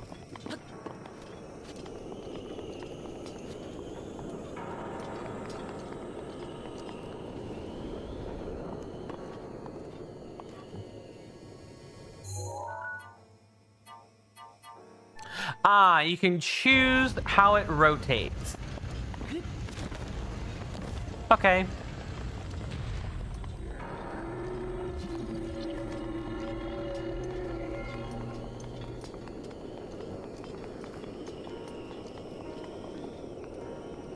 Okay. So we've got pistons, we've got like this area here.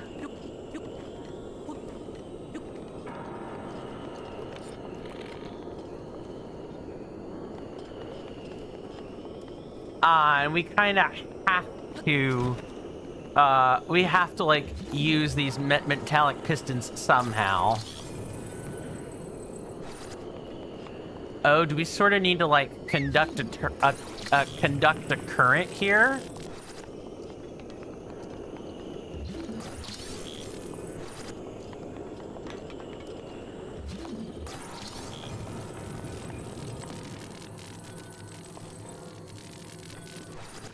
I think that's what we kind of have to do here.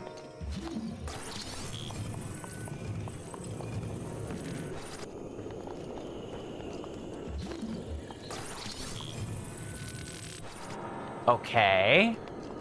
So I think I understand what the game kind of wants us to do here.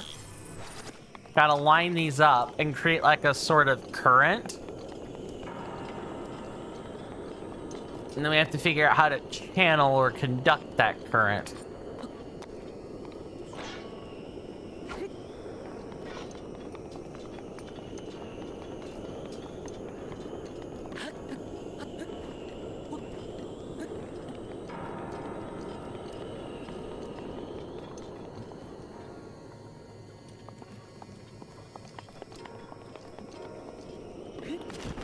Okay. We do be struggle busting it a bit.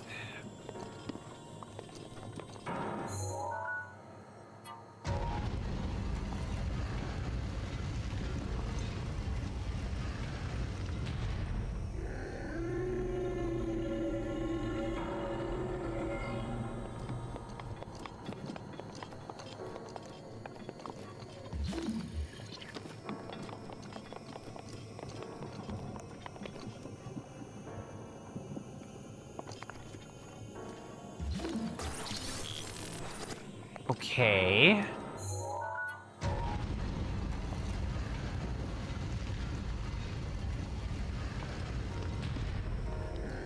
Oh no. Oh no, that's bad.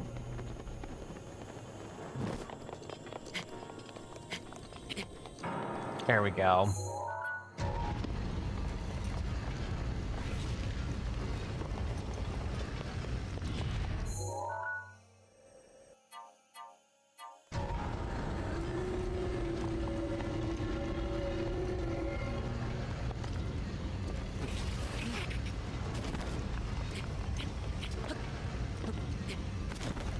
Oh, that is And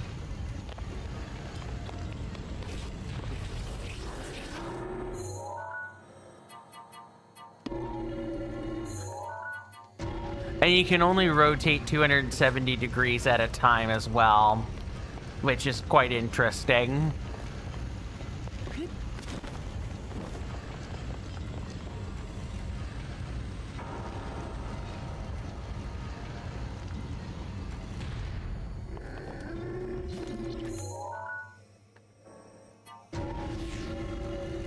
Hey there, Yahaha, I found you 98. Welcome to the stream. Good to see you.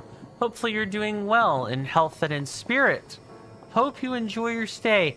Oh, I think I see what I need to do. I need to rotate this so that it is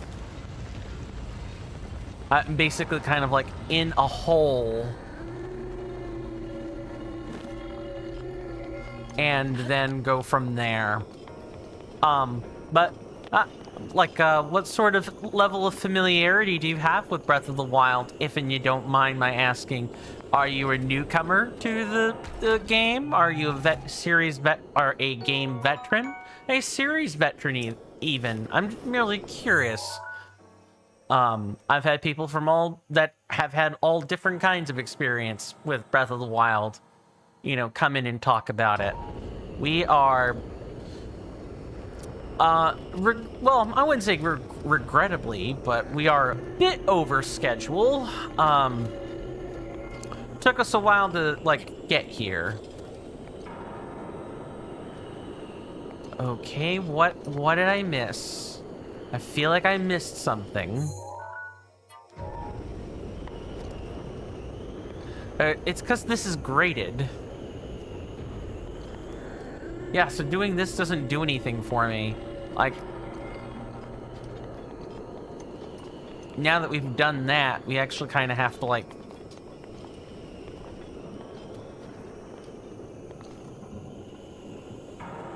do it on the other side, I guess?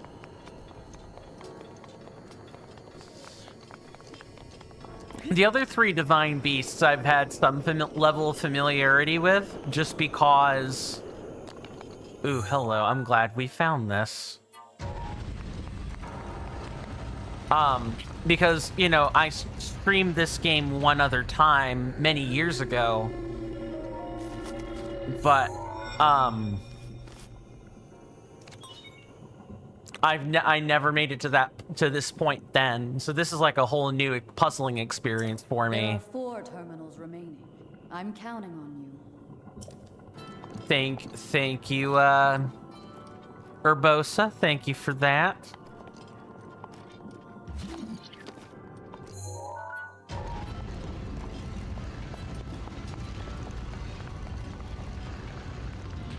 Okay, and then there's a grate here, so we basically are going to be letting ourselves back out in order to... Oh no!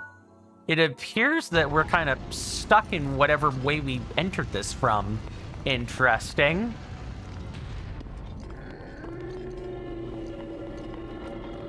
Okay, so 3 of these are...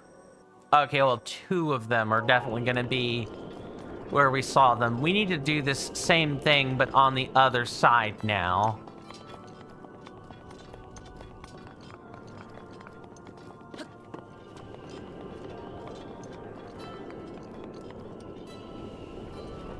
Let's see, do I have this right? Not exactly, but...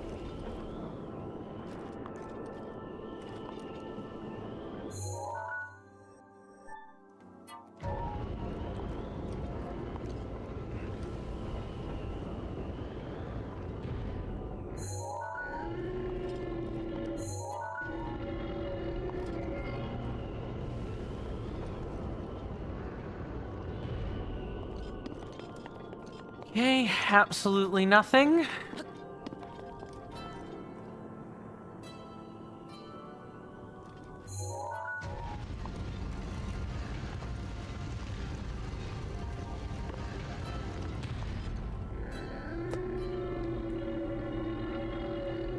Okay, there's only one of those.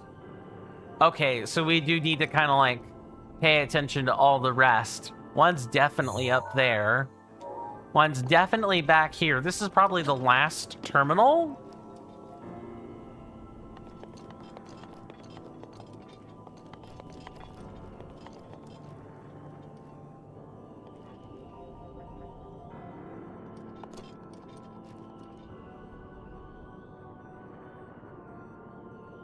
And that part's graded.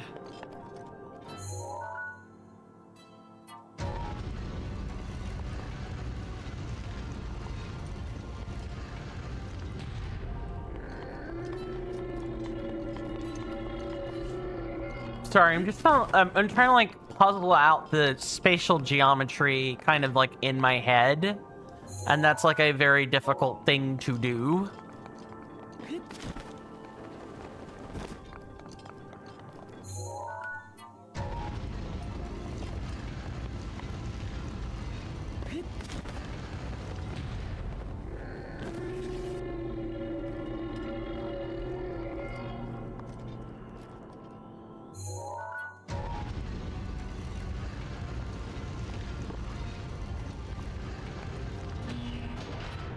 Oh, hell. Okay.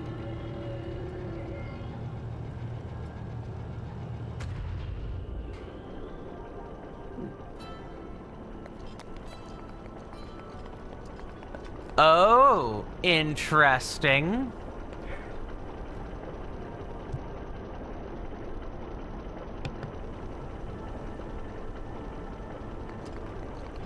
So, what happened exactly? Oh, we completed the spine. So this thing started rotating. Okay, okay, okay. And then we kind of... We can, like... go in that way?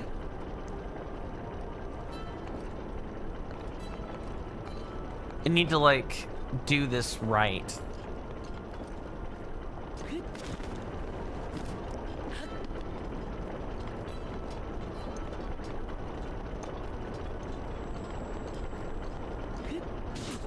Nice. Nice, nice, nice.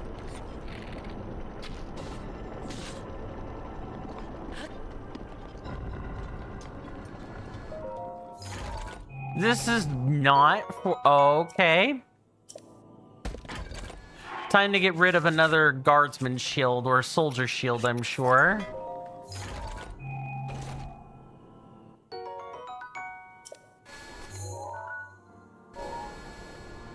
But what the heck? This is supposed to be for a terminal, right? Okay, something ain't right. Don't know what that is yet.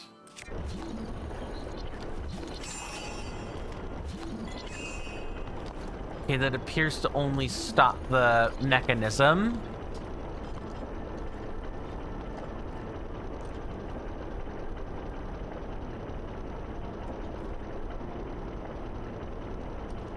Well, that particular lever arm was supposed to have,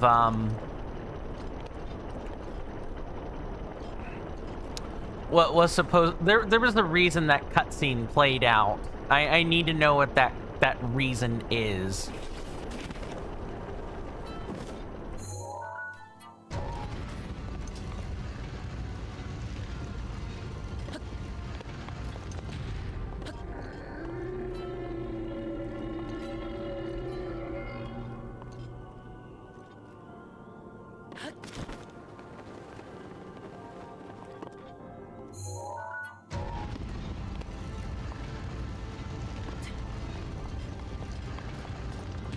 Oh, hello. Oh, there's just one underneath here, is there?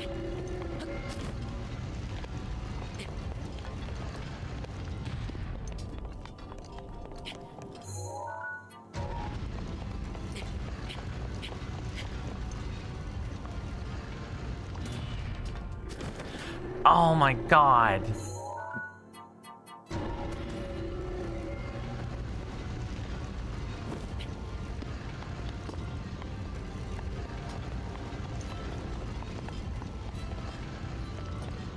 That is very frustrating. Has to be something like this.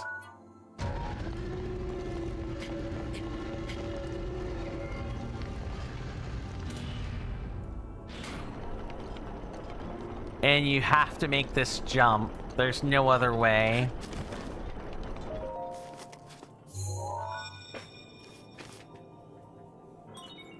There are 3 terminals remaining. Hang in there. Okay, so I do need to go resolve something outside my office, like real quick. It'll probably take me a minute and 30 seconds. I'm gonna initiate a short ad break while we're, you know, I actually, given how close it is to the top of the hour, I'll actually just initiate a full-on ad break. And when we come back, you know, we'll pick it right back up. And this gives me an extra minute and a half to, like, probably make dinner. I think that's what I have to handle outside my office, but I'm gonna find out.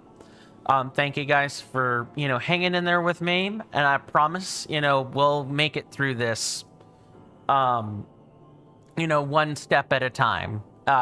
You know, no matter how long we have to sit here at the keyboard. See you guys after the ad break. Thank you so very much. And if you hadn't considered doing so and you like this content, please consider following on Twitch or subscribing on YouTube. Those really help the channel out more than, you know, I could express in words, and I mean that. Anyway, yep, see you guys after the ad break, and thank you.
Okay, sorry about that, folks. I am back.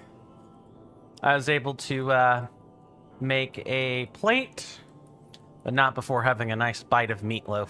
I'm gonna look forward to that once the stream is over. Yeah, so even though, like, conceptually the puzzles aren't quite that difficult, the fact that you're rotating the internal sections of the Divine Beast makes it very frustrating.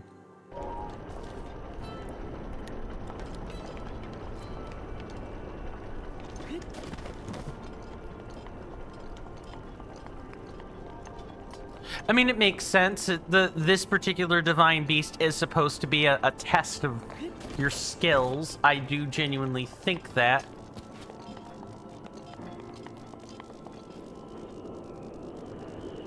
Okay, what did I do differently this time?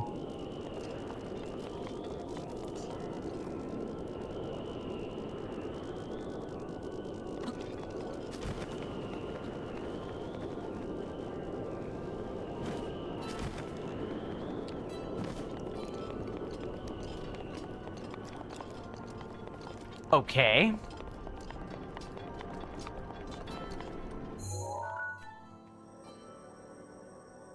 So we've got one at the head of the camel. We've got one middle section, looks like the top row.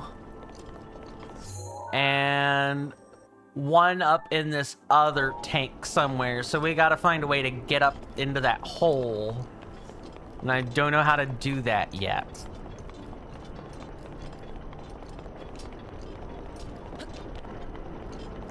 Okay, let's take a ride up through this archway and see what I can spot here.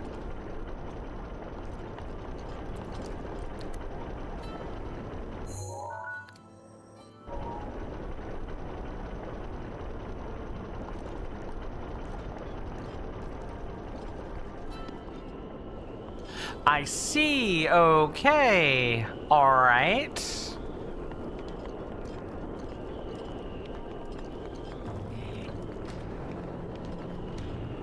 Okay, let's not do that.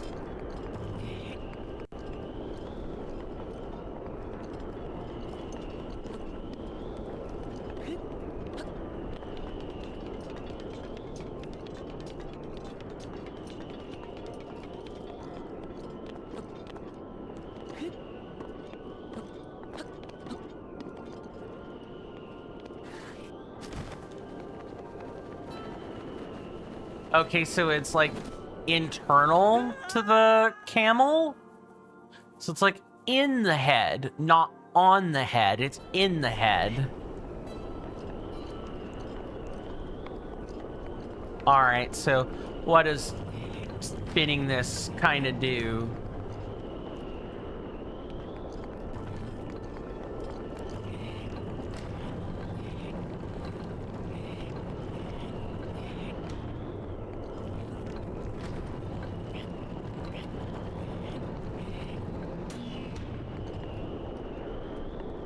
Okay.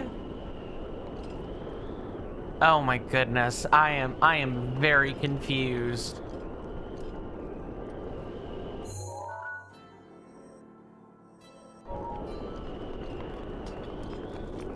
There's got to be like something internal that just changed.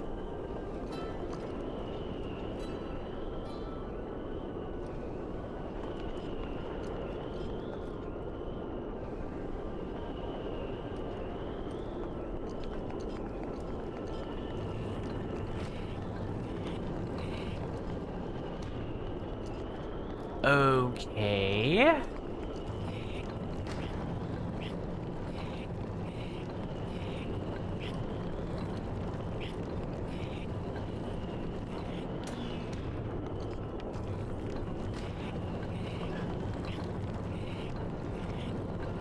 Okay, so we need to do it for both. Okay, that's why nothing was happening. That makes a lot more sense. So we're like now moving all the internal parts of the thing and not just one of the parts. Wow. What a masterclass in dungeon design. Yep.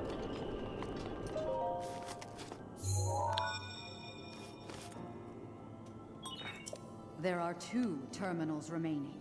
Stay focused.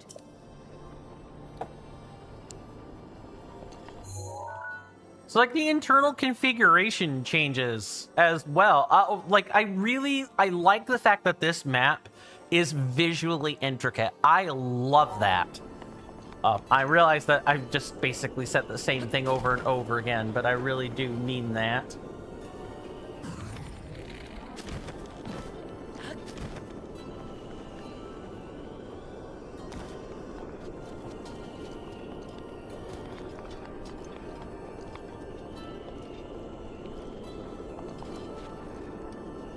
Okay, so is there like a malice eyeball somewhere?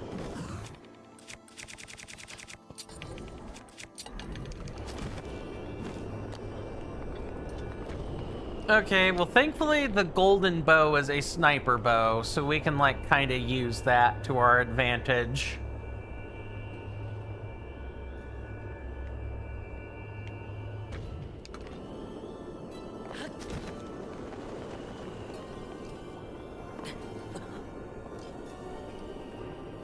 No.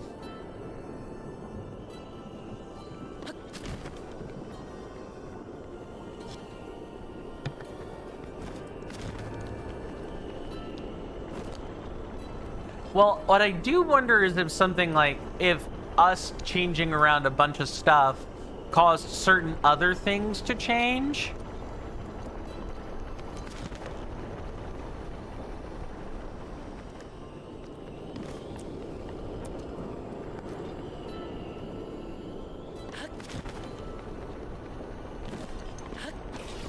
Nah, I didn't think so.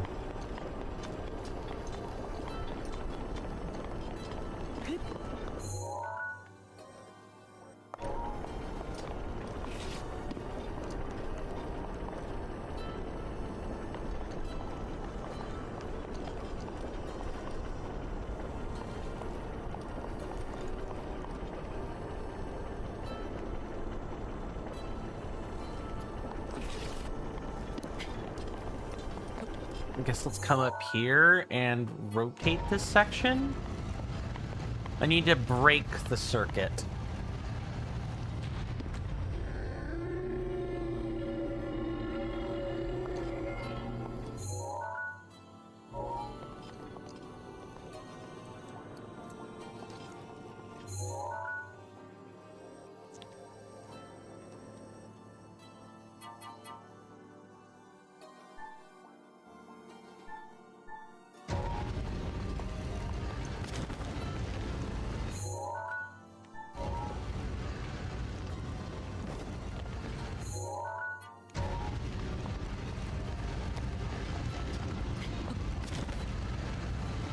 Nope.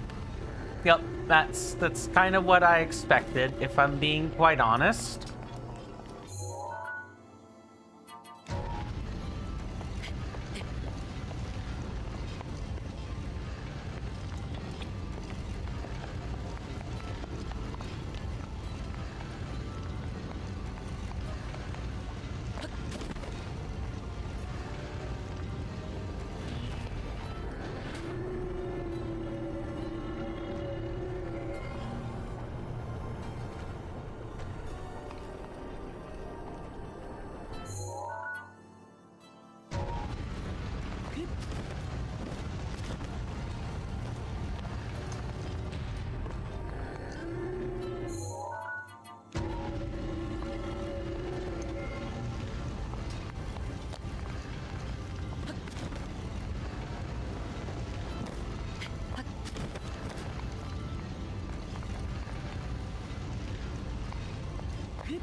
Okay, so I don't need to flip the middle segment is what I'm being told.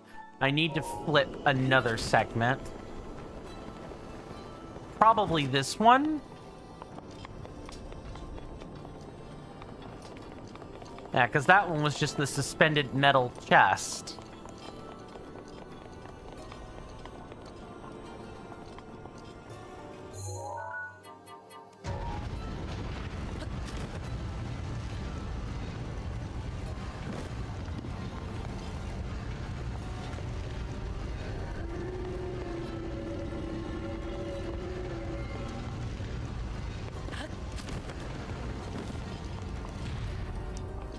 Okay, I am now utterly confused.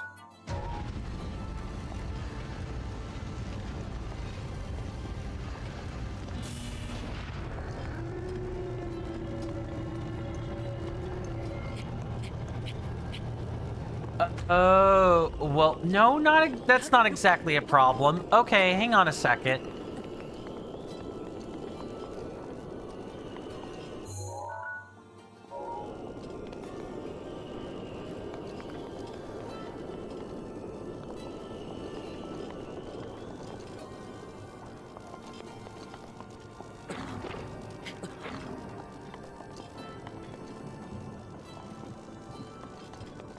So, but then we now have to break the circuit?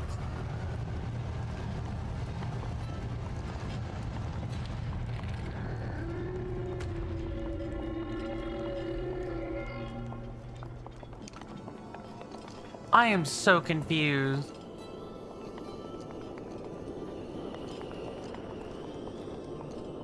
Do I have to be on, like, the edge here? Oh, wait, no. Yep. It's like this.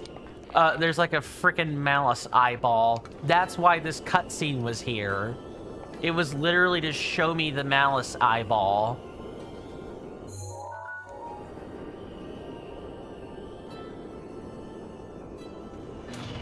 Yep.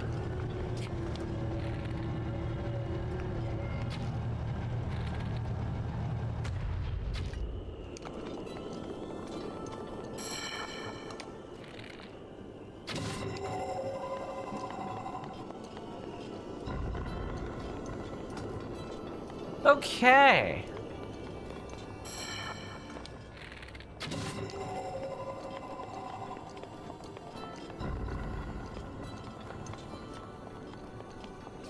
Yeah, this opens up the internal component. Okay.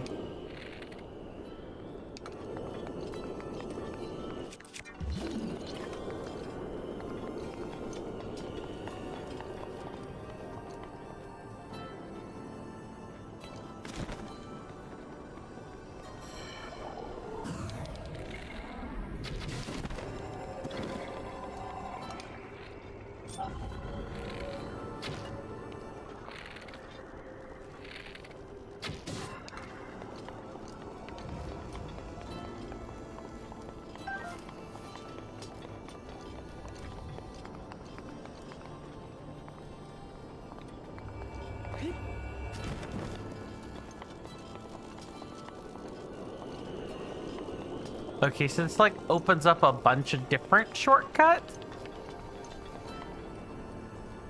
It's like weird. Okay, so now do I need to break the circuit?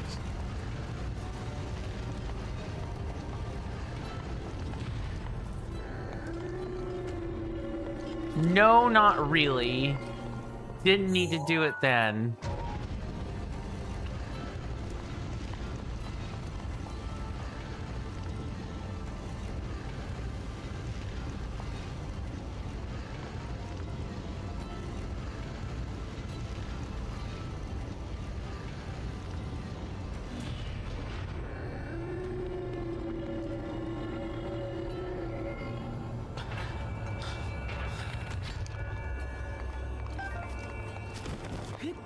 I haven't actually climbed up top yet, so maybe this will make sense to me once I do. And I'm glad I found that screw for the record there. I'm sorry, what?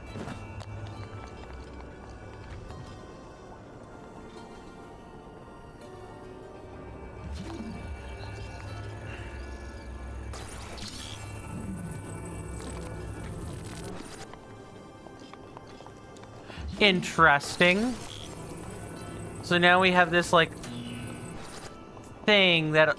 Yeah, now we have this electric orb, or, like, electric cell, basically, that we can take with us to power the devices inside the hump of the camel there.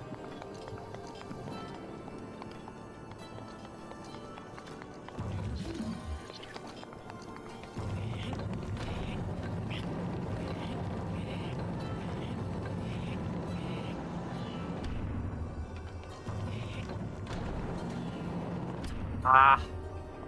Really?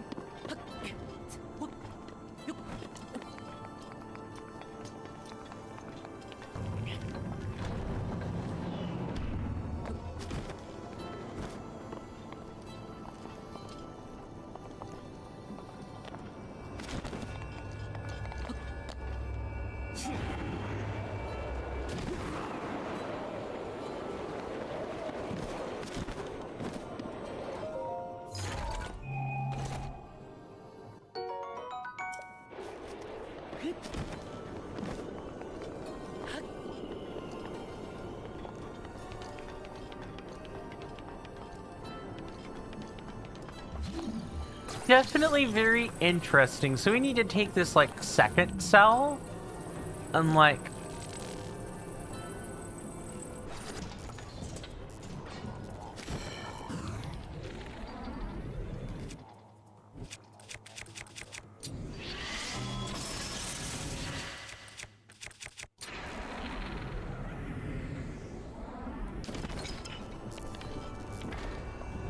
Okay, where's the mouse eyeball? Down there. All right.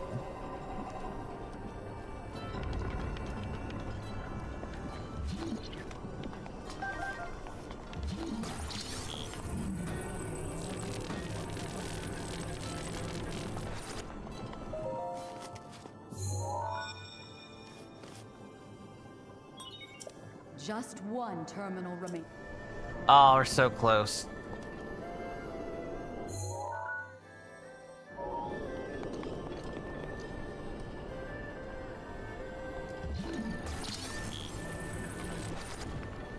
Okay, and then I think we basically... Yeah, we basically just take this with us, and we use it to power the bottom electric... Okay. Like the little electric switch thing.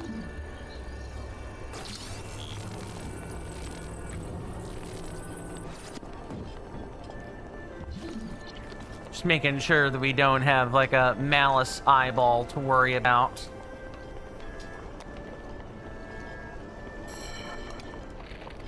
I see you over there.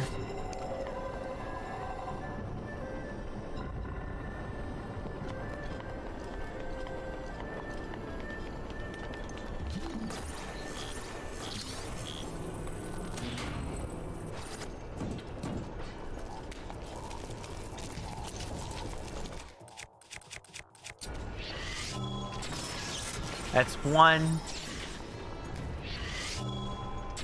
And there's the second one.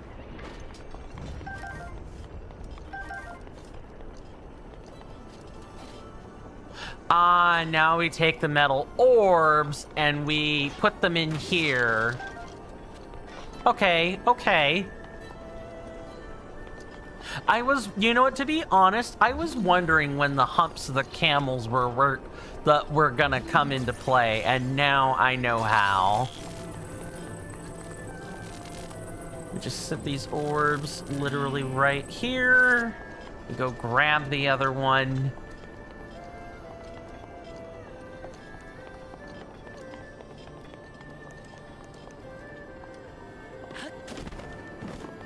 Because I don't think we can, like... Yep, there's that one. Yeah, we have no choice but to, frick. Yeah, we have no choice but to, like, wait.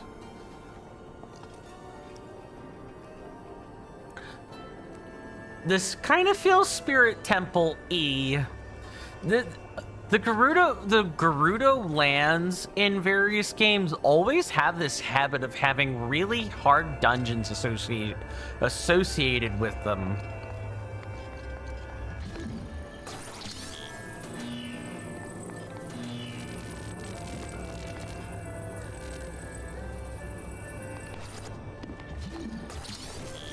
Okay, it's this one right here. Yeah, this is the last one. And then I wonder if we have to, like, turn the... Well done. That was the last of the terminals. Now, you'll need to start up the main control unit. Take a good look at your map. Head for the glowing mark you see there. You're doing well, but overconfidence can be a deadly foe.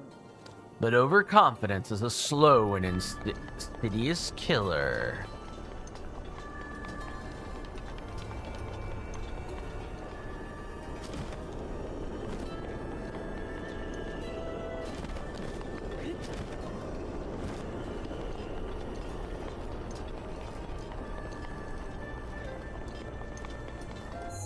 Okay, so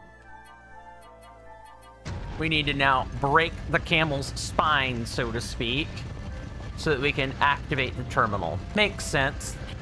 My apologies for the motion sickness, everybody. All right, we're gonna save, and then we're gonna be ready.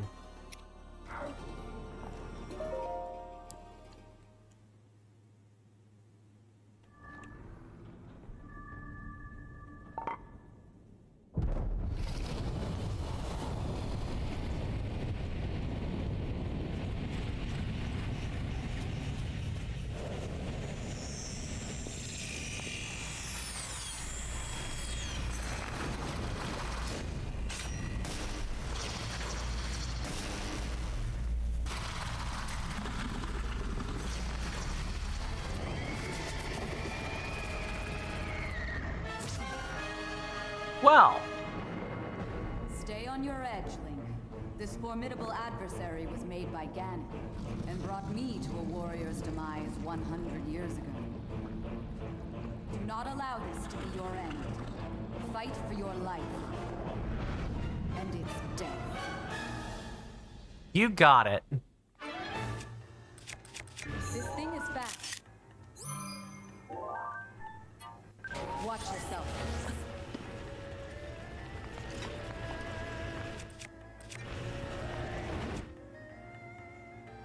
I saw that out of the out of the periphery.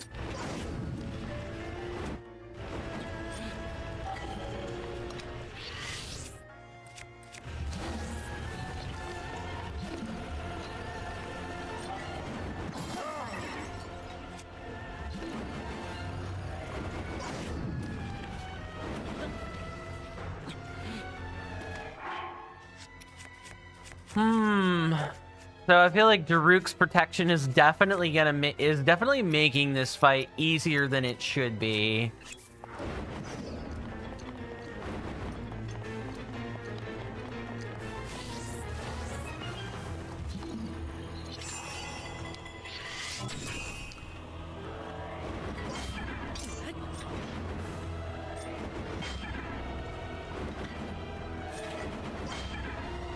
Oh, you gotta shield carry him.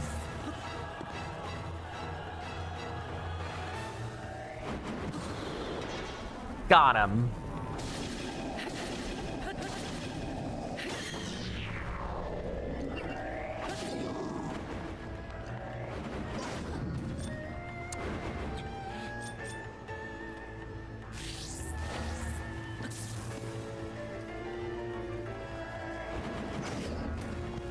Yeah, that's fast.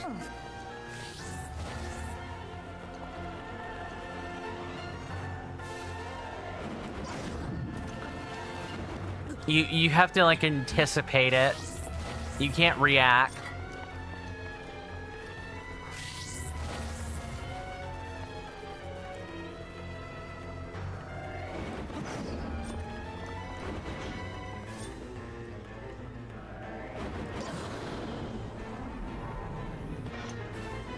Nice.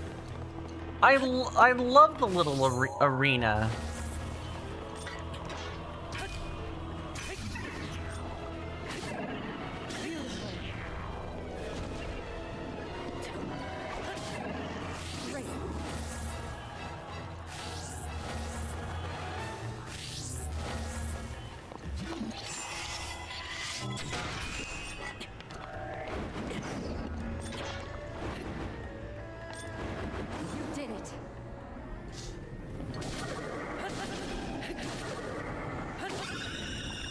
Alright, that's phase 1. I have no idea what phase 2 is gonna bring.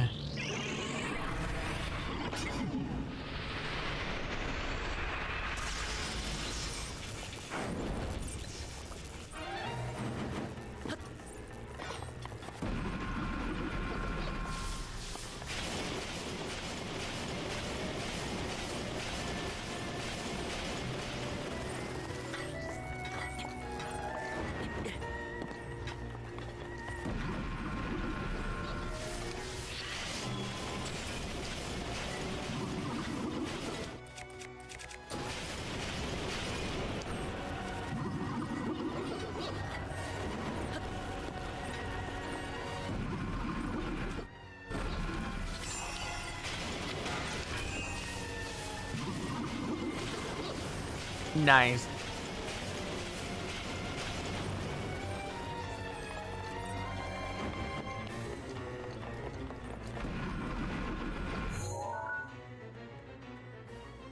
Okay, it's not like we can use that anyway.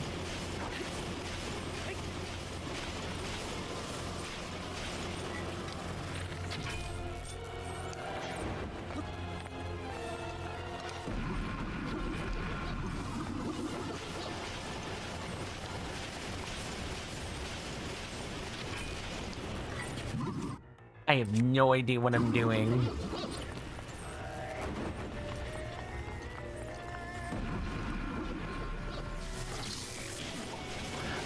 Okay, I got it.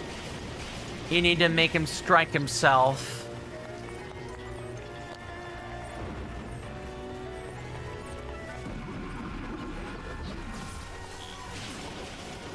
Unfortunately, they like to use the pillar you're standing next to, like... Yes, Urbosa, I know.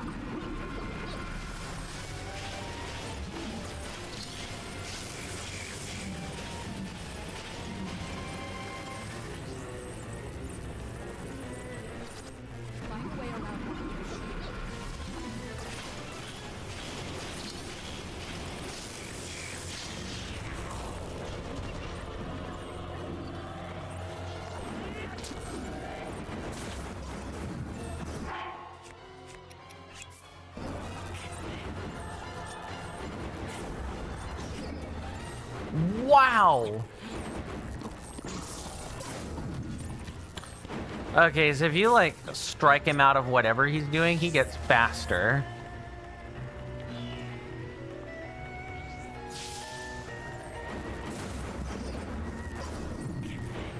You okay?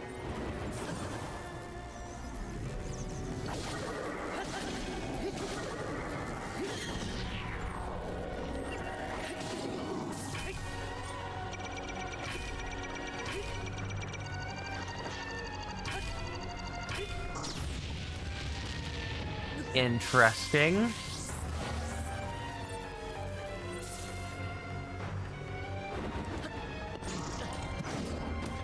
He faints? Wow, this blight is mean.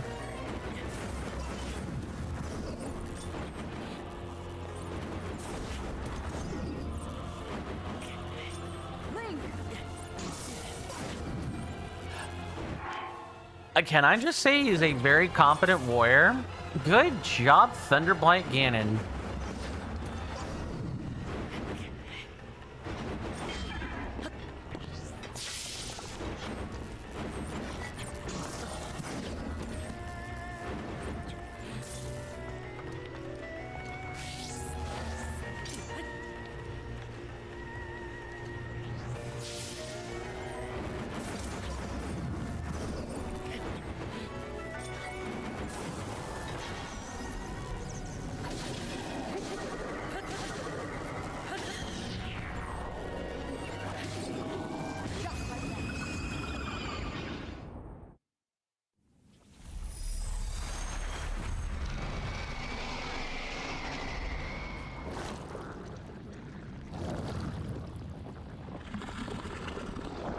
Well, ladies and gentlemen, and non-binary people, we have done it.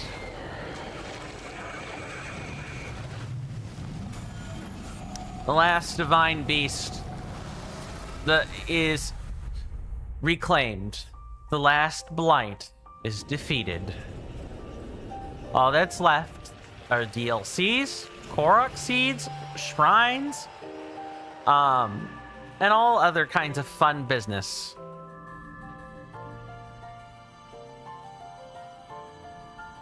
Ah, the sweet sound of success.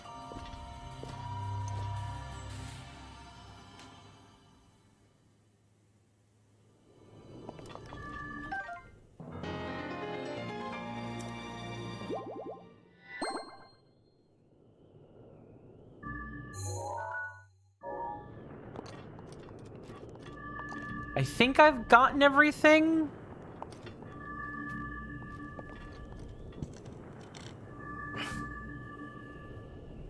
Yeah, I feel pretty confident we've gotten everything. And kind of like moved all around. There was the rope, the levitating, or not levitating, but like swinging chest puzzle. There were a couple of the ones that were just kind of tucked into the sides. And then there were the main chests. I feel like we've gotten everything. I feel pretty confident in that.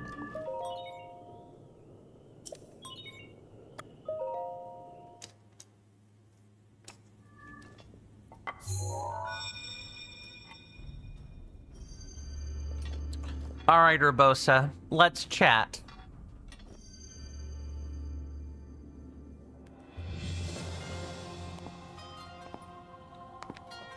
I knew you wouldn't let us down, Link.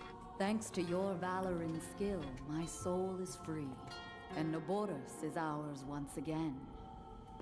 Which means that finally, we can complete what we started years ago. We Gerudo have no tolerance for unfinished business.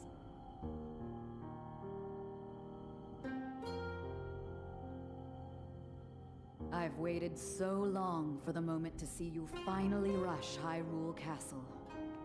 As well as for the moment when I incinerate Ganon into a pile of ash. Which reminds me, I wanted to give you a little something. Please accept this gift, which has come to be known as Urbosa's Fury. It will no doubt be of use to you.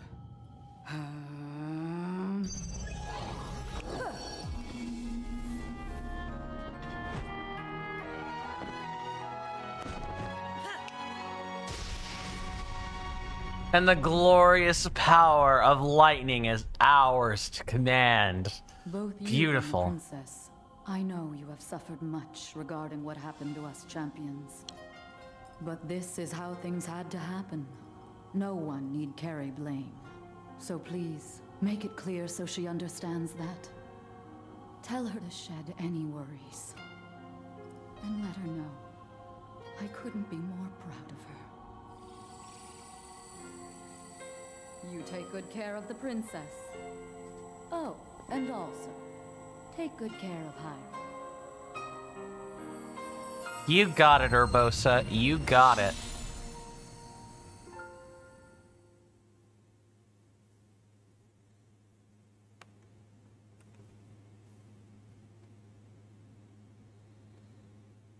And all this for some HP reduction on our first phase final boss fight. And an ending. I think.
Naboris, legend of the Gerudo, celebrated over ages. And you, who were named to honor her. You are a legend as well. Isn't that right, Naboris? The bitter essence of defeat from a century ago still sits upon my tongue. But that is now in the past. It was written that Calamity Ganon once adopted the form of a Gerudo. And that will make this victory all the more satisfying. I like that. Now I can take this personally. Once we've established a lock on that thing, it will be up to Link to keep Ganon occupied until the moment we unleash our strike. That moment is going to be so delicious. I love that. Her lines are just as good as Rivali's, in my opinion.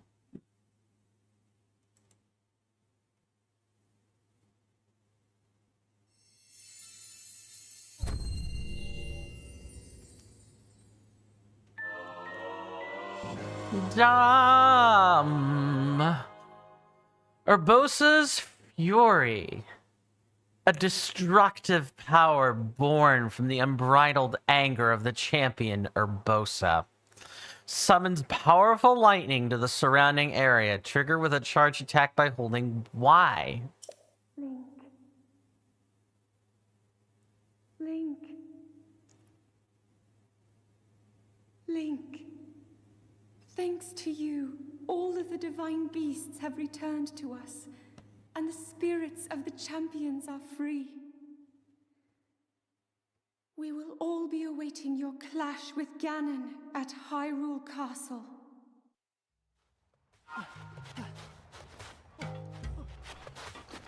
I presume you're still not going to let me in, though. Savota. Savota. Oh. At last, our chief has finally done it. The desert is once again peaceful. Everyone can safely travel across the desert without a worry in the world. Even you. Yes, you. Stop lingering around here. Get out. Traverse the desert. Go home. Yes, go. Go and journey forth. But then also go home. Savota. The chief has calmed the divine beast. The town can finally rest easy with that threat handled. I'm sure we'll see more business traffic going in and out than we have in a while, too. Which means I have to be extra diligent in keeping Vo from slipping into town with the crowds.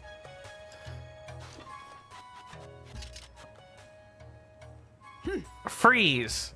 Where do you think you're going? Huh? Not into town, that's for sure. Oh my god. And it doesn't change. It doesn't change. So, if I slip into the armor in front of these chicks, does it do anything?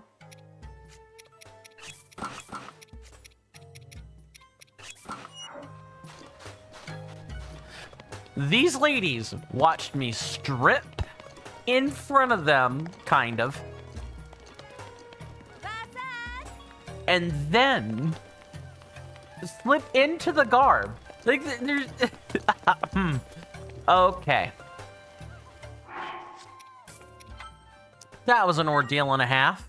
I'm very happy to end things there. Next time on The Legend of Zelda Breath of the Wild, which, as far as I know, will be tomorrow, I may have some business come up that might make things complicated. I'll keep you guys apprised, should that affect the stream. Please check the Google Calendar that has been supplied to you in the resources channel of the server, content resources specifically. For you guys on YouTube, check the link tree. Please check the link tree in the description. No, actually, you don't even need to do that. It should just be in the description already. There's a Google Calendar. I keep that pretty up to date. Last couple weeks have been bumpy, but otherwise, it is usually up to date. I intend to make sure it stays that way. No worries. Now, I'm hungry. I need to eat. I'm not even going to do shoutouts. I'm that hungry. But, you know, please feel free to check out the fine people on my Discord server. Axel LPS, Sizzling Seal, Bear Type on YouTube, NK Plays on YouTube or Twitch. There are quite a few people. Definitely go check them out. They will be worth your while. I promise. us content creators have to stick together, big and small. We're all part of the same boat trying to make money and fame off the same thing. It is a collaboration. It is not a competition. At least I'd like to think so anyway. Thank you again for the donations, subs, tips, bits, all of that other fine stuff. I really do appreciate it. Tomorrow like I said, unless something happens, I should be good tomorrow. Like if that complication doesn't come through, we're good. Tomorrow we will be, beginning to whittle down the last 112 Koroks, the last 112. And I don't know how many the Gerudo Wasteland has, but we're just gonna kind of go through them, and then, we'll probably have to figure out which ones we missed, and kind of go from there.